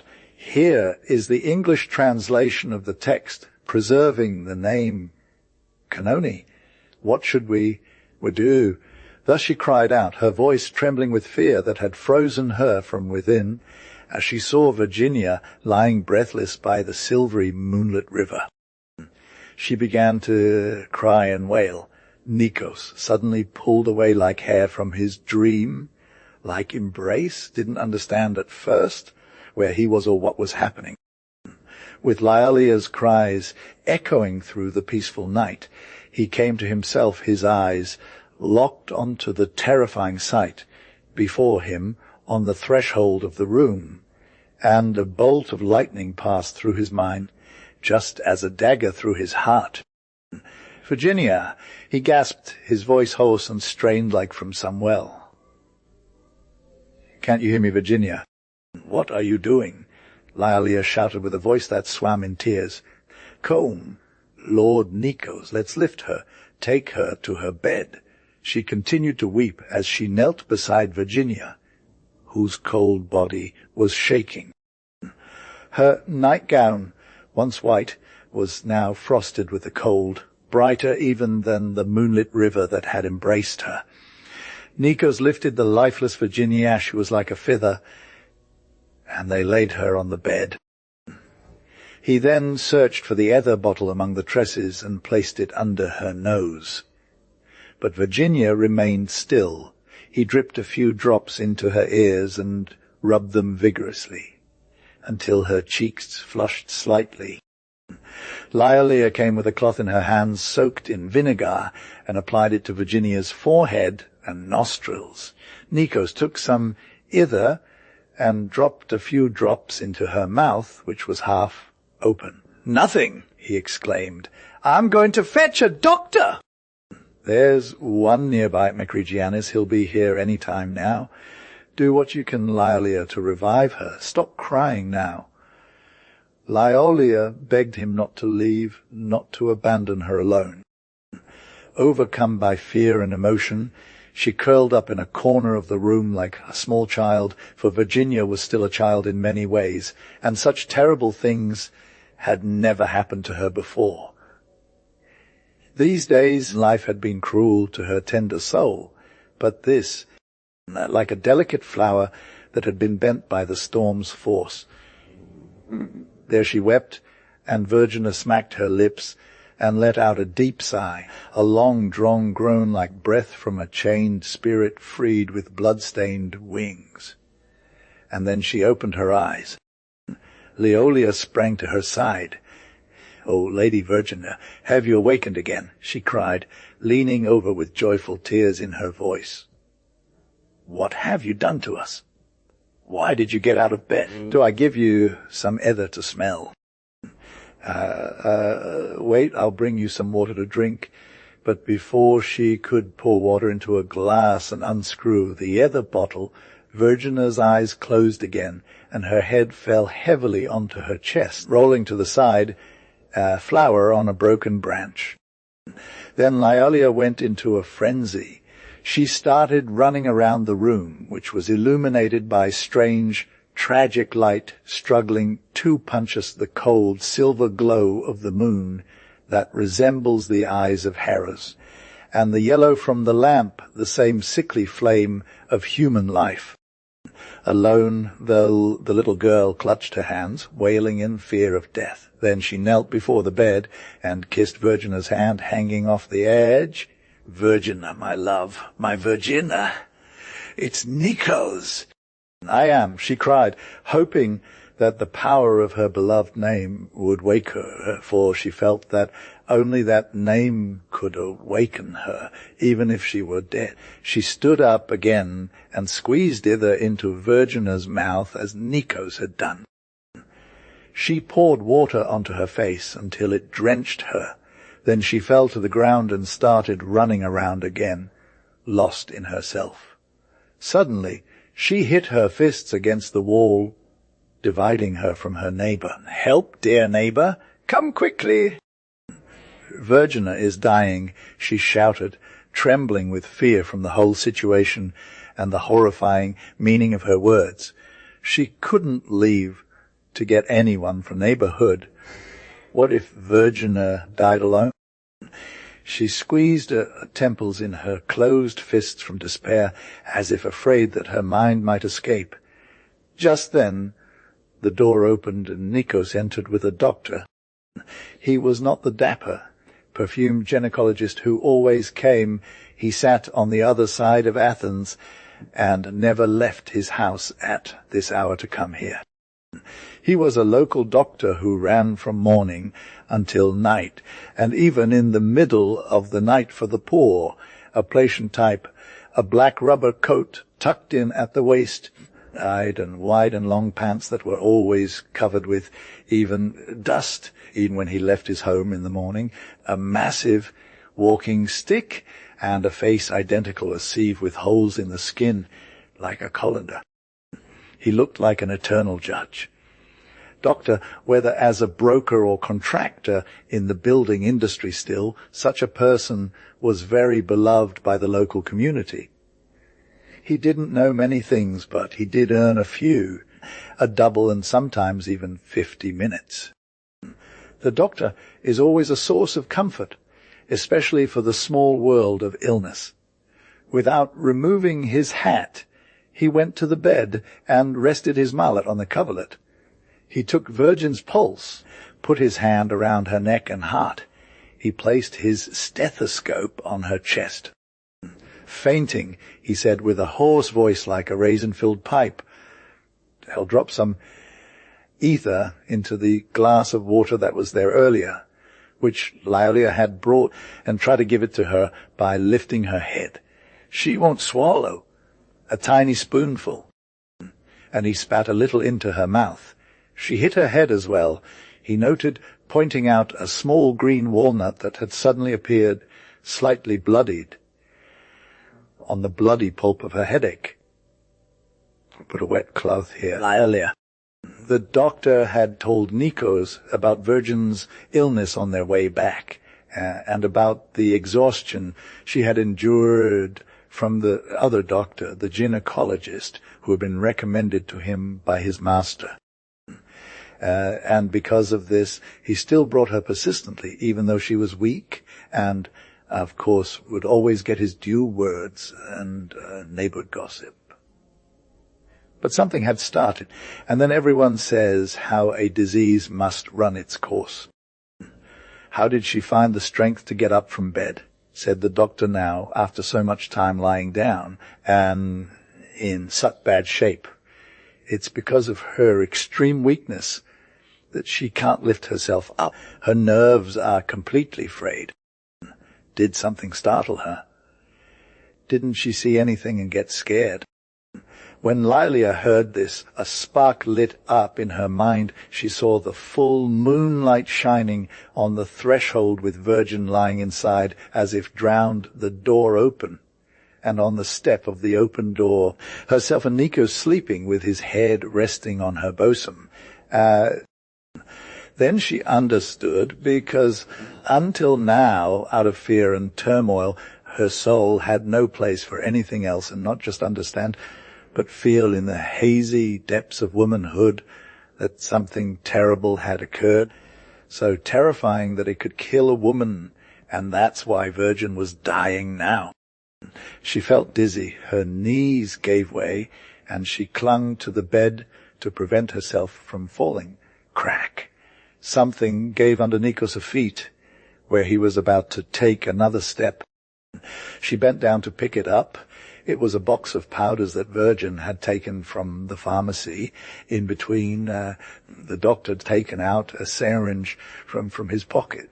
She was burning the needle on the glass of her lamp. "How did the box end up here?" Nikos asked Lyolia. "He left it upstairs." Lyolia stood bent over the bed, speechless, gazing at the doctor with wide eyes, filled with unshed tears. Her chest would occasionally rise from quiet, unpredictable shudders that made her jaw and lower lip tremble. Thus gleams the moon behind mountains after rain and some summer nights. From rebellions you don't hear. "Here, doctor," she said, handing him a hypnotic. Maybe it bothered her. "We started yesterday. She wasn't sleeping at night fully. The doctor said it's mostly wakefulness that weakens her, so he wrote this for her." "Nonsense." "Very bad," the doctor replied. You see, now the drug keeps her in this position. What does it say on there? Just a number. Where's the prescription? He was told they had it at the pharmacy. The doctor opened a little jar and touched his tongue with some of the contents before pressing his lips together. Just wait, he said, filling a syringe with ether. Come here, little one. He instructed her to open her shirt and wipe the area near her heart with a cloth. Oh, doctor, will you pierce her heart with that needle? Lyolia cried out in terror, ready to start wailing again. Don't be afraid, he replied. I'm not going to hurt her. He gently inserted the needle, just a tiny bit from the outside, even less than a bee sting. A bee! A bee! Was it a bee that wanted to sting her? Lyolia thought, suddenly seeing the field of flowers before her new doctors, so sharp and clever, give injections into the arm or leg. He said this while inserting the needle into the yellow skin of Virginia's skin and bone. Nikos shuddered, watching. I give them closer to the heart, and I know what I'm doing. Then he covered Virginia and sat down in a chair to monitor her. Just then the door opened, and the neighbor, Chazanopilina, the widow of a court clerk, entered with her eldest daughter, who was quite thin. The elusive one, as she called her. The old woman was always old and ugly like a witch, but the new one had no such flaws. In fact, her physical condition remained intact. As they say, keep what's in your home, leave what's in public. What a neck! Like some sick turkey with its white nightgown button missing. What droopy bags under her eyes!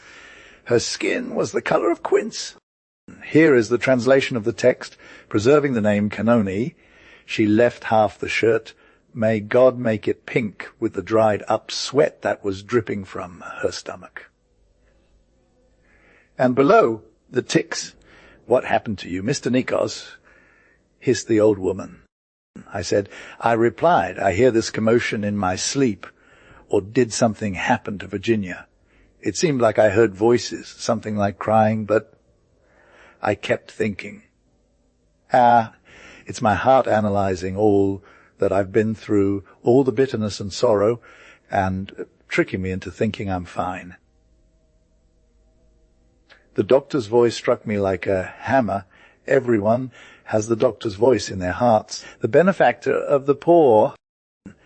Instantly, Babika mine understood first. She, my dear, hears even the grass growing. Mother.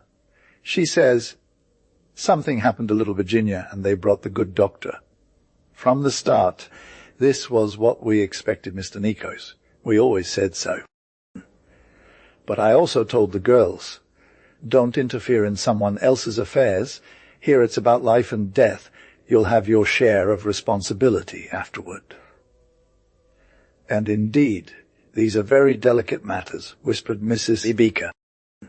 What does little Virginia have, doctor?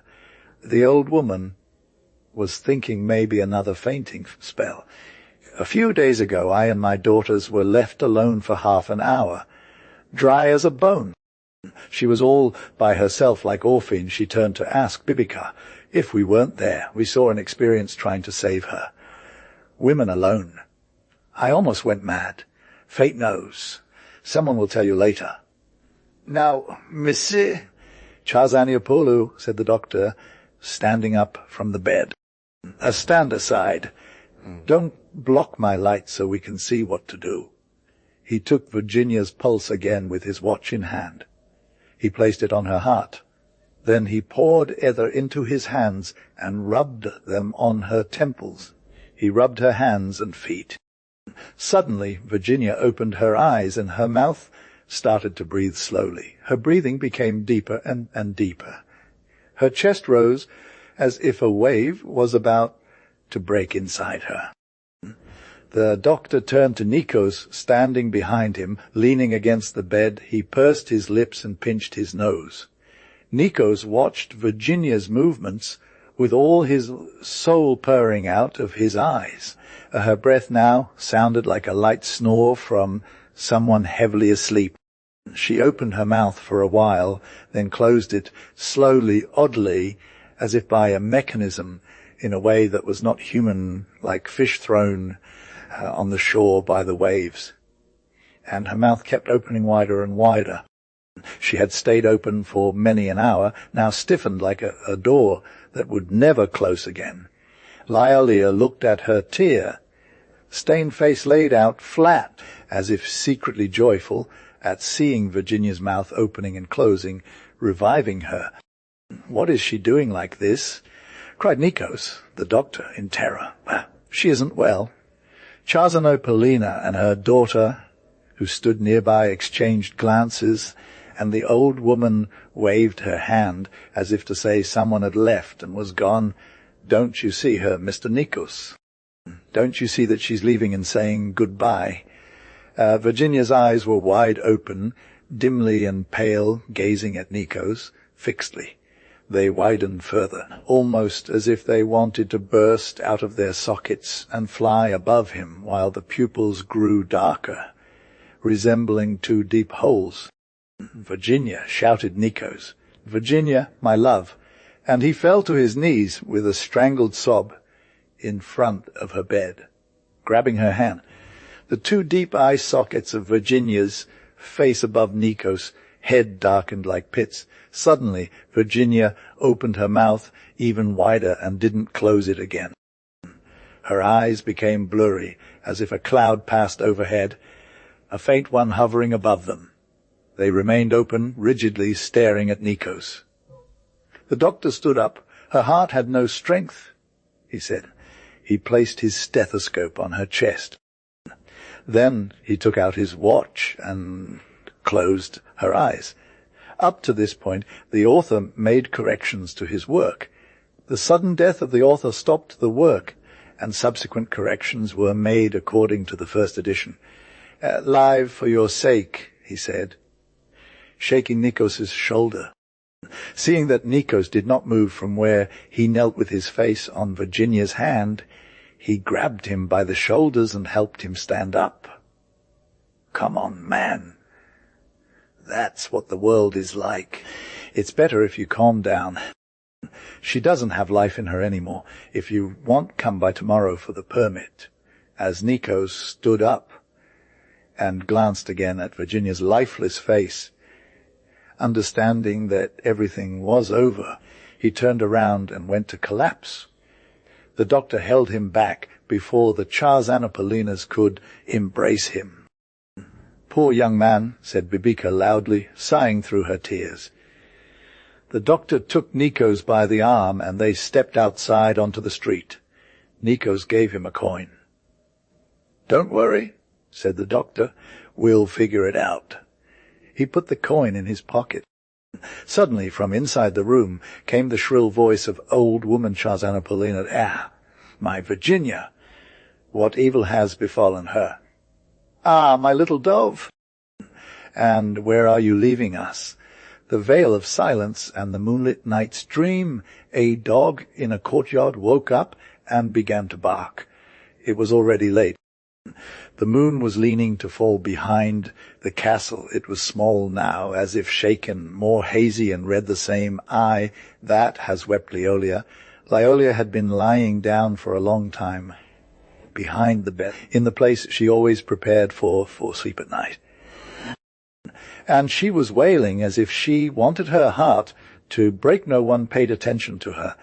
They lifted her at 3 in the afternoon with the cross and the fan-shaped wings, accompanied by 2 priests and a choir director. Another came tall and thin like a gypsy, with a black cloth over his eyes and mourning on his sleeve for the choir director, a glue maker who refused to leave, and so he walked forward, chanting in his own style, hoping to catch some solo at the end. How many women gathered around the corpse?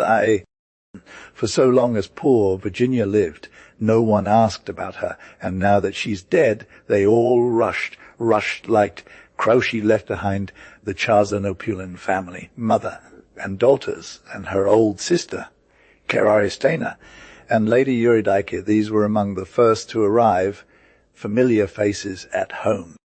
They stuck together behind the coffin as if they were relatives. Nikos was grabbed by his master, Priam, on one arm, while Pericles held him from the other side. All the children of the shop had gathered. There were also several friends of Nikos Dino, a wood carver too, who stood up and came from Vathia. Heracles, who worked at Dippel's saddlery, George Rodakis, the sculptor, and Andrakos, the under-steward in his uniform. Some people from the neighborhood came too, led by the fat grocer, Kiribapis. Mimas didn't come. Lyolia walked further back with Aunt Elengy, whose old eyes had turned into red raisins from crying for her little Virginia. She was still wearing the dress she had on when it first arrived, with a black beret on top and an old mourning hat with black grapes that Aunt Elengy took from their landlady, making her look like a grown woman. Leolia walked with perked eyes, bent under the heavy hat. A chaos reigned in her mind since last night. They brought a white coffin with golden coloured ribbons, paper roses, angels, and 2 hands clasped together from poppy leaves, nailed on top of the lid. The house filled up with women. Old Aristena and her daughters went in and out. They took her keys to make coffee and sugar. They pulled the bed, with the dead virgin in her arms. They left her there until Aunt Elenk arrived and took her in her embrace. She had nowhere to rest, nowhere to cry. How I despise these idle loafer types. Biapica said to another woman who was helping dress the Virgin with Eurydice. As if she's related, may God protect her, she continued. The Virgin, with a defiant expression and tears streaming down her face, refused to be still. Eurydice, from behind, shouted at her to calm down as she tried to escape their gaze, going out to hide in the courtyard. They dressed her in her wedding gown, the cream-coloured one, and placed the wedding crown on her back, a cruel joke. As they did so, Leolia re-entered, demanding attention.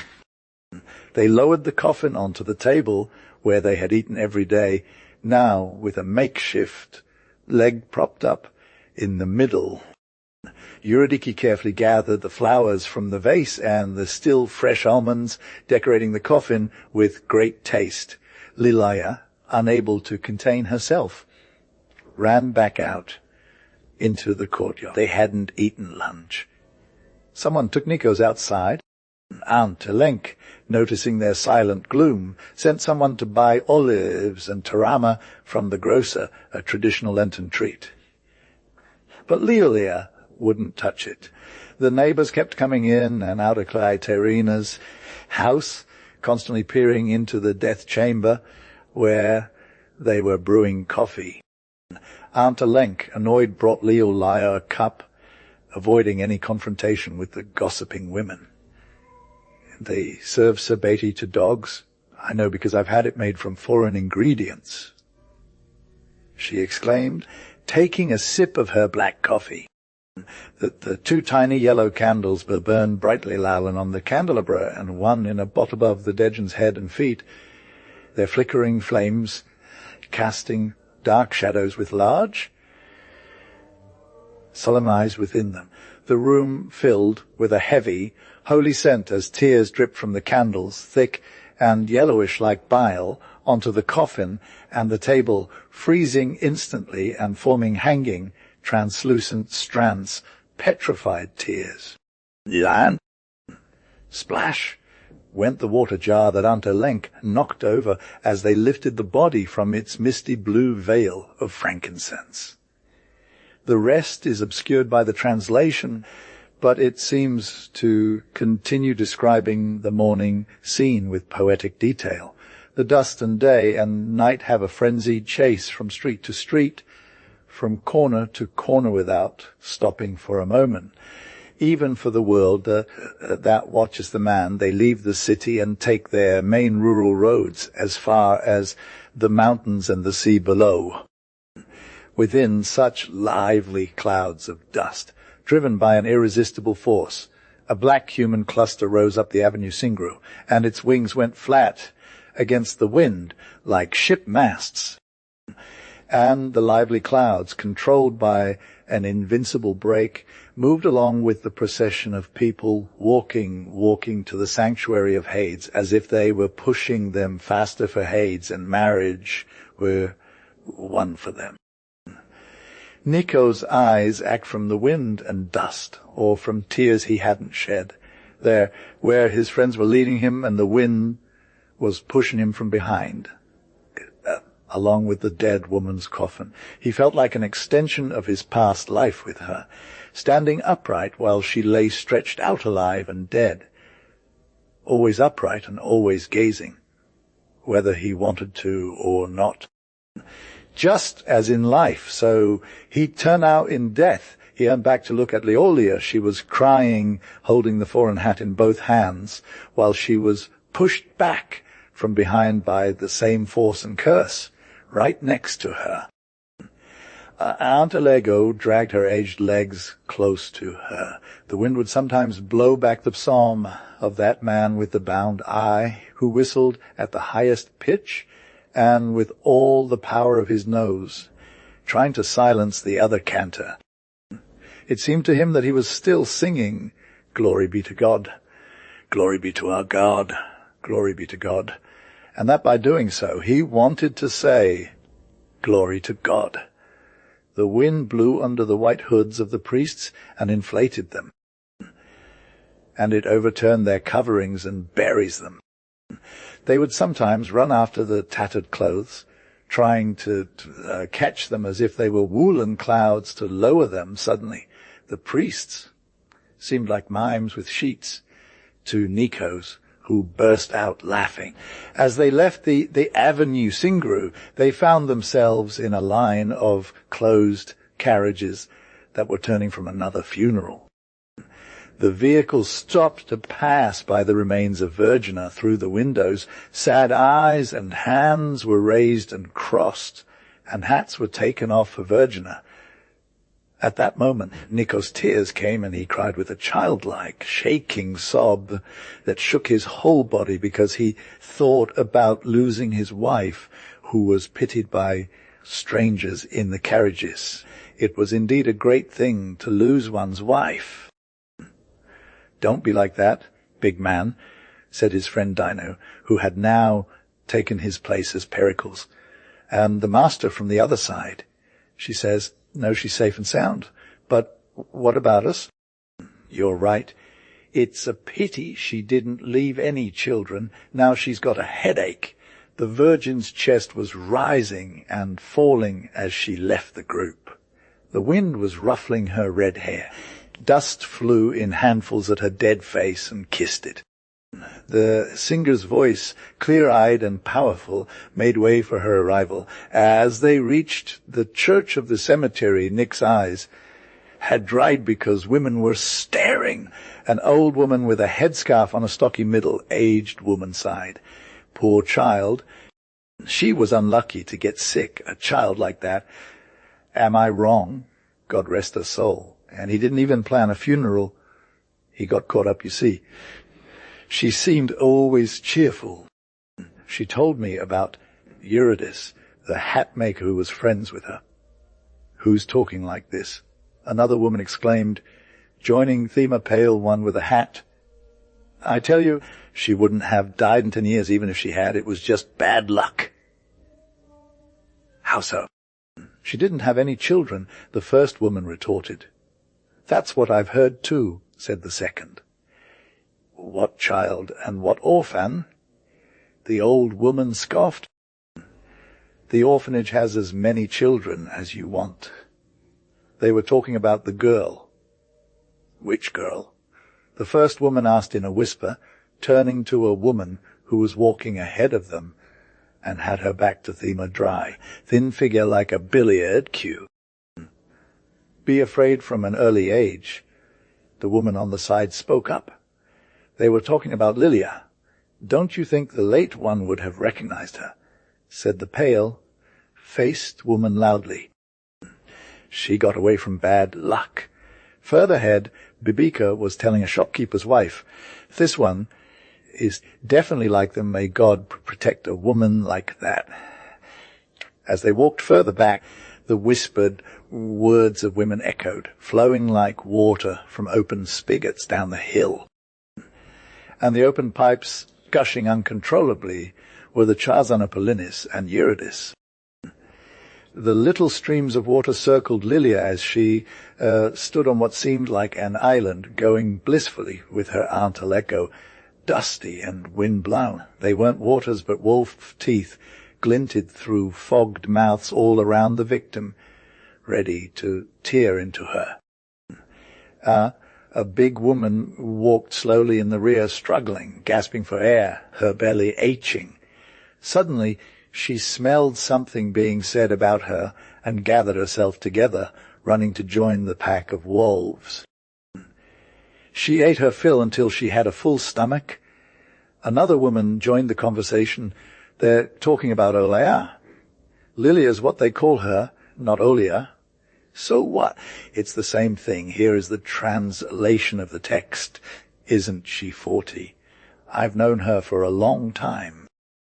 And to see what they were saying about someone else, that he's with both and has 2 kids, as the other one put it, by the time they got to the church, things had already gotten out of hand. "Oh, come, last embrace," the chanter whispered from his nose, a slight sound that emerged, flapping like a paper kite when it gains momentum all the way up to the dome with its moonlit windows, and then fell back down, flapping like a bat over the heads of the people in the bare church that echoed. The oldest priest, with furrowed brows, had put on a black woolen cloak that dipped where he was kissing her. They took Nick to kiss Vera, but he wasn't paying attention. Only when his eyes fell upon her red, wild hair, now dusty and tangled, did he remember the headboard of their bed where their heads touched, and the dead woman passed her fingers through his black, matted hair and stroked and combed a hand. Then his eyes welled up again. Aunt Elenko was sobbing with loud wails as she kissed. How sad is the cry of old age, like night rain, that doesn't expect sun or clearing. Lyra also went and kissed her, pressing her lips to her cold nose, which felt sharp like a knife blade. The women's argument. They buried her among the new tomes, near a pile of stones. A few wildflowers remained scattered around the freshly dug grave, covered once again by the earth. And they trembled in the wind.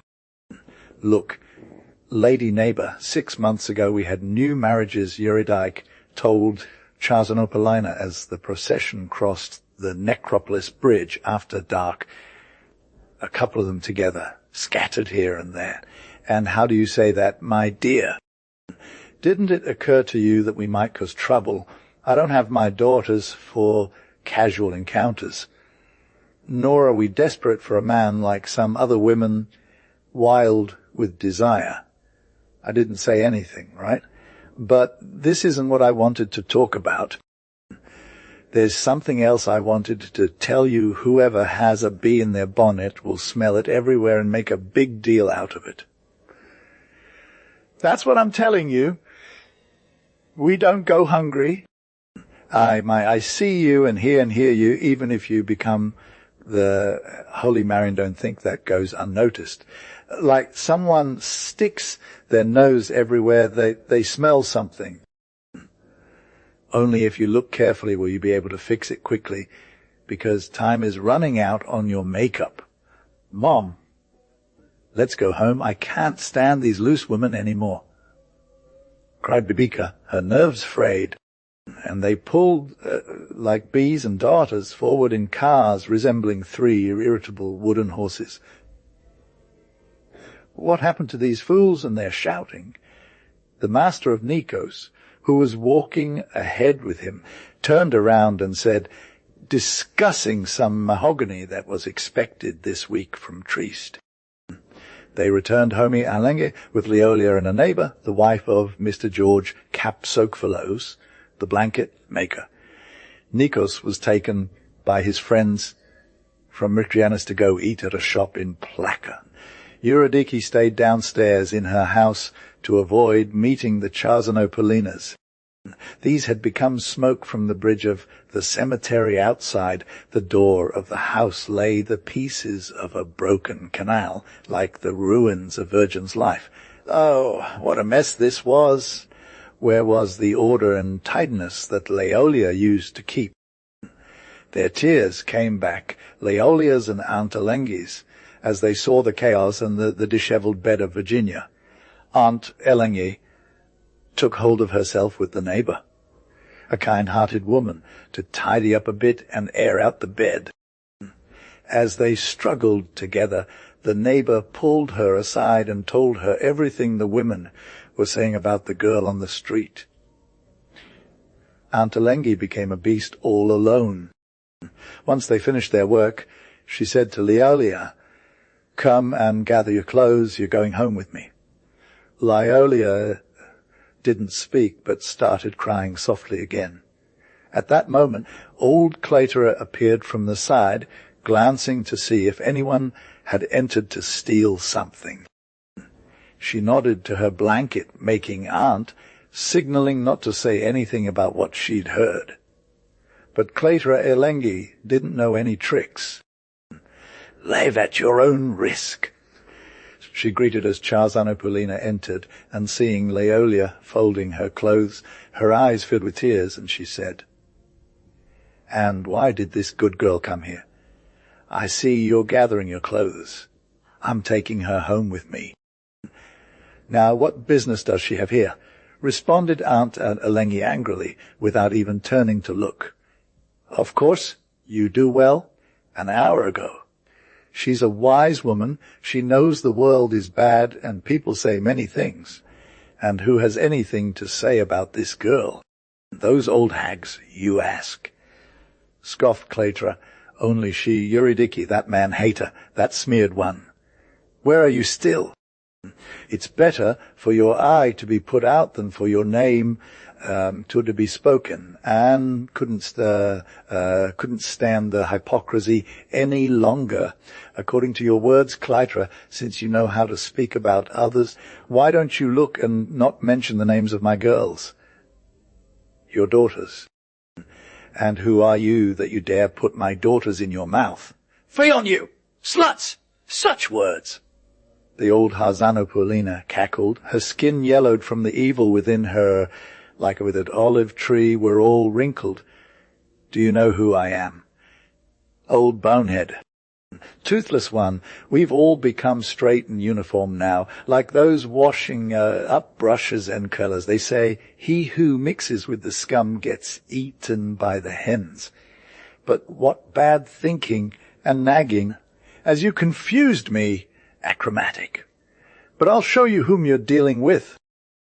And she burst out of the door. Just as she left, the door opened again, and Eurydice entered, come to see what will become of Leolia. Will she leave? Or stay? "For your sake, Keram dressmaker, did you say something about the girl?" The Keram control flew at her in anger upon seeing her. "Look carefully, poor thing, 'cause I'll pull out this tangled mess. You hear me? Share!" What's wrong with her? Did you go mad, old lady? As if you went mad to go see Papakis. What words are those? She humiliated us. Now she stands right there, your side friend, similar to similar, and dung on cabbage. That one, with both cheekbones, set fire to them. This is for me. Bring witnesses, as many as you want. Tell me what she was saying while we walk the dead. Karam Jorgana! She turned toward the blanket. Such a peaceful night. May you lose your crown and children. Tell me! What did Charzanopolina say? You were there too, right? How did it happen that Miss Nikos went out with the girl and they stayed overnight in Kalithia for flowers? These women saw them. They say, why, they walked around. And as soon as she found out, the poor thing, what had happened to them. Scoundrels, said Aunt Control, choked with anger. It's obvious. She went wild from evil. Leolia was hiding behind the bed and supporting her face in her hands. They were saying these things right before my eyes. Not to me, they wouldn't say. But they've made a hero out of nothing. Their pants never left their knees an hour earlier. She says to catch the boy in their net and light candles all day long, no good day for anyone. I know what I'm saying, everything was ready, and the unfortunate one told me one day with her lips quivering. Oh, misfortune. Suddenly, Hasanopolina enters again with her 2 daughters and her sister Aristada to help. How God brings about great things from little. She had been simmering for a while, but now she has exploded. What shouting? What curses? What hair pulling? What was Homer's heroes before these women fighting here is the English translation of the text, preserving the name Canoni above, nail with chest, with cheek, tooth with flesh, kick with belly. If Charzanopolinas and Eurydice emerged alive from this women's brawl, it was because some new Greek deities of gossip and backbiting came to their aid. They did their part, especially Aunt Eligius, whose punches, as they came straight from the ship, didn't let up, always hitting lower like the Homeric plebeians around heroes. Lealia ran out onto the street with her screams. Women in courtyards, having heard the commotion, rushed to their doors. Some, driven by curiosity, even climbed the hill straight to the front of Charzanopolina's house. It had already gotten dark. Charzanopolinas and their ally made a tactical retreat, as they didn't want to be seen by prying eyes, valuing their dignity highly. Their misfortunes, to see how they slipped away from the door to hide in their own homes. Eurydice also came out victorious, but her victory was a source of sorrow and silence. Nothing remained on top of her head from what she had endured that morning. They placed her in the center, with her female friends gathered around, and they took her down the hill with haste, as she told them without breath, using her hands and her scalped head, whatever was left to her. Aunt Eligius, shaking all over from anger, grabbed the trembling Leolia by her bag and locked herself in the room, giving the key to Kera's Georgiana, the heartbroken, to give to Nikos when he came. Shortly after, Nikos arrived, accompanied. He found the door locked. As he was knocking, a neighbor handed him the key, and everything was explained with a simple eyes and no. Nikos felt bad that Leolia left without him seeing her, but he didn't reveal this to his neighbor or friends. Nikos spent close to 10 days alone in the empty room. He didn't fully visit Aunt Eligius, due to his embarrassment over Leolia's actions, which had been heard by others. He ate outside at a shop on Plaka with Dino. Old Charzanopolina asked for the key each day, so her daughters come and make Nikos' bed neat. She wanted him to tidy up his little room. Nikos didn't want to prove anything about what had happened and gave them the key. Slowly, they started bring Nikos out, a painful good morning here, behind the iron fence, a rosy smile there, a glass of quince syrup every morning to sweeten his childlike mouth. Old Charzanopolina always had a young man in her heart for progress and honor, and every so often she would tell him about forgive Virginia for her misfortune in not receiving such a wonderful man that God granted her. And she would fly from one place to another because of Lolia, who it was better if she never came at all, not because she believed these things that those false, divided old language woman Eurydice said, but because you give them an opportunity.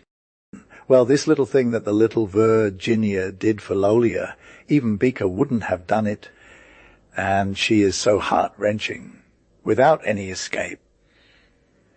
Whatever the case may be, the home always needs a person with their head above them to know the master's passion. And ha! She would burst out laughing when she remembered what they said about Lolia, that Mr. Nikos was going to take her as his wife. They told you something. For good. To Mr. Nikos, let some time pass first, so that bitterness fades away. He needed a girl with education to be his companion, for some advice, whatever happens, not to feel ashamed to take her anywhere, to know how to raise his children. These are now luck. Nikos smelled them. And just as he did, the desire for Lolia was reignited within him again, and let the Charzanopolins talk and weave their tales, only because by doing so the desire for Lolia burned within him. Eurydice from the other side also grabbed hold of him and began to scold him about the 3 crows, singing them songs about their bad luck, that they supposedly killed Virginia with words and magic to trap him in their web. She also spoke of Lolia's misfortune, but with the same careful words as the others. And as she waved her whip, she gave Nikos a look, dropping a pencil into the spoon to pour it into the water to see your fate. He understood from this side too, Nikos. And with these things, just as before, the desire for that girl ignited within his heart again, longing and yearning for Lolia. He was alone in the room at night. He slept on the bed where Virginia had died. Only the first 2 nights did he sleep outside with Dino. Every so often it seemed to him that he saw the little hillock that Lolia's body made under her blanket, right in front of the bed. He would see again the plain after flowers. He felt the warmth of her breast like a feather on his own, and her breath at his mouth like the haze from hot bread. Her voice would enter his ears again, that unforgettable voice beneath the almond trees, and the same sweet fire ran through veins, loosening his limbs. In just 10 days he went to his Aunt Allegra and took Lolia back home. The mournful song. How did he manage to convince Aunt Allegra and leave Lolia? Did he tell her he would make her his wife? Or did he want the girl to go with him? As news spread in the neighborhood that Lolia had returned to her dead husband's house on the 9th day after her passing, women stepped outside their doors, covering their face in shame. The Charzanopolinis huddled together, afraid their eyes might be stained by the sight of her beside them. Eurydice twirled around like a snake chasing its tail. Only Lady Georgina, with a heavy heart, came to see Lolia and Aunt Ekrend. Rarely even she did. Nikos wanted to take another wife, but he owed 3 months' rent and couldn't leave until he secured some money from his work. Lolia is now married to Nikos. Her life took a new path, her purpose changed like a sung melody. Life is a song that fades, a river flowing. How does a stream that originates from a mountain flow silently and melodiously, pausing to watch the sun gently meandering across the plains, conversing sweetly with the flowers greeting it, and suddenly plunging over the edge of a cliff into a deep, sleeping lake, disappearing into its steering depths? How does the song of the soul yearn and take flight, rippling wildly above the ropes and peaks of pines and above the yellow grass, like a field of wheat, and suddenly a cloud passes in front of the sun of life, dimming the song and making it heavy and slow as the voice falls to its knees. Thus did Lolia's life From the moment she stepped back into her bedroom where Virginia had died, fall into a deep slumber. Her soul grew dark as if living within one of those cloudy nights, still and drugged, bathed in a faint light from the drowned moon. And so, for 7 months, her life remained shrouded in this darkness, under a perpetual cloud weighing heavily on her soul. This cloud was Virginia's shadow, and just as clouds part here and there, revealing the moon traveling sadly and silently across an empty sea behind silver, airy mountains that themselves are but more shadows. They closed in on her and suffocated her, that's how. Even during the few times her soul stirred from its slumber, it would flicker with joy or sorrow. Even this moon of her soul, like another sky, was always for her the face of Virginia, so pure since he had deceived her atop the little hill. It was summer outside, it bright, sun everywhere. Deep, glistening blue across the sea sent refreshing breezes each afternoon, tangling clothes hanging in courtyards. Fruits, songs echoing through the night in the streets that opened like a frail embrace to the moon's silent sleep, its silver glow. Flowers, bird melodies, vast clouds like 3, masted ships with white sails like old tattered rags, resting on mountain peaks, and sometimes like dragons and ancient gods, thundering over Panitha and Metos. And despite all this, Lyalia, not just Lyalia, but Nikos, two lived together as if in a cellar, burdened by a low ceiling pressing down on their heads and heavy air filling their chests. From that night the moon had deceived her. Her soul would not be illuminated again. No matter how tightly he held her in his strong arms, she was now entirely his, entirely hers. With all the fire he could muster, he pressed his lips to hers. Ah, that bed! Virginia's horrible bed. Even Nikos didn't experience the same silent joy from Lyolia's rosy flesh that had consumed him before. He left her memories behind him in the fields, like an endless floral scent, and they overflowed within him even more intensely during the first 10 days after he stayed alone in his room alone with his longing. He most felt the heavy darkness weighing down on Lyolia's soul, understanding that his own heart was lead, and that an ash fell upon it from the flames of youth. He started staying out late at night, drunk, sometimes even violent. He often fought fiercely with friends and acquaintances, most frequently for Lyalia, who would regularly say something to him. And he would lash out at her with harsh words and shoves.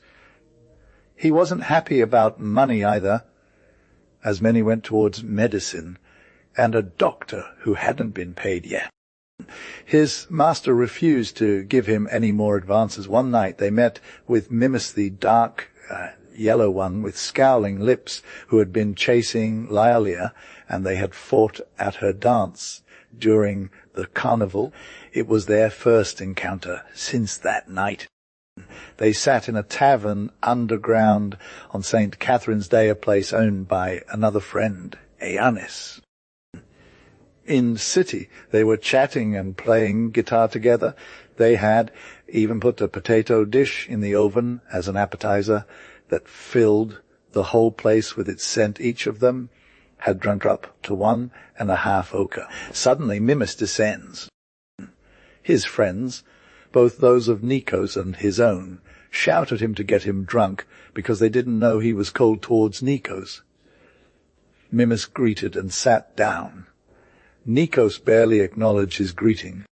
The friends started telling Mimis about Nikos' bad behavior, how he stole a girl like cold water in just 1 month's absence, with 5 fingers of sorrow on his hat, and now keeps her locked up in his room because he fears she might run away. They were drunk and talking nonsense. Mimis paled, as usual, when he got agitated, especially about a girl. Maybe her name is Lilia. That sounds like it. said someone from the group. Who was it who told us this before? Things went very badly for Mimis. He remembered everything. Perhaps he was still dreaming that someday he would meet Lilia. No great philosophy was needed. He laughed mockingly. Nikos swallowed dryly, while he accepted words about Lilia from others. Those from Mimis were poison. Just as everyone raised their glasses to clink, Mimis turned his cup upside down and threw it out of his hand. They all gasped. Friends jumped on them, and some other soldiers joined in from the back. They had their own quick party at this tavern with some puffy little songs. Scapanicus in the key of my. And they sang it to each other. They caught Mimis by 4 men and took him outside, because his anger was scary as always. When Nikos returned home that night, he was drunk, but as he was about to speak to Lilia, just for nothing, he raised his hand and hit her across the back, knocking her down far away, and groaned for a long time without being able to breathe. She was one of those glances that the moon of life cast upon the cloudy sky of her soul. And she took her life's song in a different way, even deeper hidden, like underwater on the sun, under high, stacked times that suffocate the cry of the cricket below them, casting bright shadow, and falling is the blonde noon, and she sleeps. This is how Lilia was now sitting for hours, motionless on a chair, with her hands loose on her apron, as if she were sleeping with her eyes open. As he suddenly stopped where he was working and closed his eyes in front of him, with his gaze inwardly, as if he could see some mystery deep within her soul that terrified her silent life, but which she feared might wake up from its sleep. The terrifying days now passed like a dream, fleeting, swift and slow, endless within the same perpetual dream. She walked and worked at home, speaking softly and fearfully to Nikos. She gazed upon the sapphire blue summer sky, sinking into it as if into a sea, and vanished. Sometimes when clouds crept along the ridge of Mount Hymettus, she saw them as slithering reptile emerging from the sea to catch a glimpse of her, and she would scream in terror as if within a dream. And when evening fell, she saw stars in the dark twilight sky, eager to be seen, with brilliant cold eyes like those of Virginia, and some were glowing red. Under a full moon, she closed her eyes tightly to avoid seeing it, but it awoke her involuntarily, as if being pulled by hands. And then she looked at it. It was Virginia's face always within it, the pale one with crimson hair, and she saw her with terrifying eyes deep within her own. She sometimes fainted, staying there alone, until she came to again as if from a dream.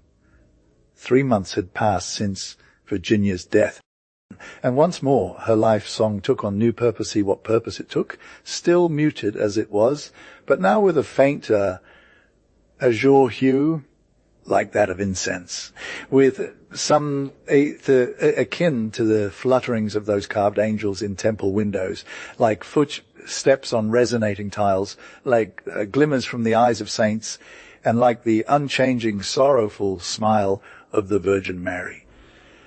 Nikos saw Loli's condition advance, her shrunken, delicate body that strained against its tight dress, weighing down her open middle, with her stomach constantly heaving, her sweet floral face like a pressed flower now flushed red, fading sometimes from cravings and longings, and her eyes snow like stars dipped in cloudy dreams.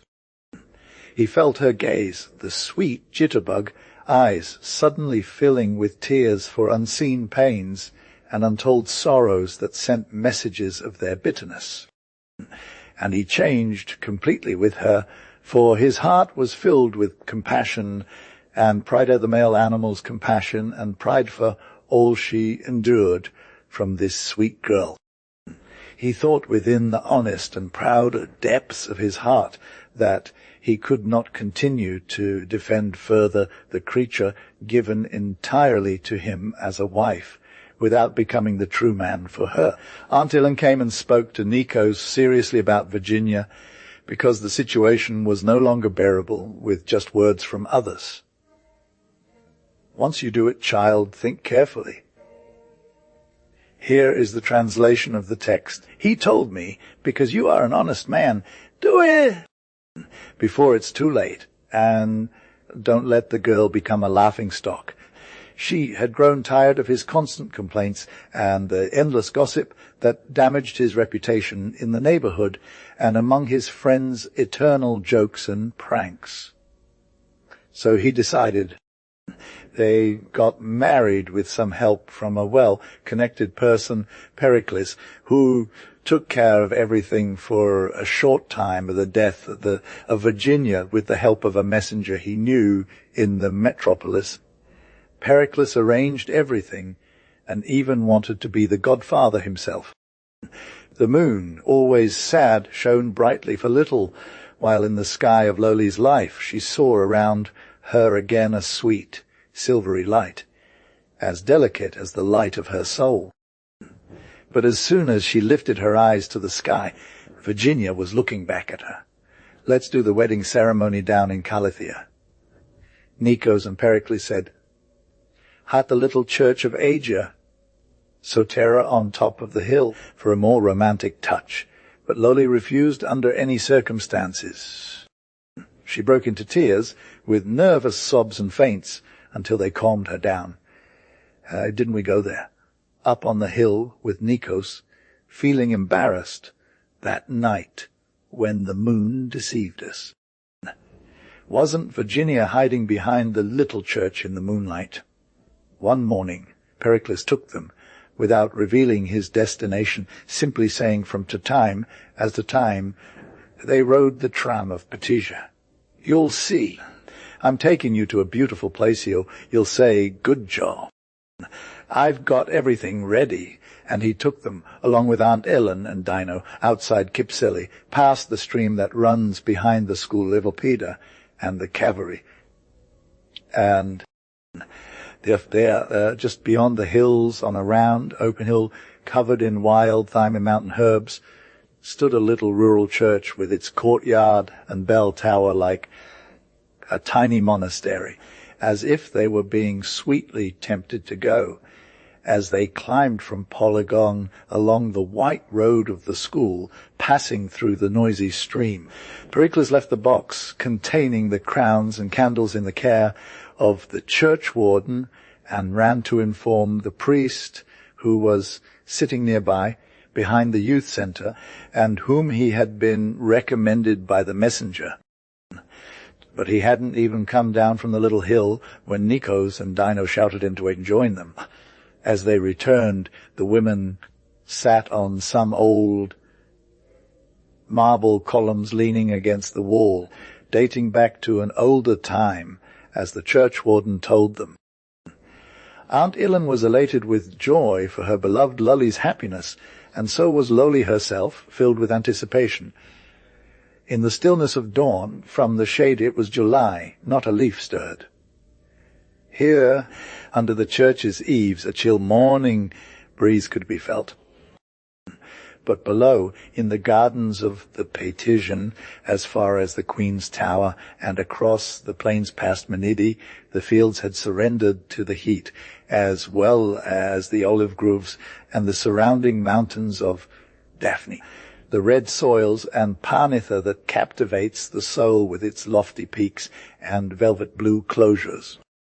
Athens itself, overflowing with its myriad homes behind St. George and the Damsons, seemed to be embracing everything with a heavy blanket of pale yellow red, as if a flock of birds, once vibrant, were now struggling to fly.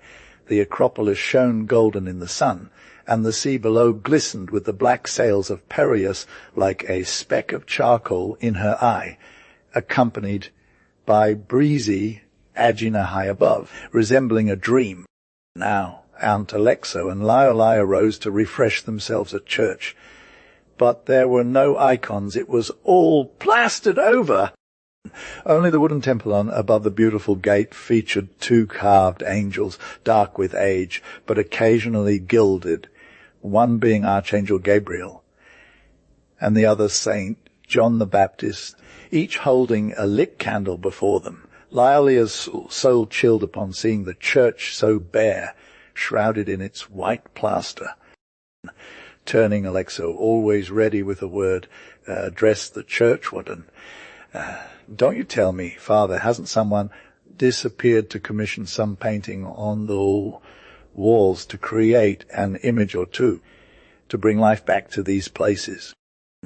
The plaster saints, the churchwarden, a little old man with a compact figure, wearing an overcoat that hung down onto the cold stone floor, green from its age, and lit up like the sky with candles, with something of a beard framing his ruddy face, and round glasses like a teacher's, took the women by the hand and led them into the sanctuary. He showed them a large icon of the Virgin Mary on the wall, the broadest in heaven, with Christ holding her in his arms, both looking intently and with celestial sweetness. Then he told them, with a hidden smile at their bewilderment, and a speech that made them feel as if they were listening to a deacon reading the Psalter, about how this Virgin Mary, unique in all the world, appeared of her own accord and was painted inside a chamber as a kind of ruin from ancient times. Then the church was built from oblivion under layers of plaster. Beneath the plaster there are holy icons, historical works by angels, as if the saints had descended from their heavenly thrones to stand in order and line up to the right and left of the throne of the all-holy Mother of God. For in ancient times, before the Templon existed, the sacred space was undivided, just as one Catholic and Apostolic Church. And the old churchgoer took to the road as if reading an ancient synodicon without noticing him. The 2 women listening to him understood, their mouths gaping wide, and his Aunt Alina occasionally checking her watch. He decided to tell them about the old story, why they whitewashed the church, and how it remained whitewashed, and that no one had restored it since Father Bouletis, who was the owner as his mother had told him, having served as his grandfather's household manager, the first founder of the family from Sphakia in Crete, who had bought this holy temple for 1,000 drachmas, and it had many cells with exquisite marble, because it was a respected monastery by the Turks through the wonder of the great-hearted icon.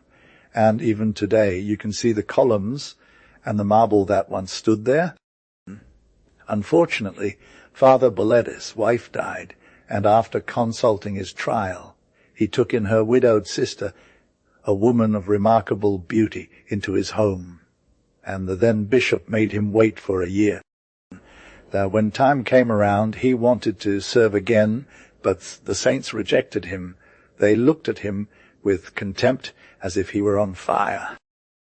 Saint Gregory the theologian, Saint Carolambos, and Saint Eleutherios each held up their heavy gospels to hit him. Saint John the Baptist raised his staff with a cross to beat him. Saint Mina, along with Saints Theodore, George, and Demetrius, drew their lances to trample and pierce him. Saint Catherine, Saint Barbara, and Saint Pelagia turned away from him. Then Satan advised Father Boletis again, because the elder father had completely dominated him, and he, under the pretext of renewing the temple, whitewashed the holy icons, Lord Jesus Christ.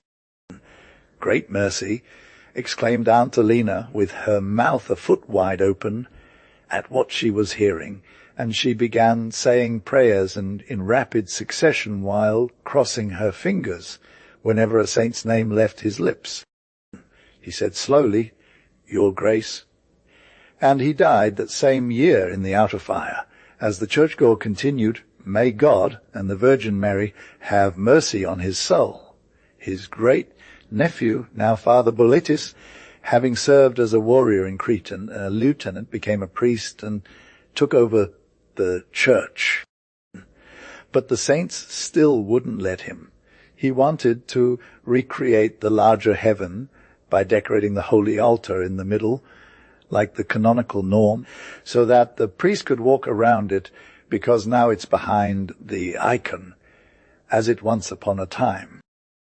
But Mother Mary did not approve. The best painters from Athens and all over Asia came, and from Smyrna, indeed, 2 monks from Mount Athos, renowned throughout the world, and having created and fled, their brushes broke into pieces, and the hairs fell off, the colours faded, and their hands bled as if cut with a knife. One of them wanted to scrape the plaster, becoming paralyzed on one side. "Lord, save us," said Aunt Elenho, trembling, and Lyoya fell upon her with goosebumps, casting fearful glances at the white walls. "Our church has very great saints," said the priest, deeply moved. "And do not be afraid that, because they are hidden under the plaster, they are not present everywhere in the temple paying for all, but rather they do not want to see human wickedness and turn away from the eyes of the world's unbelievers.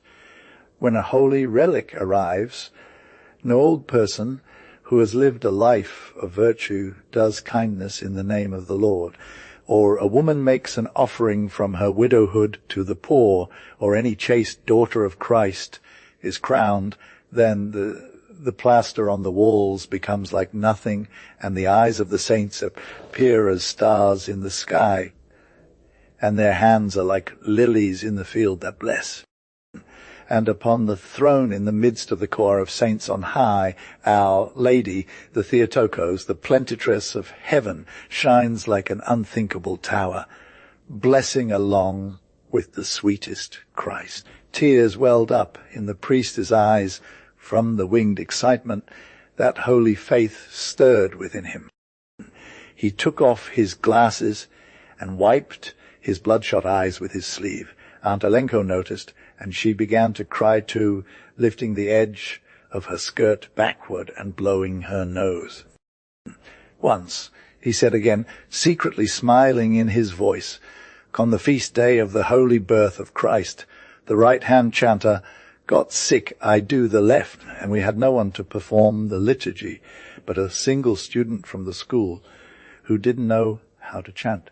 Suddenly the church filled with heavenly hymns, and the entire congregation fell to their knees, just as the pagan soldiers and the centurion did at the holy resurrection of our Saviour." Aunt Elenko listened, now crying out of joy, while Lyoya was frozen, overcome by an unbearable anxiety and a secret fear. The 3 young men with Father Boletis, a man tall as those above, with a long black beard all around his mouth, thick eyebrows like a crow's feather, and glittering eyes like charcoal, turned to one another. You would think you were in the threshing floor, there where the coronation took place, and Aunt Elenko cried out loudly from her emotion, seeing now the galling rope from the priest's stories. Lyoya was lost in herself, secretly glancing at the walls, hoping that the eyes of the saints might reappear or their hands bless. Oh, wouldn't it be better? They blessed her, yet they would have looked at her wildly like Father Bullet. She saw nothing but the white sheets of the walls. For a moment she thought she saw a black, garbed figure with a golden crown behind the dome in a corner of the temple, staring at her sternly, and her face was pale and motionless like that of the dead Virgin, and a cold sweat broke out on her. She cast her eyes again into the depth of the sanctuary, through the open gate of the templon, and saw the Virgin watching her, and the little Christ with indescribable sadness. A glance was all it took, like moonlight behind the clouds of her soul's sky. They left the church. Now a man and a woman, Nikos and Lolia, descended the hill and entered a hotel on Patricia Street with their whole company at the expense of Pericles' godfather. Then they parted in ammonia from Aunt Illen, who was all blessings and tears, and accompanied by the two young people, the new couple. They turned back into the midday heat, to Gargarata, to their home, to the terrible chamber of the Virgin. And once again clouds blocked the moonlight from her soul. The wax figure in 7 months. When Lolia lay on the ship, she suddenly felt pains. It was that, for her good fortune, and the pained soul of Kyria Georgiana helped her. She was her only friend, who held her like a mother. She took her in her arms as she sobbed and squeezed tightly with both hands her belly, and brought her to the chamber, and put her on the bed. In an hour she gave birth. Kyria Georgiana caught the child in her hands, that was born without breath, pale, like white wax, with its lips and toes and fingers stained blue, red. She hit the baby on its back and soles, shook it, and poured water on its face with her mouth. And as if it didn't breathe at all, she blew hard into its little mouth, and it sneezed immediately. Slowly it blushed like a white rose, just opening, only then did it live. It started to cry faintly as it entered life. Like a wax figure, it was bent, like a doll that would make a little sound if you squeezed it. My little girl, Lolia, but no matter what, may she live and be a housewife. She has nothing, only a slight paleness due to her premature birth. She wants everything warm and cozy as she grows, and she bathed the newborn in lukewarm water, ran to fetch her from the bathroom, then wrapped it up. In a moment she pulled some hair from the mattress and searched for something in the folds, finding her old Virginian combs. She tied them with the small clothes that Lolia had prepared some time ago, and laid them on the bed. Lolia lay in bed, wounded and pale, alone, without Nick knowing anything, without Aunt Alecto nearby, because no one expected this sudden event. She was so strong and healthy, until Kyria Georgiana arrived, having rushed home to get something for the labouring woman and her child, some cotton balls, some gauze, a little honeyed water, a handful of aniseed to brew for the child, which she had from her own births.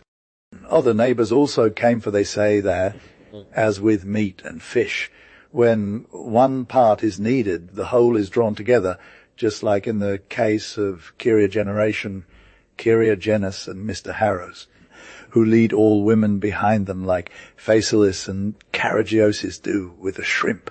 So these women gathered, none of them even stepped into Lolia's house. They suddenly appeared to show their usefulness in this situation, because you never know when God might need your help too. And they descended on the child. Each one had her own opinion. Oh, my God, it's a baby! What a cat is this? My eyes don't catch it. It's not alive. Baya, baya, baya, ba, they said, considering their fears and the heart palpitations with which it might have been born. Wait, when did Virginia die? It was March 12th. No, we're in October, the 12th. She counted quickly on her fingers. It's not even 7 months old. Do you understand now? The poor woman was still alive. Ah, what a misfortune she met. Look at those loose roof tiles, said an elderly woman, wrinkled and frizzy-haired. Same waxen doll. Another woman, short and pushing her way in, exclaimed as she stood on Kyria Georgiana's head to be seen, waxen doll. Well, who is this waxen doll? Waxen doll. Of course! It looks like the late Virginia. Here is the translation of the text, preserving the name Canoni Cole. She's the same. The Virgin, exclaimed an old woman with a magnifying glass. Beep, boop, beep. echoed the others, referring to the Virgin. "Look at her, woe betide you," said one. By God, notice her red hair. What does your eye tell you? She's got bones showing beneath her eyes." Lilia, on the other side, hadn't heard their conversation as Kera's Georgina had pushed the table away, and there was all of the child's belongings scattered above it. She felt a motherly premonition that something terrible was happening above her child, sensing the stares of the women passing over her body like cold breaths or sharp razors touching her face. She shivered from head to toe. Her heart had turned into a crystal.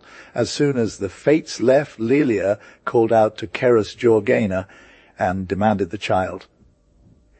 The latter brought it to her, now stunned by what she'd heard. Without question the women's whispers, Lilia gazed at the child, her eyes sinking into the waxen flesh, as if trying to extract some terrible secret they held. She scrutinized the pale face, grasping for the words of the women, the dark circles that discolored it. Suddenly a pale moon passed before her eyes, illuminating the child's face. And then she saw and understood and fainted. This glance from the moon was more terrifying than all the others. When Nikos returned home in the afternoon, he was jaundiced. The women had predicted his child would be stillborn or, at best, a weakling who wouldn't enjoy life, just like his deceased mother. Thus are such things the shadow of the departed lingers within the house as long as time Ham has not closed. Nikos kissed Lilia and tried to comfort her, but he himself sought solace. When he went to check on the sleeping child, motionless like a wax doll with its tiny fingers and sucking mouth resembling fake petals, he was frightened by its striking resemblance to the dead Virgin.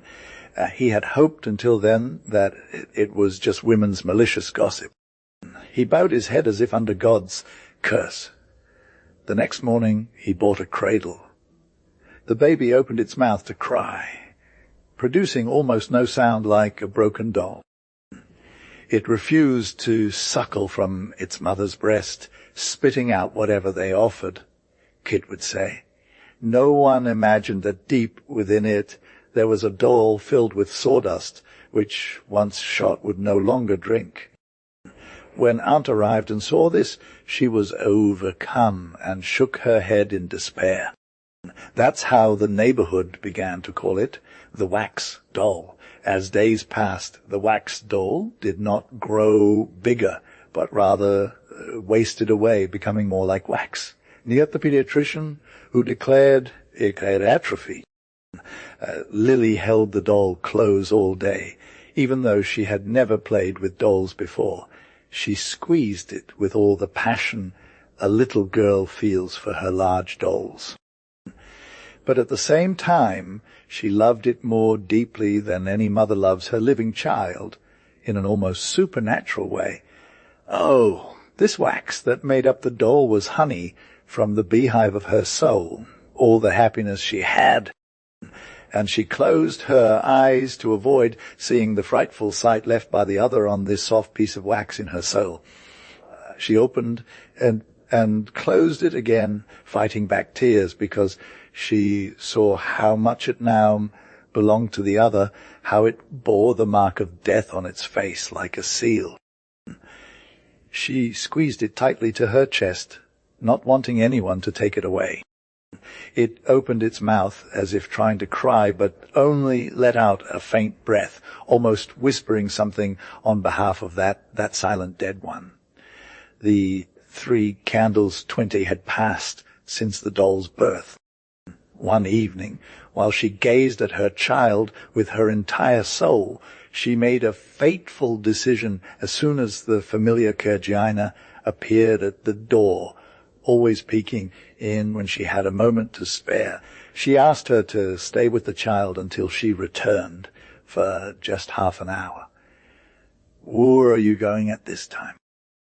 Unclothed and helpless, said Georgina, It's already getting dark. She didn't want to refuse directly. Then she pretended to go to a woman who knew about healing herbs for children, whom Anto had recommended earlier. She disappeared into a large box and went outside. Suddenly, at the cemetery passing by the church, she took 3 5-cent candles without going in because she was lost.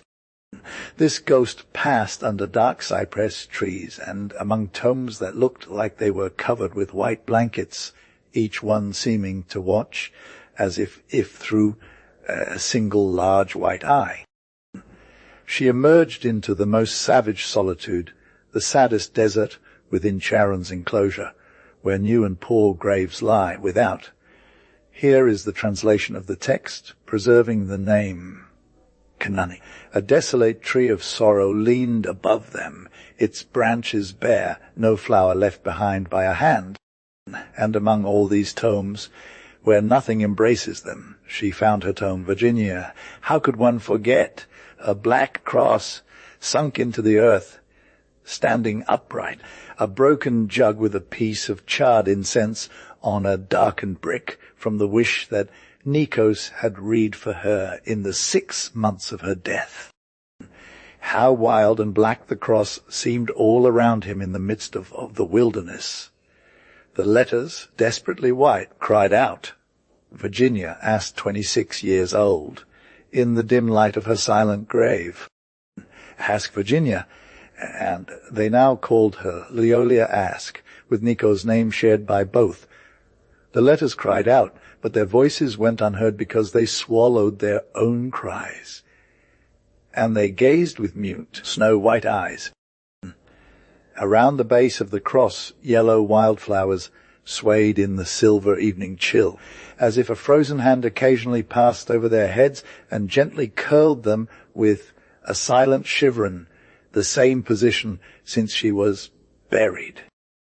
Leolia lit 3 candles under her hood and placed one, a flickering candle holder, further away on a grave with wooden bars containing a photograph of a young man behind glass, and dug into the soft earth, one for her child, one for Nikos, and one for herself.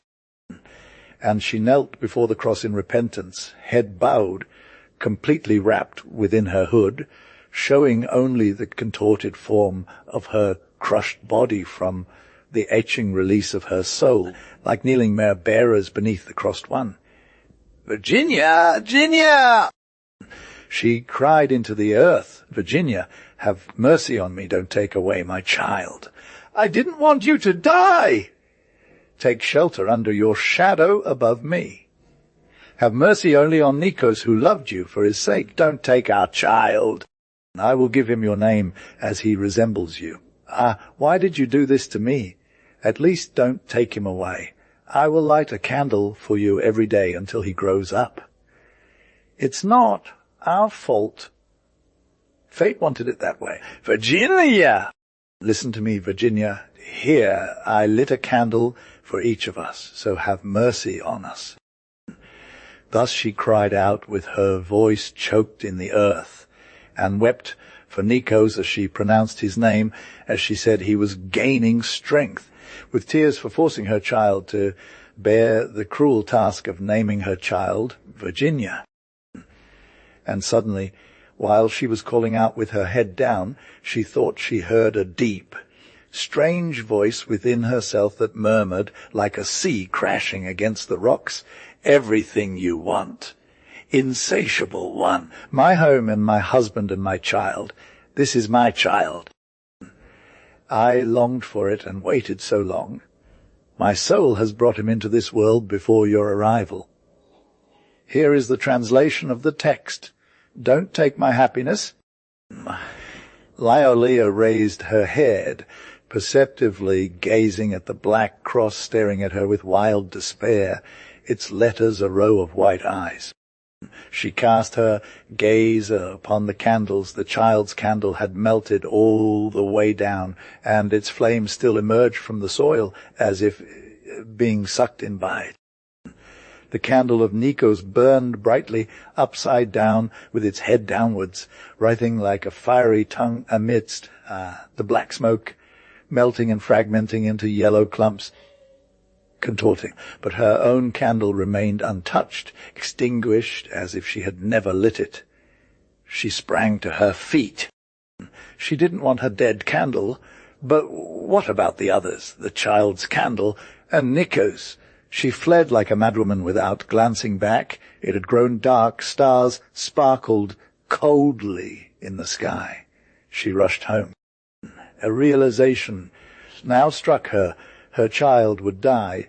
Virginia would take him away from her, since he was hers, and his soul was born of hers. Entering her chamber, she found it bathed in light from holy candles. Keris Georgina had brought the priest to baptize the child because she feared something bad would happen. A few women from the neighborhood had gathered, their hearts aching for who hadn't experienced such loss, and they ran to console each other, to witness and ease their sorrows. The baptism was over. "What name did you give him?" Lyalia asked, gasping for breath. "Happiness," the priest replied. "May it prosper for the good," Keris Georgina added. "I once had a daughter named Ftitsia, whom I lost last year. May this one resemble her." Lyalia cried, having decided to name him Virginia. "But now it's too late now. I know he won't survive." She took the child in her hands to kiss him, and at that moment his waxen eyelids opened, revealing upside-down eyes, as if looking at his mother through a veil, just like Virginia did. "I knew it. I knew," Lyalia cried out again, filled with terror, starting to shake all over. "The dead woman told me. She said, his candle. She sucked it dry." And the child, in a small convulsion, breathed his last. Lyalia fainted. Later, when Nikos arrived, she fell onto him, weeping uncontrollably, and remained there for a long time with her head hidden in his chest. With both her hands she felt his head, his shoulders, as if to assure herself that he was alive at least. This sole treasure of hers, Nikos, with teary eyes, stroked her hair. Here is the translation of the provided text, preserving the name, the Canoni, in a disc laid out with a white snow cloth, along with 2 oranges with clove sticks inserted, surrounded by a wreath of wax flowers around its waxy head with red silk hair. They took the waxen doll the next day to be buried. The disc with the doll was held by Pericles, the godfather. In front and behind came Nikos with Lyalia, Antelecco, Keria Georgina, Dino, and 2 other friends, and a couple of neighbors who could never be absent, like March from Lent. However, the Glossophagens were missing this time. If you didn't see the cross and the priest, you wouldn't say it was a burial. It seemed they were going to church for a burial, a lampada to any miraculous saint, some idol made of precious wax mixed with myrrh, and aloe for some divine redemption. That's how the disc looked, decorated with oranges and garlands, with the wax figures slanting inside. And truly the wax, extracted from their depths and from their soul's pain and longing. Nikos and Lyalia were now taking to place at the feet of the dead virgin, whose shadow was demanding justice. Lyalia had promised her a name for her child, and also a Canterbury day for his life, and now she was bringing her own child all the wax of her soul, a lampada to atone, to find peace, to take her shadow away from them. Golden blue was the midday of November summer, still held on from St. Demetrius' day. The air was light and filled with a soft sweetness, like a tired babbly's silly as laughter on sad lips that spring doesn't have. Lyalia was crying as she walked behind the disc, but her tears on her face shone like dew drops on rose petals. The men were talking to Nikos, lively but not laughing, when they placed the waxen doll in the earth. at the feet of Virgin's grave. The black cross they had seen as they came from far away watched them with an unshaken, fierce, and desperate gaze, as if it softened on the lines of its shape, as if a little bit of horror dulled. The sun was setting on it now, and so its darkness glistened that no longer looked black. The freshly dug earth smelled like when flags are torn. Yellow wildflowers at the base of the cross bloomed calmly and golden like stars, as if the dead within her tomb approved, as if her shadow smiled, and that smile spread all around. On their way back, they were all even happier. Laiolia's tears had dried up, and she listened to Aunt Aglaé talking. Here is the translation of the text, preserving the name, Canoni, Georgios, for a magnanimous act. He did not hesitate to cut 3 drachmas from his laundry because, as he said, he lacked 2 handkerchiefs. The small oaks on both sides of the Peace Avenue were filled with cool, almost green leaves like silk, freshly bloomed with the second spring. A cuckoo was nesting and chirping above the earthen embankment that accompanied the road from one side to the bridge of Elissos, from the blue rock of Kalirois. The sound of women washing their clothes could be clearly heard. Some goats were grazing on the hills grass, now filled with new flowers. In the middle of the road, a cock and his hens were scratching fresh, cut horseshoes, and the cock was cackling and shouting for each grain they found, inviting them to take a bite. Outside a small shop, some iron tables and chairs had been set up, and 1 or 2 people sat and drank. "Let's have a little wine by the foot," said Pericles the Stout. "Now the new wine has arrived." And he here takes the best sips because he says, before you go to the other world, grab a taste of the good stuff. Everyone laughed at Pericles' country joke, and no one refused. They all entered the shop and drank some wine. What wine was that? It felt like sunshine in their bodies. Laolia also had a sip, suggested by Nikos and Pericles as a pick-me-up, taking a tiny finger for herself. The Aunt Ellen's face, red and wide, now opened up like a paparuna at noon. They all left the shop, their steps now light and springy, filled with a secret joy. From his eyes, Nikos looked like some nights when the sky is completely clear and turns into glass. He was looking at Laolia's hair, which seemed to shimmer in the sun as it had never done before, and her lips that half opened due to the effort of walking, a deep ruby color. They saw the moon high above their heads when they reached home and said their goodbyes to their friends. Nikos embraced Laolia tightly and said, "May God's day dawn for us too now, my dear Laolia. When he gets some money in a couple of days, I am going to get you a bed I have in Adriarini, a white iron frame with legs, which no one has managed to move out of here. It's sure to come in handy. And finally rid us of this trouble." And Lilia, with her face pressed against the window, closed her eyes to catch a glimpse of that dream under her eyelids, not to lose it. Fate, having heard Nikos' words, said, "May tomorrow be a bright day for you too, my children, because darkness will fall again soon." The day passed. The next day, as Lilia waited for noon, the time when Nikos was usually late, and she had a secret joy within her that perhaps he had already gone to get the new bed, the door suddenly rang loudly, and oddly, that's how the door always rings when fate wants to come in, and Pericles and Dino arrived, along with a police officer standing outside. They were pale and frightened, their eyes darting every which way like birds flapping their wings. They took Lilia to a carriage that had been waiting at the beginning of the street, ready to take her Where Nikos wanted, they lifted her almost upright, as if she had been hit on the head with a club, not giving her time to properly understand what they were saying, their words chopped and broken. They asked her, almost gasping for breath, why Nikos wanted her out of the house. Which Nikos? She barely had time to throw a shawl over her head as her hands flew around.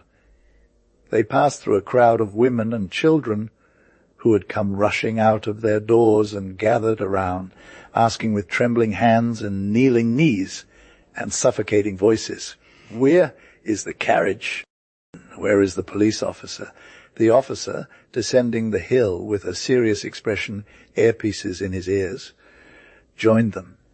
Pericles, on their way to town, told Laelia about Nikos. Laelia groaned quietly and shook from head to toe as if she wanted to leave both the carriage and herself behind. He told her again that they had beaten Nikos. Mimis, the scoundrel, who had been looking for an excuse all this time, as they had argued twice before, for no reason at all, at the tavern where the three of them, Nikos, Dino, and he himself had gone for a glass of the new wine on his toes. He said to her, "Live up to your word," about his first wife, and for the little bastard of his. Nikos raised his hand, and to Max he stopped. It was a vast courtyard filled with orange trees and tall cypresses, teeming with pale figures in their nightclothes, their hands bound, wrapped in cloth, limping like wounded ghosts barefoot in slippers. Laelia looked around with sightless eyes. Then came some grand stairs leading up to a room where she struggled, her small voice echoing as if it were her breath now, lifted by this and carrying her along. They walked her through long corridors lit by gas during the daytime, young men well dressed in hats on their heads and canes in hand, while others were shabbily dressed in long linen shirts. Everyone smoked and spoke loudly together, making space for her to pass by. Staring at her face, she found herself in a large room filled with beds, some occupied by other white ghosts, a few moaning loudly as she passed by. She then came across a bed at the far end, where Nikos lay on his back, his black curly hair wet and dripping from beneath white cloth bands, turning yellow like an altar candle. He was gasping, his eyes open, mouth agape, spitting out red foam. Two men in shirts helped lift his body with one hand under his back. As she drew near this bed where Nikos lay, her eyes widened in disbelief. Why was he lying here? What were these cloth bands constricting his head? What was coming from his mouth? Suddenly, Nikos leapt up and fell heavily to the ground. She opened her eyes as if trying to throw something over him, wanting to emerge pure from within her gaze, falling upon his body. She saw a gigantic moon of black, red that seemed like the fiery tongue of a candle lit for Nikos in the tomb of Virginia. The same flame that consumed the wick now raged and soared into the sky. The colossal red, black moon plummeted towards her from the heavens, pinning her to the ground. A woman, perhaps, said a young man dressed in linen to others nearby as he passed by. Here is the translation of the provided text with the name preserved as Canoni. Laelia stood before them. "I can't believe it. She's a little girl. That's what she'll be. Nonsense! Where do they find these rascals to steal our best catches? These are the kind she wants. If they manage to catch any of us, they'll immediately say, 'They'll take you,' and there will be the brother with his knife out, and father behind the door. A small price to pay, though. She will be easily consoled once she sets foot on this path," said a young doctor with a glimmer of hope. On Gargaretta the women remained huddled in a dishevelled clump, looking towards where the carriage had disappeared. I didn't send him, Lady Eurydice, declared Harzanapaling, her old enemy. Such a tragic end for this Nikos. I never liked that child. You're right to say so, said Eurydice, and stopped, see, Harzanopaling lady, that mischievous little wretch, to decimate an entire family, woman, man, and child within a year.